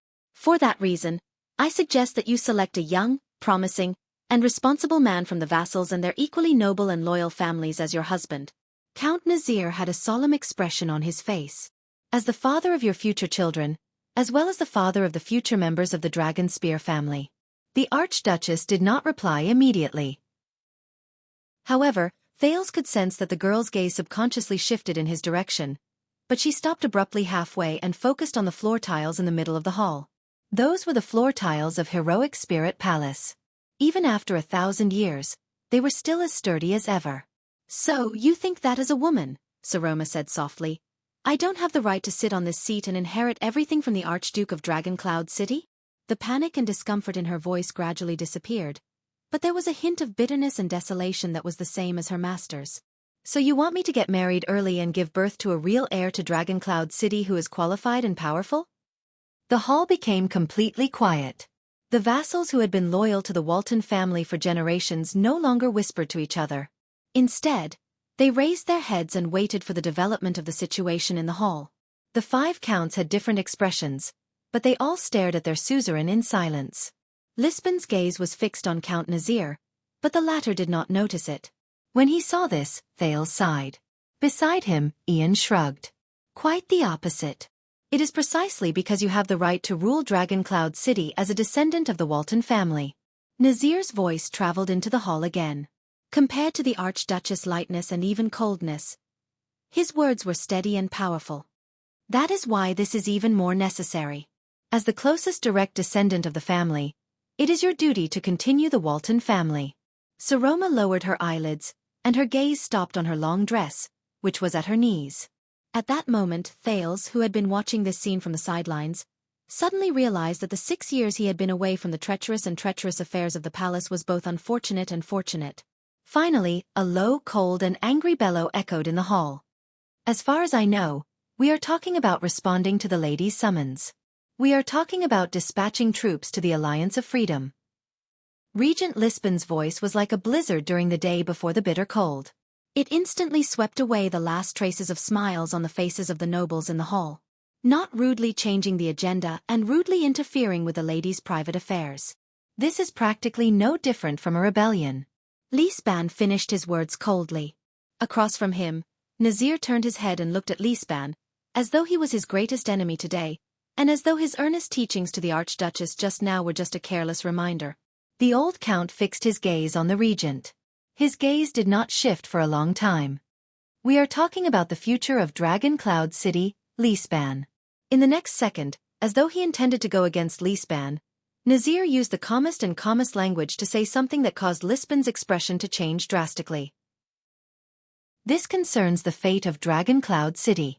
Do you think that we will be so muddle-headed as to allow it to be controlled by some powerful minister with ulterior motives? Aside from the two of them, the other four counts also reacted slightly. Among them, Liner and Cotterson snorted coldly without bothering to hide it. Only the silent Archduchess continued to stare at the long skirt between her legs. It seemed that the pattern on it was very pretty. Lisban stared back at Nazir, no longer hiding his displeasure. The regent sneered. So, you forced the Archduchess to marry the person you liked? Holding Dragon Cloud City firmly in your hands is not called muddle-headed, right? The argument between the two lords echoed in the hall, but no one dared to interrupt them. Thales listened to their conversation coldly. Lisban and Nazir were two Northland families with equally long histories. When it came to achievements, they did not even lose to the 9 Knights of Raikaru. Since the era of the King of Dragon Knights, they had been the Walton family's left and right arms. Together, they supported the flag of the Cloud Dragon Spear in Dragon Cloud City. And now, a second later, Nazir and Lisban averted their complicated gazes from each other. No one has ever been able to force an archduke to do anything, not even the king. Nazir lowered his voice slightly and changed the topic of the conversation. But the reason why the archdukes have the right to stand in this position and accept the vassals' loyalty is precisely because they know where their responsibilities lie. Nazir no longer looked at Lisban. On the contrary, he was staring at Saroma with a strange gaze. Her face was livid, and her gaze was unmoving.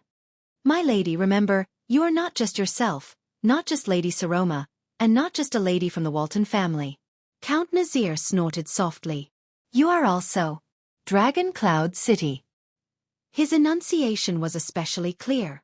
His emphasis was clear and unquestionable. Yes, don't always think about yourself, my lady, Nazir said sternly. More importantly, think about Dragon Cloud City. Saroma, who had already clenched her teeth, could not help but move. I am, she repeated laboriously. I am. Dragon Cloud City? Nazir did not say a word. Lisban's face was livid. In the hall, the whispers of the other dozen vassals rose again. It was louder, more arrogant, and more presumptuous than before. Nicholas frowned. He wanted to raise his hand a few times to reach for the weapon on his back, but every time, he put it down. Thales bit his lower lip. His eyelashes trembled slightly. From the corner of his eye, he saw that the former little rascal had her head lowered and was trembling slightly. Ian gave him a strange look and whispered, Hey, don't let your mind wander. When are we going up? But Thales only pursed his lips tightly and said nothing. Ian soon stopped paying attention to Thales. Because in the next moment, almost everyone did not expect. The young girl raised her head abruptly. What if I say no? The Archduchess' voice, which had always been clear but weak, suddenly rose with a short, breathy tone that was rarely heard. Slight astonishment appeared on the faces in the hall one after another. With a tone filled with rejection, Saroma's eyes flashed with anger that had not been seen for a long time. She looked around the entire hall, especially the 6 counts. This surprised Thales. Saroma, do you remember? Choose who you want to be. If you don't want to be a vase that is manipulated by others and can be casually traded, then reject them. On the Archduchess' throne, the young girl revealed a beautiful but cold face.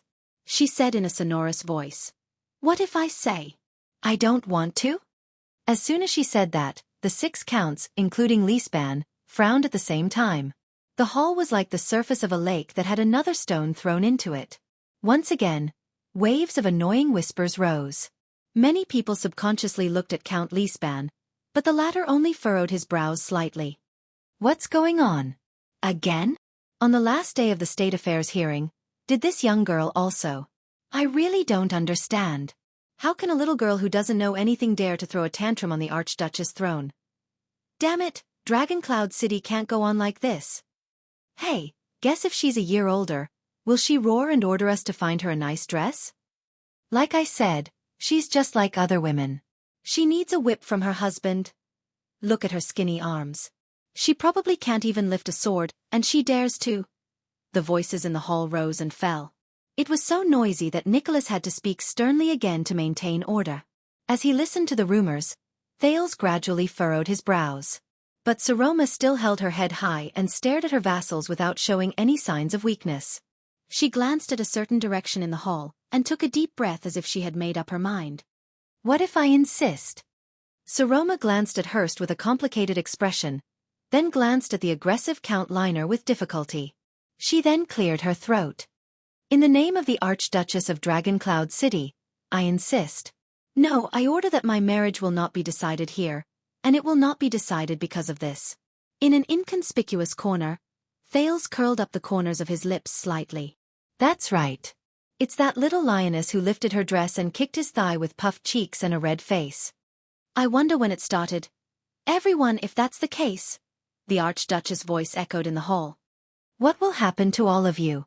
Once she said that, there did not seem to be any changes in the hall for a while. But Thales inexplicably felt that the temperature around the 6 seats beside the Archduchess seemed to have suddenly dropped. All the counts turned their heads in unison. Their gazes were fixed on one person.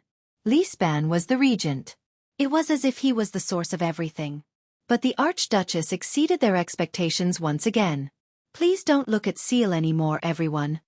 Saroma's voice trembled slightly, like a branch swaying in the cold wind. He didn't teach me to say this. Lisban was stunned. Count Nazir's gaze slowly froze on the Archduchess' hand, which was holding the armrest of her throne. Very good. A few seconds later he said softly, You surprised me a little. Saroma took a deep breath. She felt that Nazir's strange gaze had a magical power that could penetrate people's hearts. But the strange look in Nazir's eyes only lasted for a short while before it returned to its original solemn and indifferent look. It was as if the surprise brought by the Archduchess just now was really just a coincidence. Beside him, Count Liner snorted softly. You are the Archduchess. In Dragoncloud City, your authority is innately supreme. But the question is, are you really prepared? Count Liner's tone was devoid of any emotion, but every word he said was crucial. Are you really going to abandon your vassals here, because of this matter, and dominate Dragoncloud City as a lonely widow? Abandon my vassals. As a lonely widow.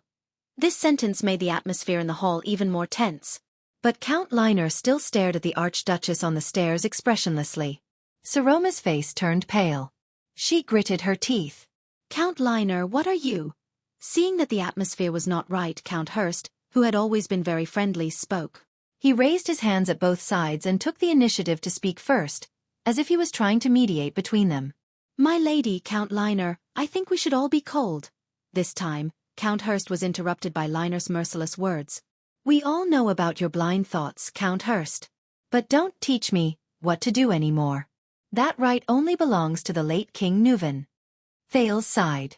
Even though Liner said those words to Count Hurst, his gaze was still fixed on the Archduchess. This made the pressure on Saroma even heavier. Hurst's golden beard trembled. A few seconds later, the Count of Flatiron County, who had been rebuked, put on a cold expression and did not continue the conversation. The hall became quiet again. Thales and Ian were the only ones who were paying attention to the development of the situation with completely different emotions. The Archduchess' expression was as calm as still water. The vassals' gazes were as sharp as swords. Soon, Count Nazir sighed and rejoined the conversation. That is truly regrettable, my lady. Of course, as a count, I am powerless to oppose or even stop your decision. Like a slightly disappointed old man, Nazir shook his head and said softly, But I, of course, only I will still advise you, and even advise you with my actions. In the face of the crisis of the Alliance of Freedom, in this battle between the City of Faraway Prayers and Black Sand region, it is best for us to put our own safety first. Without realizing it, Saroma held her breath and frowned. Advise? Action. Put our own safety first? The Archduchess' arm stiffened. What do you mean? Nazir looked at her indifferently and did not answer. Thales exhaled through his nose subconsciously. Well done, Saroma. We are close. We are close. In this game, we have completed the most important connection, war and marriage. We will win. Lisban chuckled disdainfully. So you, Nazir, and even many of the vassals who are dissatisfied with not being able to intervene in the marriage of the king, in the face of the crisis of the Alliance of Freedom, you must refuse to be summoned by the lady, refuse to gather your armies, and even, like many of the vassals of Black Sand region and the archdukes of other territories, refuse to pay taxes to the lady, just like how they rebelled against King Chapman? Nazir did not pay any attention to him. Count Kotterson, who had always been straightforward, narrowed his eyes and stared at the Archduchess. He arched an eyebrow and said, "Of course I hope that it won't become like that, lady. But there are many times when we have no choice." Saroma's expression changed. Sending troops to the Alliance of Freedom is to protect the honor of the Walton family. It is the person your ancestors swore loyalty to. If we watch the War of the Alliance of Freedom with folded arms and refuse the City of Faraway Prayer's request for help, then we, as the Archduchess of Dragoncloud City, and all of you as the Dukes of Dragoncloud City. The Archduchess gritted her teeth and said coldly, "We will all become laughingstocks. Whether it is a weak woman who is powerless to protect the name of her father and ancestor, or a Northlander who is cowardly and does not dare to face the enemy she defeated years ago." The other four counts, whether it was the merciless Kotterson, the sarcastic Liner, the taciturn Karkagel, or the gentle and polite Hurst, all averted their gazes and avoided Saroma's gaze. Only Count Nazir stared at the Archduchess with a spirited gaze. He sighed softly in resignation. During the 6 years of internal strife and disasters, Dragoncloud City is already on the verge of collapse. Refusing to send troops may damage the reputation of the Walton family and us, but it is a good way to ensure that we do not sink in this whirlpool. By the side, Lisban snorted coldly. He was rather disdainful. The Archduchess seemed to be gnashing her teeth. "You know, Count Nazir, and all of you know that we must send troops. Even if it's not for the Dragonspear family or to assist the City of Faraway Prayers, but only to suppress the king's ambition and prevent us from drifting along with the waves in the internal whirlpool of the kingdom. This is also for Dragoncloud City." But in the next moment, old Nazir's voice rose abruptly and interrupted Saroma's words. "Then for Dragoncloud City, why can't you understand?" Saroma was startled. Below the stage, Thale's fists loosened and clenched. Close. Close. Saroma. Just one more step. Count Nazir's gaze on the Archduchess suddenly changed. There was a sharp glint in his eyes. "If you can choose your husband with an open mind and sober mind and stabilize the future of the Dragonspear family, then all the problems can be easily solved. At that time, as the Archduchess, you will be stationed in Dragoncloud City. You will raise the Walton family's flag of honor in a justifiable manner, and give the order to send reinforcements to the City of Faraway Prayers. Your husband, who is also in the Walton family, will lead the army and join us, the vassals, in an expedition to the west to clean up the chaos in the Alliance of Freedom." The Count said coldly, "While reviving the family's prestige and protecting Dragoncloud City's honor, we can also win the City of Faraway Prayers alliance. We can even dampen the king's arrogance and show off our existence and strength. Isn't this a better solution?" The Archduchess bit her lower lip. She seemed to be a little flustered in front of more than 20 vassals. At this moment, Saroma's regent, Count Lisban, spoke in a timely manner. "Deal with the king? Is that true?" Regent Lisban snorted softly. "At this juncture where the City of Faraway Prayers and the king are playing chess, all of you are deliberately using the suzerain's marriage to obstruct us. Why? Are the benefits offered by Black Sand region and the bones left behind by King Chapman that easy to lick?" At that moment, Nazir was like a fierce beast whose tail had been stepped on. He turned his head abruptly and glared at Lisban. "Be careful with your words, old friend. Lampard did come to me."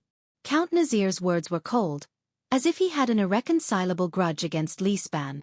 But the Nazir family of Dragoncloud City is not something that a rotten piece of trash like him, who kills his own family and seizes the throne, can order around, no matter how glib his tongue is and how sinister his intentions are. But please believe me, my lady, this is purely my own decision, because I believe that this is the best future for Dragoncloud City. Nazir continued, "Your rights will not be interfered with in any way. As long as you are a noble and handsome man in Dragoncloud City, how you choose, and which one you choose as your husband, is still up to you. This is Dragoncloud City's." Unable to take it anymore, Lispan shouted angrily again. That's enough, Nazir. The regent said coldly, all you can do is talk about is for Dragon Cloud City. But, to let the Archduchess marry one of you? Is this your solution? Lispan shook his head slowly. His eyes looked as if they were about to shoot out sharp blades. Do you really know what this will bring to Dragon Cloud City? The center of the battle seemed to have returned to the two counts. Of course. My lady, Nazir's voice became low, but his eyes did not leave Lispan. I know what seal Count Lispan said to you. It was nothing more than, the Archduchess needs to keep the upper and lower ranks in check and maintain the balance of power in Dragon Cloud City. A suzerain marrying a vassal rashly is detrimental to the internal governance of Dragon Cloud City. You cannot entrust your identity and power to Dragon Cloud City, and other such excuses as the reason why you refuse to marry him. Indeed, it is not without reason. I have worked with Seal for many years, and I know better than anyone else that he is not a fool. These worries do exist. Nazir stared at Lispan with a complicated gaze, but when he turned to the Archduchess, his gaze became even more peculiar. I originally did not want to say these words, my lady, Nazir said softly, but you made me suddenly realize that perhaps I should not treat you like a young child who knows nothing. You are, after all, the Archduchess. Saroma thought of something. Lispan furrowed his eyebrows. So, do you think that your marriage is really just like what some people said, to bind the Walton family's power to a certain family in Dragon Cloud City and seize it into our hands? No. Count Nazir spoke softly with slight exhaustion. This is for a higher and more important purpose. Everyone, the next chapter has been coded and edited. It is scheduled to be published at 12:30. I am going to eat. Chapter 321. Saroma put on a contemplative look. The old count leaned back gently and subconsciously looked at the stone carving of the cloud dragon spear above his head. Everyone! Nazir spoke loudly, attracting the attention of the vassals in the hall. He did not sound like an old man at all. It's been 6 years. When the born king's might was no longer there, due to all sorts of stupid reasons, the so-called balance of power, peace and tacit understanding in Dragon Cloud City were long broken. Nazir looked exhausted, as if he was talking to himself. The hall fell silent. His words made many people sink into contemplation. The 6 most powerful vassals broke off one after another over the vacant position of power left behind by King Nuvan. The other 4 counts moved in unison. Other than Count Karkagel, the other 3 subconsciously avoided Lispan's gaze. On one side, we, the counts, suspect that the powerful Lispan monopolized the political situation, isolated the Archduchess, and attempted to overrule the great legacy left behind by King Nuvan. On the other side, Lispan sat in the position of regent. He hated us for not listening to orders after the late king passed away, and for our selfishness and self-preservation. Saroma was stunned. Nazir stared coldly at Lispan, whose face was as cold as ice.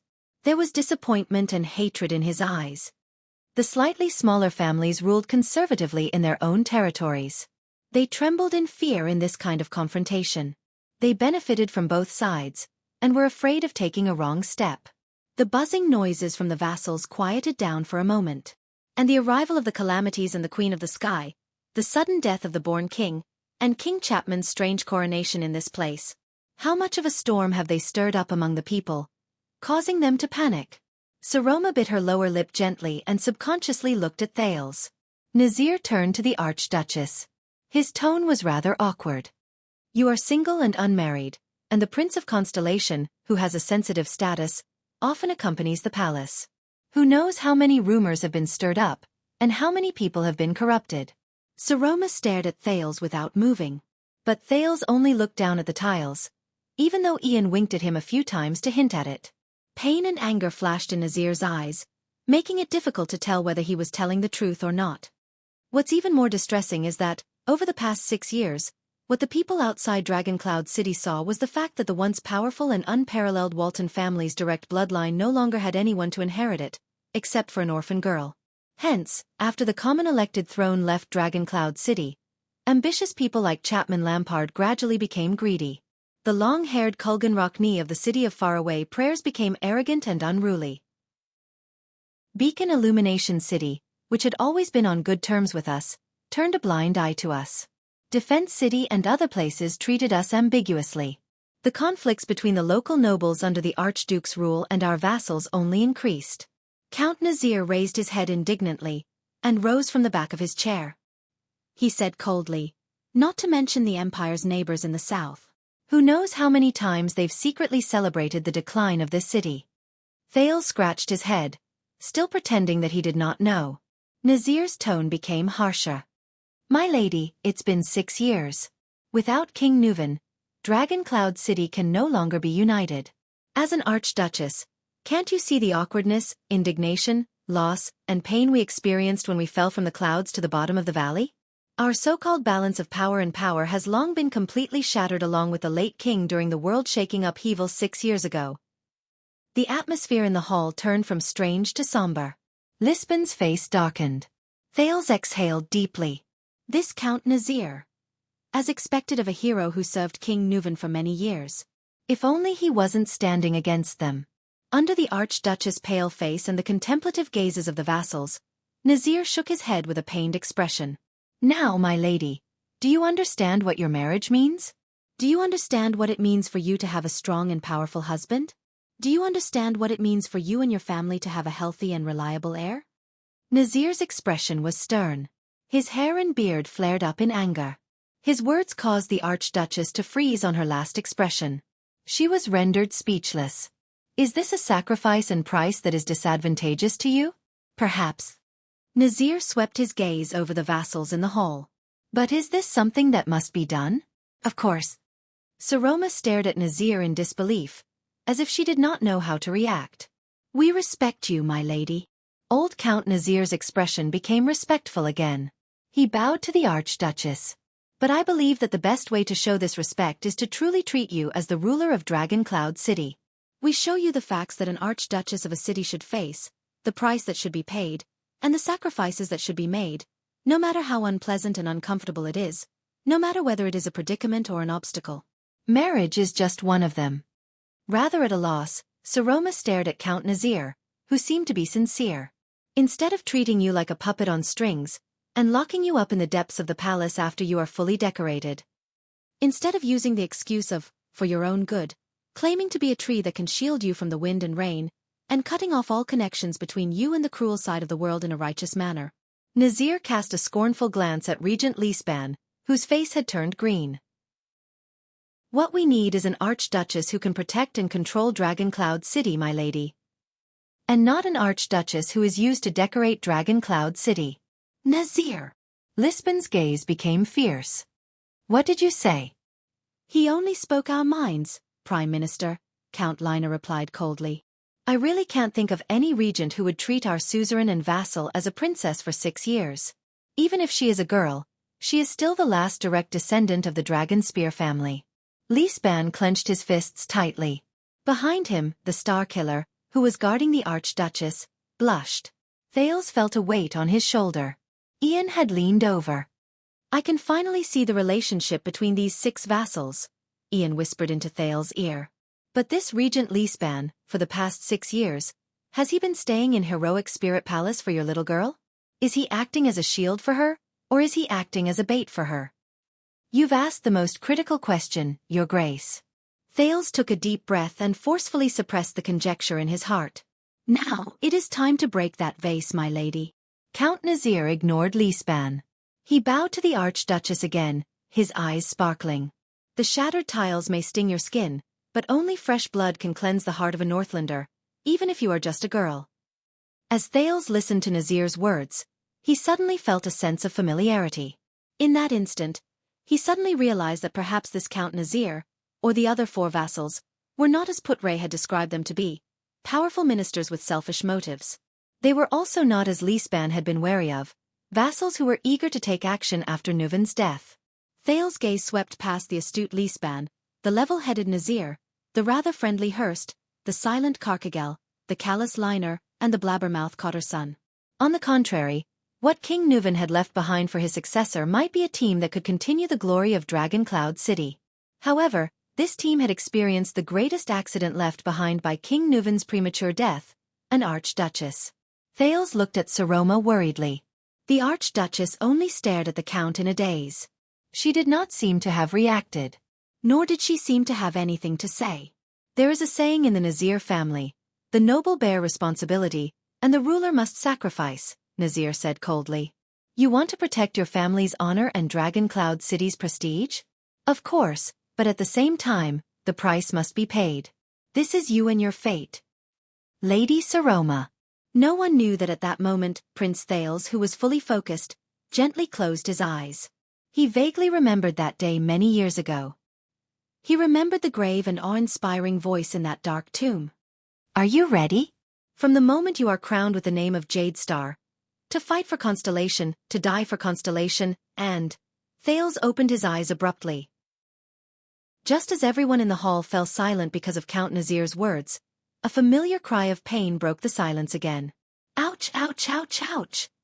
The gazes in the hall were conflicted and dissatisfied as they looked in the same direction again. The heir of the city of faraway prayers, Viscount Ian Rockney, was yelling in an exaggerated manner. He rubbed his calf and looked indignantly at Thales beside him. Thales quietly retracted his leg as if nothing had happened, as if he had never kicked Ian's leg. What now?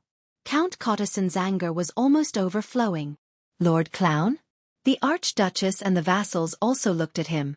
Ian sighed and ignored the secret signals the City of Faraway Prayers diplomat group sent him. He shrugged helplessly and put on a relaxed smile. I'm sorry to interrupt. The young Rockney stood up and gestured for them to stop. He smiled apologetically, as if he was really embarrassed. All of you are having a heated discussion, but does anyone still remember the original topic?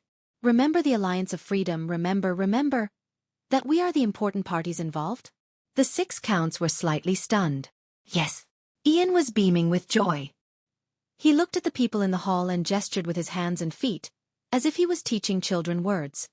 City of Faraway Prayers.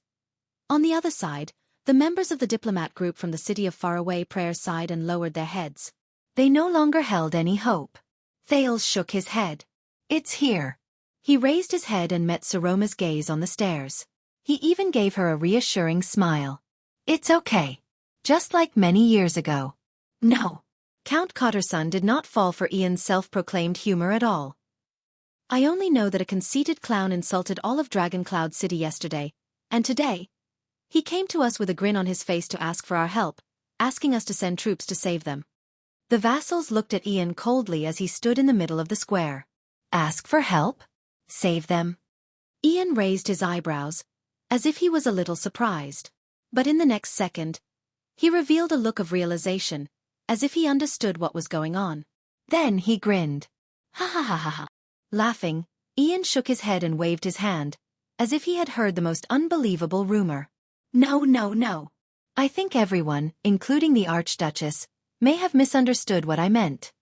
The Archduchess and the 6 counts revealed strange expressions. The other dozen vassals also frowned. In fact, from the beginning to the end, I never said anything about dispatching troops.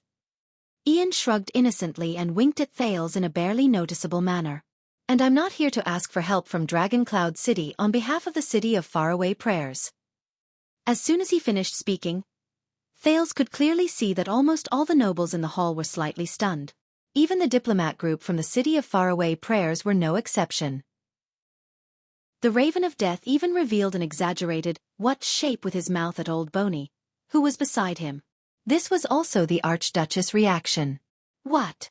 Saroma asked in surprise. We can solve the war ourselves. Ian waved his hand nonchalantly. What you said is very reasonable. If we can't even deal with that bunch of trash from the Alliance of Freedom, wouldn't it be too shameful for the Northlanders? Everyone was stunned. The nobles in the hall looked at each other, as if they could not understand the meaning of this sentence. The 6 counts, who were the most important, sank into deep thought. But all of you are gathering allies from all over the territory and isolating the king. Count Nazir seemed to be deep in thought. Once you fall into a war that cannot be resolved quickly, the Archduchess of the City of Faraway Prayers' appeal to fight against the king together will become empty talk. Oh, I'm really just here to ask the Archduchess to sign a letter of condemnation against the king. Ian was still smiling. He raised a finger and waved it in the air. But believe me, we don't need you to send troops. Nazir subconsciously looked at Lisban, but he realized that his old friend and opponent was just keeping quiet. Something's not right. Then, the city of faraway prayers. The seated Archduchess furrowed her brows slightly. Why did all of you come here? Ian took a deep breath. The smile on his face slowly disappeared, and his entire being became solemn. He turned his head and cast a glance at the puzzled vassals. 20 years ago, when my grandfather was seriously ill, the feudal vassals were suspicious of each other, the fiefs were unstable, and my father was in a terrible situation. Ian sighed slowly, then said in a sonorous and forceful tone, in the face of the Alliance of Freedom's rebellion, under the heavy pressure of White Mountain and even the Camians brazenly intervening, King Nuvan made a wise decision. Without hesitation, he sent Prince Soria to lead an army to the west to help the city of faraway prayers in the war. Ian's expression was sorrowful. He bowed deeply to Saroma, who was seated. The Rockne family will always remember this kindness. The vassals stared at the Viscount's unusual behavior, and endless puzzlement arose in their hearts. Saroma swept a glance at Thales. Ian straightened his body. His eyes were filled with reverence and excitement.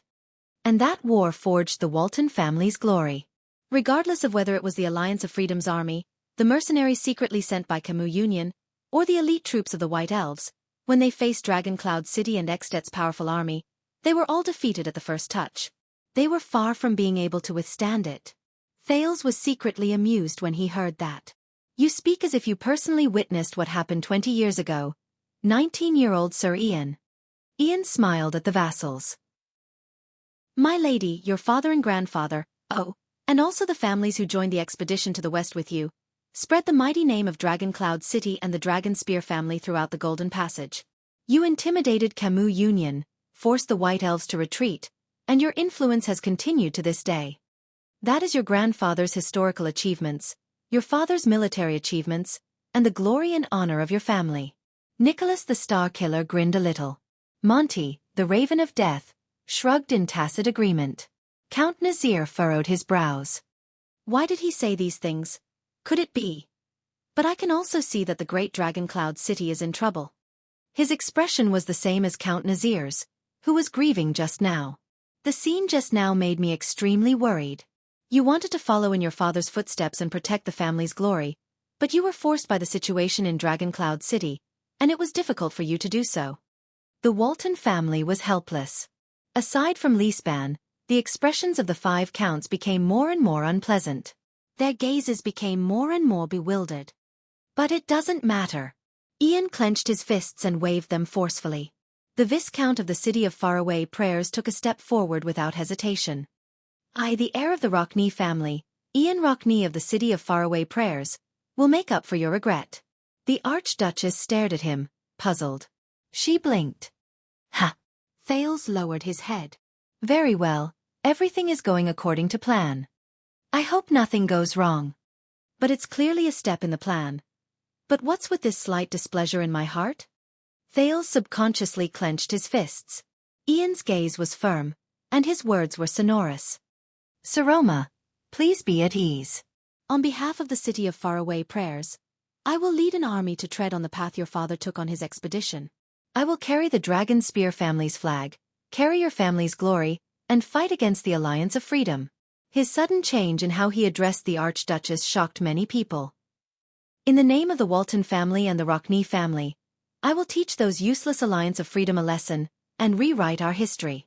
I will plant the Cloud Dragon Spear flag and the Knight's Law flag on top of Fort Liberté once again, and let all bards recite the great victory that belongs to us and Extet. I will tell our enemies that Saroma Walton, King Nuvan's granddaughter, Prince Soria's daughter, has collected the debt that belongs to the Dragon Spear family. Ian acted like a fanatical recruit. In the face of his aggressive gaze, the Archduchess panicked a little. Realizing something, Count Nazir gritted his teeth and said, Enough, Sir Ian. But the Count could not interrupt Ian. Please do not worry. The glory of the Walton family will not diminish just because Dragoncloud City did not send troops. Ian took a deep breath. His eyes were filled with pride and excitement as he personally experienced the epic. Because soon, everyone will know that this war is not just a war between Extet and the Alliance of Freedom. It is also a war that I, Ian Rockne of the City of Faraway Prayers, am fighting for Dragoncloud City's Saroma Walton. The entire hall burst into an uproar. Nicholas had no choice but to maintain order again and suppress the vassals' clamor, which was filled with dissatisfaction and puzzlement, even though his expression was terrible as well. Wait a minute. The Archduchess seemed to have finally sensed that something was wrong. She stuttered and said, "Sir Ian, you are? And after the glorious victory, I will return with the glory of recreating the achievements of your father and grandfather." Ian did not pay any attention to the stunned Saroma. He only immersed himself in his own world. He exhaled, and in an instant, he turned from a fanatical fighter to a gentle poet. "Of course, when the time comes, please kindly agree to a request of mine, a request that makes me feel humble and unbearable." "Peer request." Saroma's face turned pale. For the first time, she exchanged glances with the 6 counts who also had unpleasant expressions on their faces. It was as if they were only standing together at this moment. Ian extended his hands and gestured gently at the seated Archduchess. "This is the repayment of the city of faraway prayers, and also my sincerity, Saroma. I will use this great war to win the right to approach you." At this moment, when the vassals are at odds with each other and the territory is filled with internal strife, I am the only one who can protect your family's glory, and also the only one who can protect your prestige as an Archduchess. Saroma exchanged countless glances with the counts, who were also caught off guard.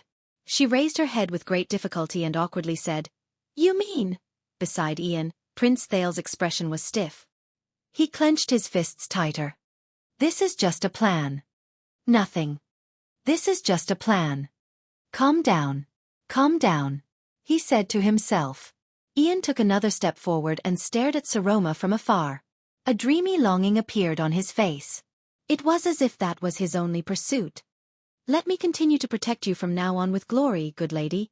The young Rockney stated his intentions in a gentle and tactful manner.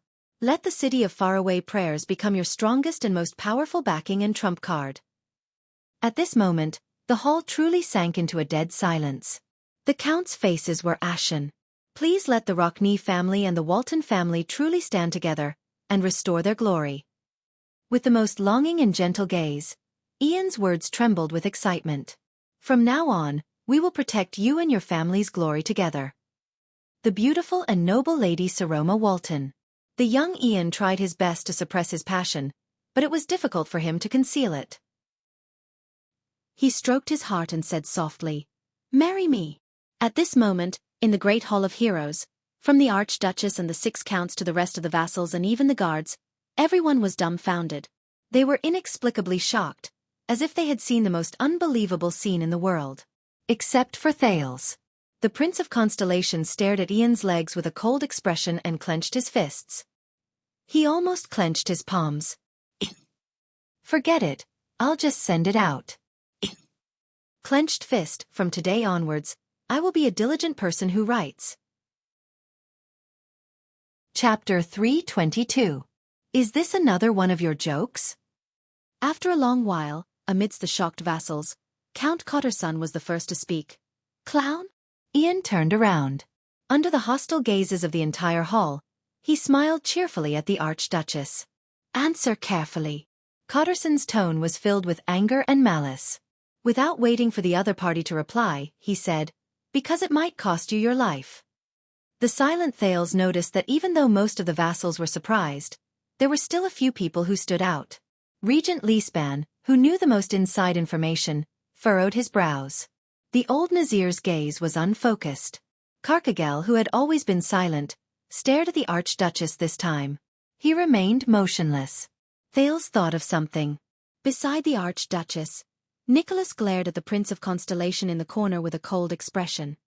His murderous gaze seemed to be saying, "You. I know it's you, young prince. What are you planning to do now?" In the face of the Star Killer's vigilance and hostility, Thales had no choice but to give a friendly and weak smile. "These are my most sincere thoughts." Ian's words interrupted his thoughts. "I came here to—" Ian did not finish his arrogant words. "How dare you?" This time, the one who spoke was the golden-bearded Earl Hurst. In his 30s, he was clearly not as composed as his colleagues. He leaned forward, clenched his knees tightly, and gritted his teeth. His gaze kept moving back and forth between the Archduchess, who was at a loss, and the smug Ian. "In Dragon Cloud City?" Insulting our king in front of us vassals? I don't see how it's an insult. Ian rolled his eyes at the ceiling and spread his hands helplessly and casually.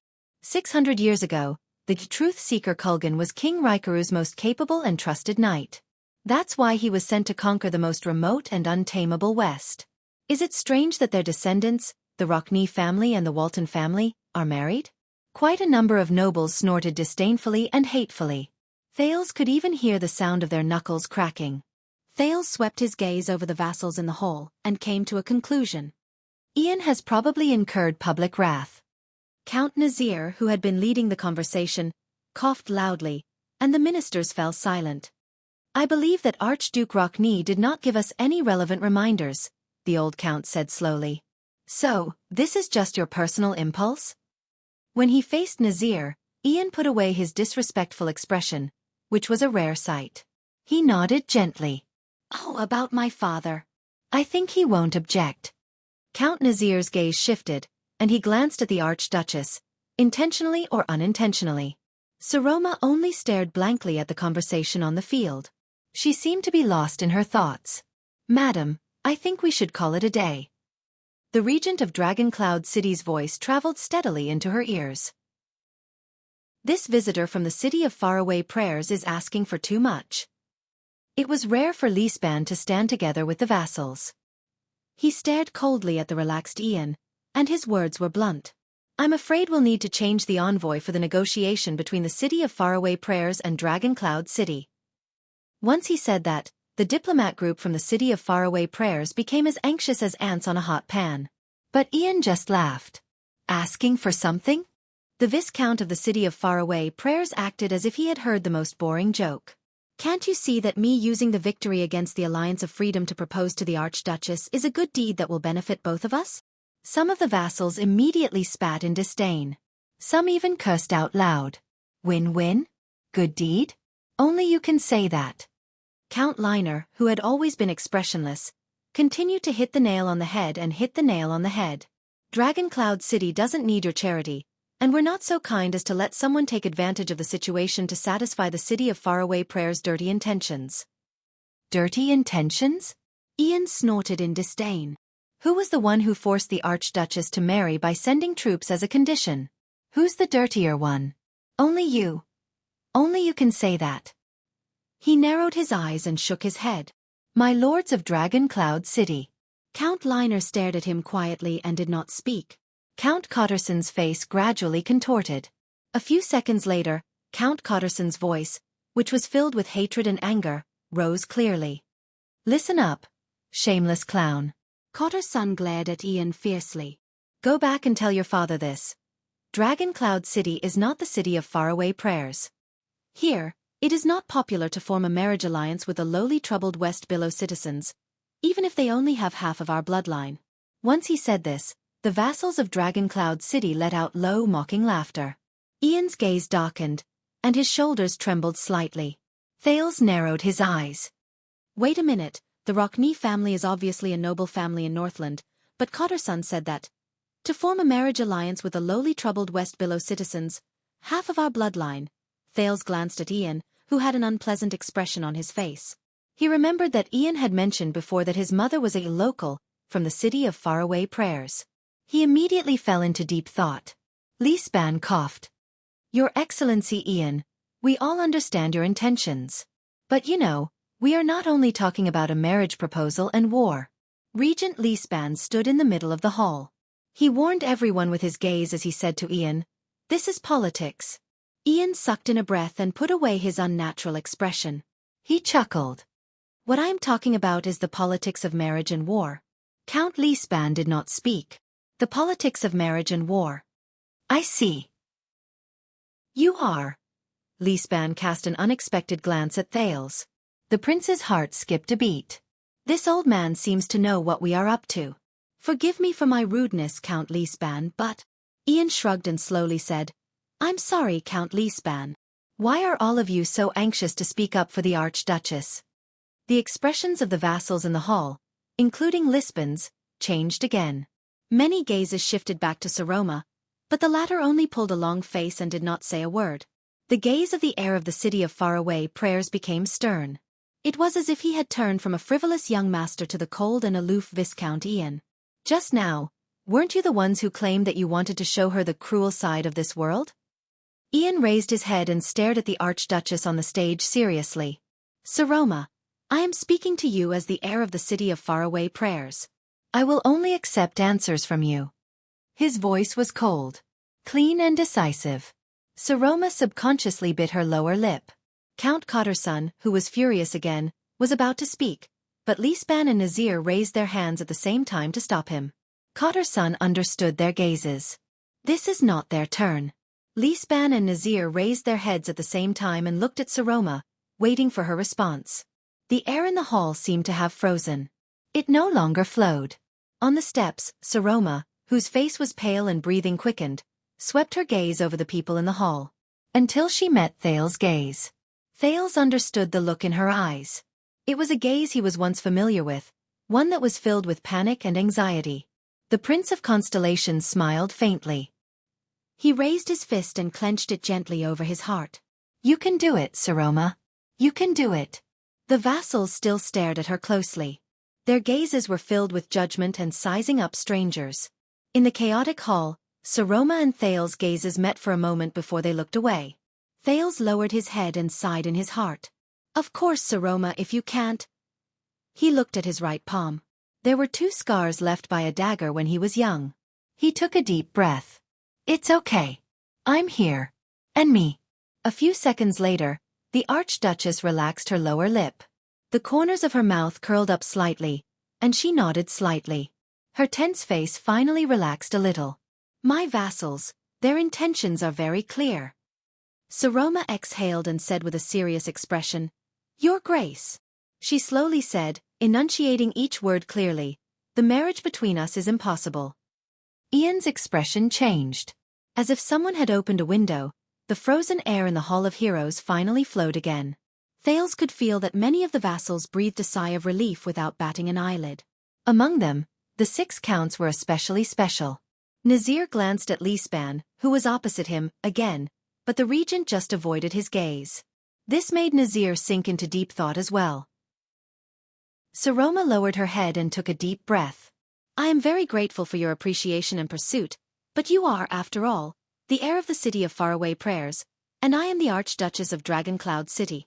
Even someone as shallow as me knows that this has never happened before. Under the vassals' gazes, which were much friendlier than before, the Archduchess cleared her throat and brought out the spirit she used to answer questions in Hick's class. She slowly said, Our abrupt marriage will bring about unexpected consequences. Extet may have an archduke in the future, and he will have the right to inherit 2 territories and titles at the same time. This will cause the entire kingdom to lose balance, and it will also bring us unnecessary trouble. But she was interrupted by Ian's chuckle. And you are just going to let your vassals do whatever they want to you and make decisions for you? Saroma? Thales saw Count Nazir and Count Lisban frown again. Ian clicked his tongue and shook his head.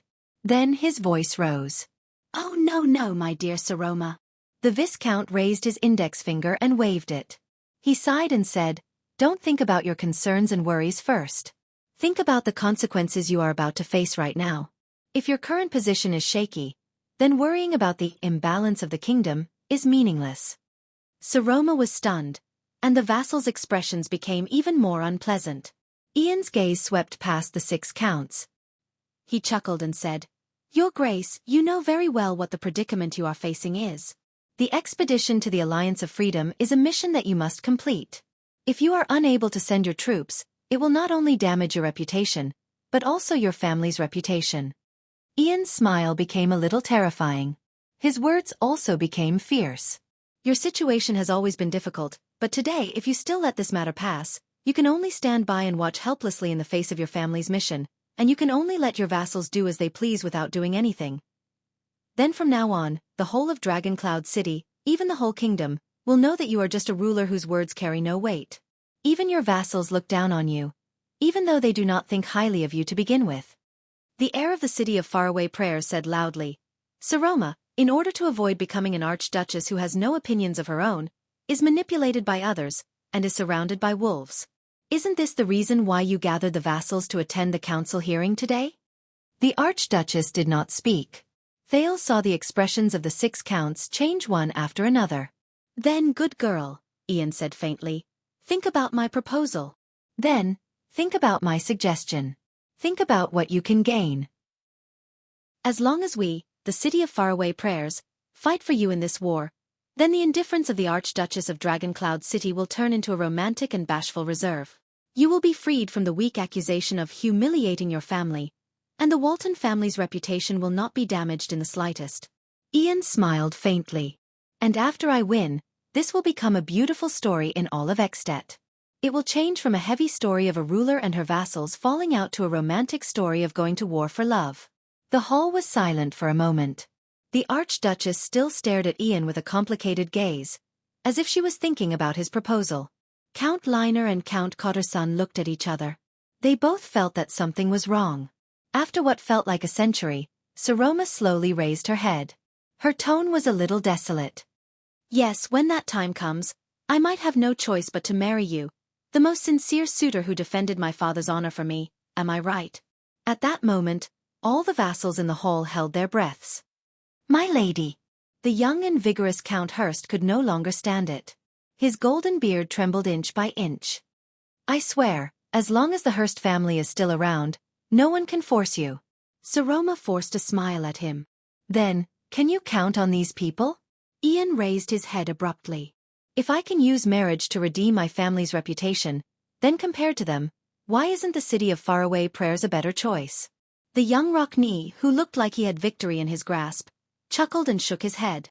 "In the future, no matter who it is, if they want to look down on your authority in Dragoncloud City, they will have to think about the price they have to pay." As soon as he finished speaking, the atmosphere in the hall changed again. The whispers of the vassals on both sides became softer and shorter. On the other hand, Regent Leespan and Count Nazir were both silent. Thales took a deep breath, retracted his observant gaze, and chased unnecessary thoughts out of his mind. "So far, everything is going well. As long as there are no accidents." "No, I can't be too optimistic." He clenched his teeth. "Think about the places where accidents might happen. For example, the relationship between Leespan and the vassals is worse than we can imagine. Or, the Northlanders' deep-rooted view of women far surpasses their loyalty to their mission, the importance they place on honor, and their obligation to Dragoncloud City and the Archdukes. Or what I'm most worried about." When Thales thought of this, he cast a sidelong glance at Ian. Like the Viscount of the City of Faraway Prayers changing his mind midway.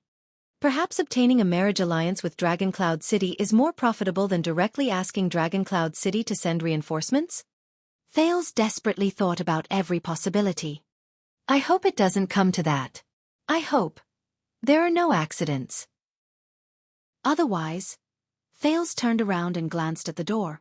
Ralph noticed his gaze and returned it with a questioning look. "Now." Thales shook his head and gestured. "No, it's fine. It's fine for now. Besides," Ian sighed and shook his head at Saroma in an extremely gentlemanly manner, "I hope you understand that, at least compared to your vassals, I have no intention of forcing them. What we need is a symbol that Dragoncloud City is standing together with the City of Faraway Prayers, and a symbol that the Rockney family is fighting for the Waltons." He nodded in a friendly manner. "If the marriage is too hasty, we can also skip this step first. With this step, I will first obtain your permission to bring the Walton Dragon spear flag. I am not in a hurry. When I return victorious from the war, I will deliver that romantic request." When Saroma, who looked extremely solemn, heard this, she could not help but be slightly stunned. She hesitantly said, "Your Grace, you are very confident." Ian laughed. "Because I believe that no suitor is more qualified to stand by your side than a person who has personally defended your family's honor." He looked around the hall and laughed under the vigilant gazes of Dragoncloud City's vassals. "And which suitor is more trustworthy than the person who, in times of crisis, stands in front of you without hesitation, withstands all harm for you, and fights endlessly for your safety and honor? Who is more trustworthy? In times of crisis, stands up, withstands harm, fights endlessly." Saroma's mind wandered for a moment.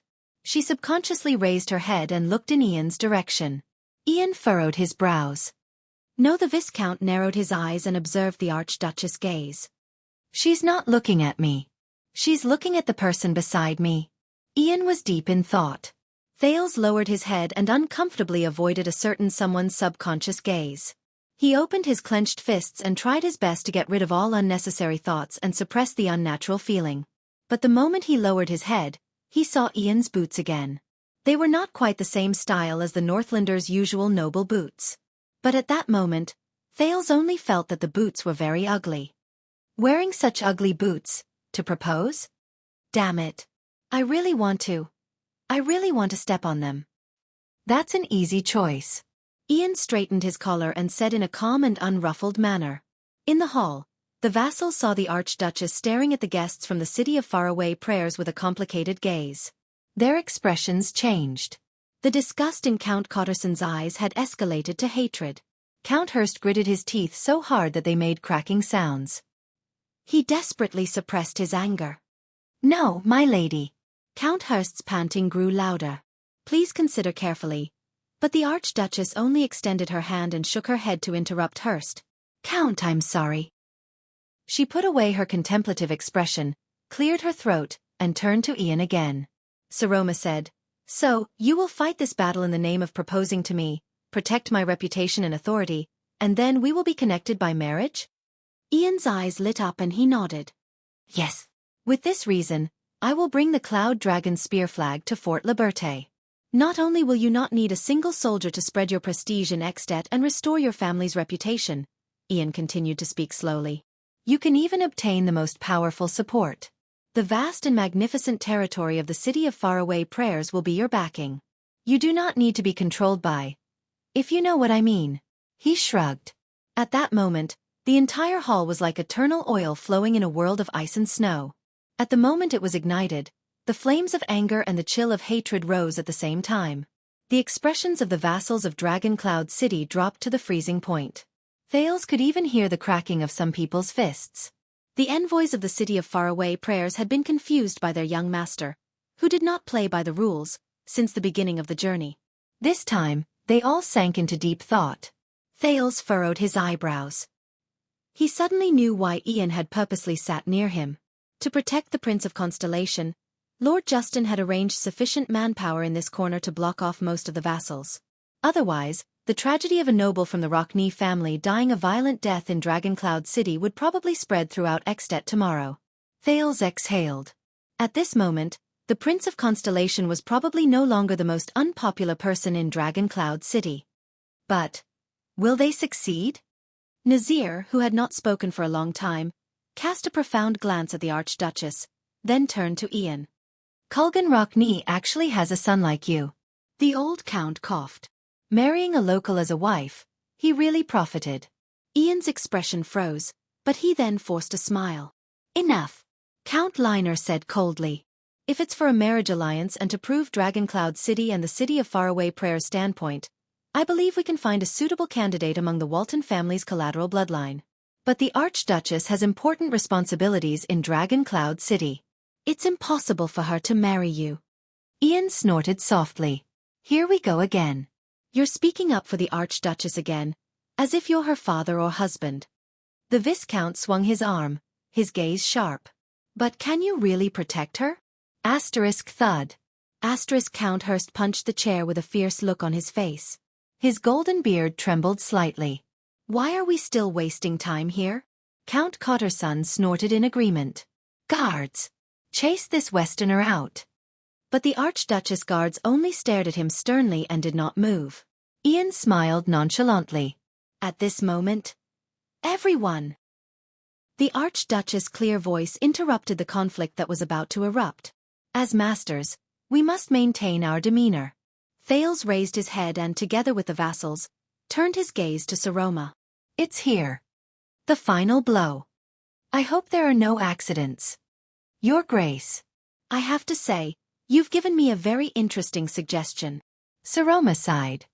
It's even quite tempting. The vassals' expressions immediately became very unpleasant. Without sending a single soldier, I can solve the problem of the Alliance of Freedom, restore my prestige, my family's dignity, and even obtain the support of the City of Faraway Prayers. Saroma forced a smile with great difficulty. Her voice was filled with exhaustion. I only need to pay the price of a so-called romantic story. Ian bowed respectfully. That's right. Saroma looked at him quietly and nodded. The vassals could no longer sit still. Hurst could not help but exclaim in surprise. "Lady!" Count Liner narrowed his eyes and looked at the regent. "Lisban, as the leader, as the regent, you have the duty to stop the lady's blind behavior." But Count Lisban was indifferent. He continued to look at Saroma. There was a hint of unfamiliarity in his eyes. F***ck. Cotter's son was furious. "Lisban, we all know that the lady listens to you. Don't play dead. Say something." Nazir was also frowning, but his gaze was on Lisban. Only Karkagel, who had always been silent, did not say a word. He watched the situation in the hall quietly. The other vassals had different reactions. Some were worried, some were anxious, and some were gnashing their teeth.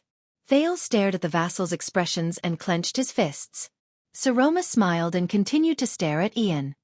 "So, my dear Saroma." Ian waved his hand excitedly. "Have we reached a consensus? The great alliance between the Waltons and Rockney?" Saroma's smile grew brighter, and there was even a hint of relief in it. Thales closed his eyes. Under the gaze of the entire Hall of Heroes, the Archduchess of Dragoncloud City gently leaned against the back of her chair and looked at the stone carving of the Cloud Dragon's spear above her head. "Your Grace." The Archduchess' voice was indistinct, as if it came from the horizon. "No." At that moment, the entire hall was first filled with rhythmic breathing sounds, then immediately fell silent. Ian was stunned. "Saroma, what?" In the next second, Saroma straightened her back from her chair. She sat upright and still, and her expression became stern again. Count Nazir narrowed his eyes, while Count Lisban furrowed his brows. "I said, Your Grace." "No." The Archduchess stared coldly at the air of the city of faraway prayers and enunciated each word clearly. "As the Archduchess of Dragoncloud City, I reject your suggestion, and I don't need the city of faraway prayers to stand up for us. I will also not form a marriage alliance with you." Ian furrowed his brows. "Also, please address me as Archduchess or Lady," Saroma said indifferently. Chapter 323. The hall was so quiet that one could hear a pin drop. The nobles watched the confrontation between the Archduchess and the envoy from the city of faraway prayers with different expressions. Ian widened his eyes in surprise, as if he could not understand the Archduchess' words. Almost everyone in the hall stared at him with hostile expressions. Ian took a deep breath and raised his head with a puzzled expression. "But, the war with the Alliance of Freedom is right before our eyes." In her seat, Saroma's lips twitched slightly. She nodded slowly. "Yes." Ian raised his hand in puzzlement and contradiction, as if he wanted to express something, but he put it down halfway. The air of the city of faraway prayers gritted his teeth and frowned deeply. "You know, right? This is a war that means a lot to you and your family, especially after Dragoncloud City lost its king." His tone was slightly anxious. "Do you also know that the person sitting at the other end of the chessboard is King Chapman, who hates all of you to the core?" The vassal's expressions became even more tense. Saroma lowered her head weakly and sighed as she said, "Yes, I know." Her voice was weak, like a whimper. Ian seemed to have received encouragement. His gaze became lively, as if he was looking for support. He smiled in a rather relaxed manner. "Very good. Then you should know your current situation. You know that your prestige is far from enough to support you, especially." Ian paused for a moment. He looked around and sighed in a seemingly regretful manner. "Especially since you are a woman, a female archduchess." At that moment, the prince felt the nobles in the hall adjust their expressions unnaturally.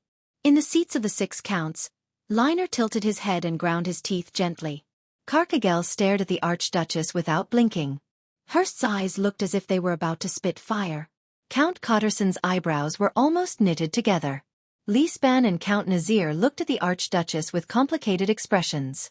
The meaning in their gazes was difficult to decipher. The Archduchess raised her head. Thale's heart tensed. The girl exhaled and put on a relieved expression. Her eyes were very calm. "Yes, I also know this." Her tone was normal. It was as if the other party had only said trivial things like, "The weather is good today. This bowl of soup is not bad," read the book patiently, "and don't rush me to update." Ian frowned.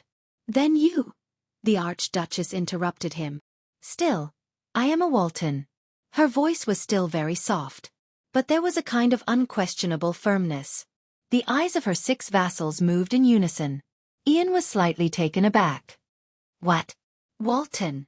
King Rikaru's heir, Walton. Cloud Dragon Spears Walton. Dragon Cloud Cities Walton. Saroma stared at Ian indifferently. Do you know the meaning of this surname? Ian first narrowed his eyes, then a look of disbelief appeared on his face. Walton. He exhaled impatiently. Saroma, wake up. Think about the scene just now. Think about the attitude of your vassals. Then think about my suggestion. Ian waved his hand in exasperation. This is the only way for you to salvage your predicament. The Viscount's words echoed in the hall. The vassals' expressions became unnatural again. Saroma smiled. Her gaze met with Ian's in the air. No, the Archduchess said softly. It isn't. The Waltons are the Waltons. Saroma turned her gaze and looked at each of the vassals with different expressions. Cloud Dragon Spear has never fought alone. 700 years ago, Rikaru stood in the sky with his spear, and the young Waltons followed closely behind him.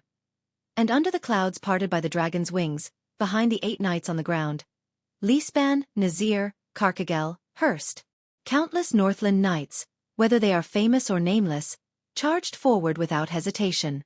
They stood together, and together, they cast the battle that reversed the cold wind, tore apart the darkness shrouded by the calamities, and won a future for the world. Under her seat, Count Hurst's expression changed. My lady. The other vassals' expressions became increasingly solemn. 700 years ago. Thales sighed. He could not help but think of the portrait of Tormund in Mindy's hall. The sorrowful king of Renaissance also charged forward with his spear, and the 6 knights beside him, riddled with wounds, raised their reins and charged forward without regret. He also thought of the madness of Giza and Asda's duel. Asterisk thud.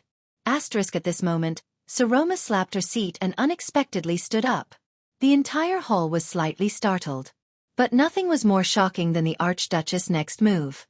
Everyone today at this time, and in this place, I, the Archduchess of Dragoncloud City, Saroma Walton, officially issue Dragoncloud City's wartime enlistment order. The girl's light and clear voice rang in the Hall of Heroes, echoing between the thick stone bricks. Dragoncloud City declares war on the Alliance of Freedom. Thale's breathing froze. It's here. Before everyone could react to the stupefied and horrified scene, the Archduchess took a step forward with a determined expression. Her voice was cold and harsh, but it was filled with an unprecedented sense of power. In a few days, the Walton family will take the initiative to send troops to the west to assist the City of Faraway Prayers and fight against the Alliance of Freedom. With the blood of those who repeatedly betray their faith, with the heads of those treacherous villains, we will once again prove Dragoncloud City's honor. The hall instantly fell silent. Ian stared at Saroma in a daze, his mouth wide open, as if he could not close it. The vassals were not much better. Their eyes were filled with shock as they stared at the Archduchess. The 6 counts were much more composed, but their body movements were enough to show that they were abnormal. Hurst almost broke his seat, Cotter's son clenched his fists tightly, and Carcagel's broken arm was firmly pressed against the armrest of the chair. Regent Lisban and Count Nazir, the most senior among them, stared at each other without saying a word. No one seemed to be able to give an appropriate response to the Archduchess' words. Then, Ian suddenly gasped, like a drowning man who had finally surfaced from the water. He rubbed his chin and said anxiously, "Don't worry. Madam Saroma, as I said, we don't need you to send troops to aid us. What we value is only a stance and stance." What greeted him was Saroma's stern reply. "This has nothing to do with you, Your Grace." Ian's words were cut off at the tip of his tongue. He spread his arms in disbelief and stared at the Archduchess in a daze. "This is just my determination," the Archduchess said coldly. "It is also something that Dragoncloud City must do." Everyone was stunned by the young lady's sudden unyielding stance. Only Thales, who was in the corner, curled up the corners of his lips slightly as he stared at his partner of 6 years. He was also the only one who noticed out of habit that the outline of the girl's fist, hidden under her left sleeve, was trembling slightly. "Good job, Saroma. Continue," he said in his heart. "And I need everyone," the response of the 23 noble families seated here. The Archduchess slowly turned her gaze around and swept her gaze over everyone in the hall. Just like 20 years ago, and just like 600 years ago, you and your ancestors stood by the two King Nuvan's side with unwavering loyalty and without complaint. Her voice was still clear, and there was a hint of reckless determination in it.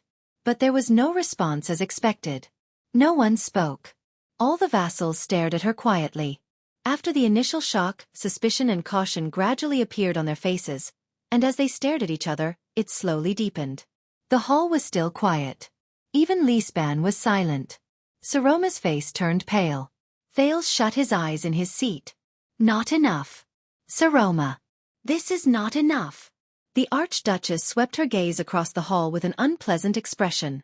Every vassal whom she swept her gaze upon turned their gazes away unnaturally. Everyone.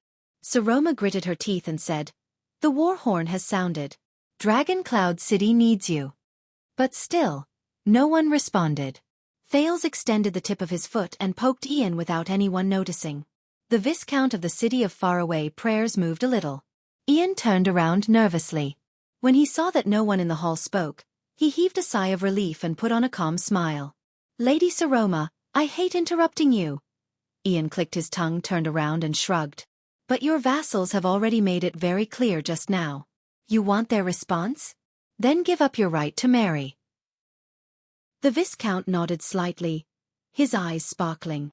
"You can't ask for a deal without something in return." Many of the vassals' expressions darkened. Some of them stared coldly at the Viscount. "And since it's a deal, why don't you choose the most practical?" Saroma gritted her teeth and raised her head indignantly. The young lady spoke again and interrupted Ian. "Everyone! This is not a deal, nor a compromise, and it has nothing to do with my marriage.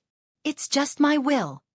But in the large Hall of Heroes, on both sides of the oval stone hall, no one answered. It was as if someone had isolated the sound. The observant Ian furrowed his eyebrows.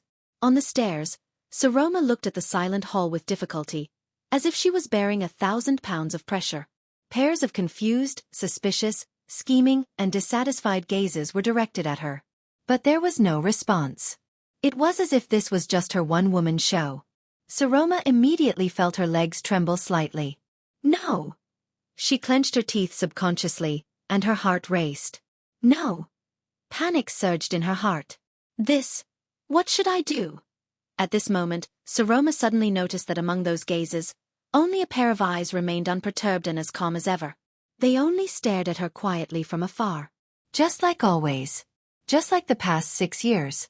The owner of the gaze smiled at her, raised his left hand, and tapped his thumb. Saroma trembled slightly. She suddenly felt a weight on her thumb, which was tucked under her left sleeve, due to her nervousness and absent-mindedness. It was a ring. 6 years ago, that guy had personally put the ring on her finger. That pair of eyes blinked gently and immediately looked elsewhere. But that one blink seemed to have given the young lady strength. Saroma's cheeks trembled slightly. She took a deep breath. The young lady did not look at the entire hall aimlessly. Instead, she turned to the most senior count at the lower seat. "Honorable Count Nazir, thank you for your speech just now." Count Nazir had been staring at Xiaofan. When he heard this, he slowly shifted his gaze. "My lady." Saroma's expression became solemn. With great difficulty, she said the following words. "You allowed me to see what kind of predicament Dragon Cloud City is in right now. We can no longer wallow in the regrets and misfortunes of the past. But this also makes me even more certain that the future of Dragon Cloud City cannot be protected by the suspicions and schemes between the ruler and the vassals." At that moment, Count Nazir's gaze flickered.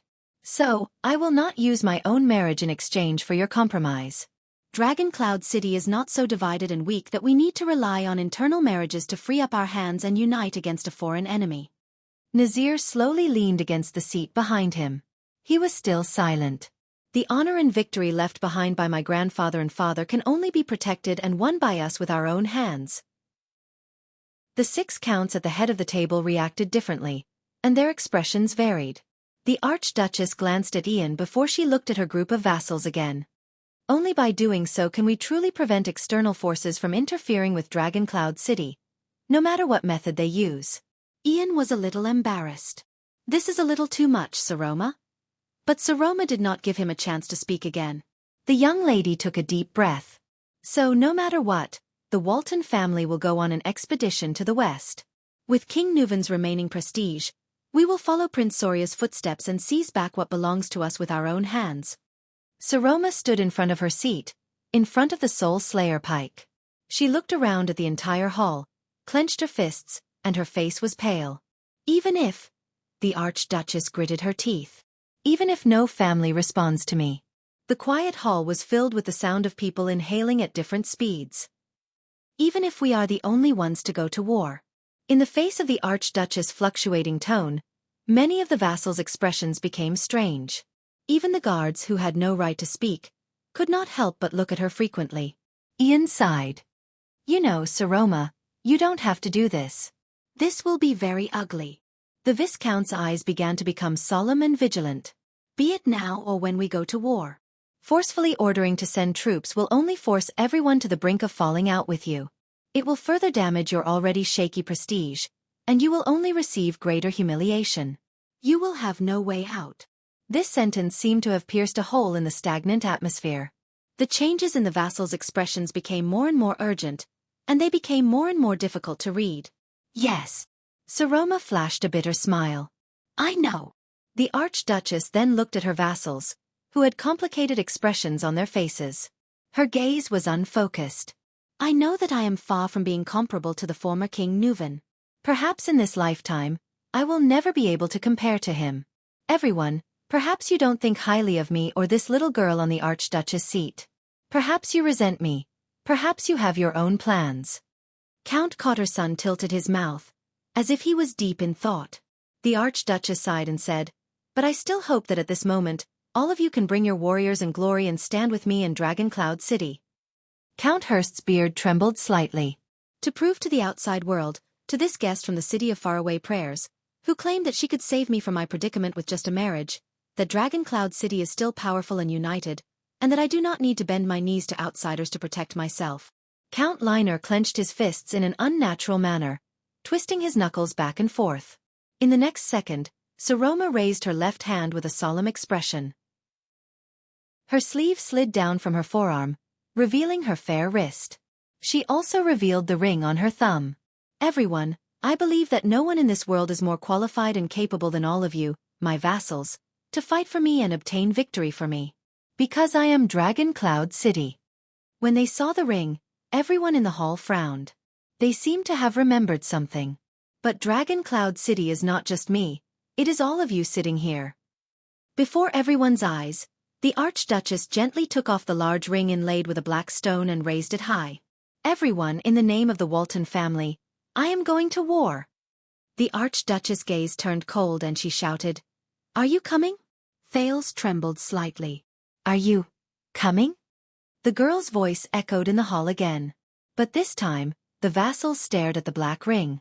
They stared at the people and things it represented. Lisbon's expression was complicated. The one-armed count closed his eyes. Count Nazir's face tensed up, which was rare. The vassals looked around in bewilderment and whispered to each other. Saroma took a step forward and said coldly, Everyone, I also believe that as vassals, all of you will not allow a foreign guest to happily snatch away your responsibilities and obligations, and then flaunt his prowess in front of you. Ian was startled. The girl raised the ring on her hand and pointed it at the stone carving of the cloud dragon spear at the top of the hall. The most loyal vassals of the Walton family, King Nuvan's brothers and sisters. The girl's voice rang again. Are you coming? As he listened to the Archduchess' words, Thales was a little dazed. He seemed to have returned to 6 years ago, to the days when he fled in despair. In the shelter of Bright Moon Temple. He was also like this, desperately shouting similar words at Nicholas, who was about to flee. But this is my decision. Northlanders? Are you coming? The noises of the vassals became louder. Thales' gaze met Nicholas, who was on the stairs. The prince saw similar surprise in the Star Killer's eyes. Saroma, you, little rascal. An indescribable emotion surged from his heart and he could not suppress it. He could only recall what happened 6 years ago, over and over again. That's right, we are going to commit suicide. Northlanders, are you coming? Are you coming? Dragon Cloud City. In the hall, Saroma's voice was raised to the limit. Her youthful high-pitched voice echoed in the ancient palace. "Are you coming?" The hall gradually quietened down. Many of the vassals had already ended their anxious conversations. Their gazes were all raised, and they looked at the most important people. They were waiting for their decision. The Archduchess gritted her teeth. The arm that held the ring trembled slightly, and the rims of her eyes were slightly red. "Northlanders!" She was practically roaring at everyone in the hall. "Are you coming?" Asterisk clang. Asterisk a guard, who was suppressing his emotions, accidentally pressed down on the hilt of his sword.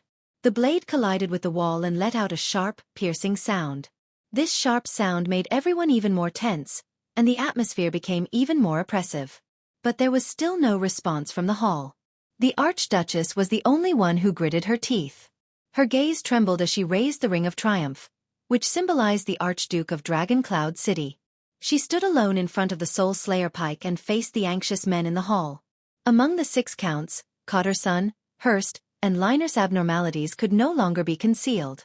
They exchanged anxious glances with each other, as if they could not reach an agreement for a long time.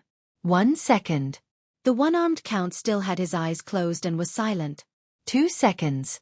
Ian narrowed his eyes and exhaled rather gloomily. 3 seconds.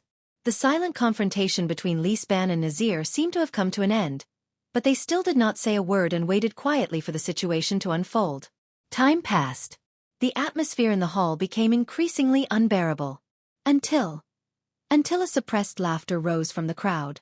It was low and piercing to the ears, and it spread to the entire hall. You're tuning in to the Xiaofan's Wuxia Tales YouTube channel. Don't forget to subscribe and join us on this journey to catch the most captivating stories.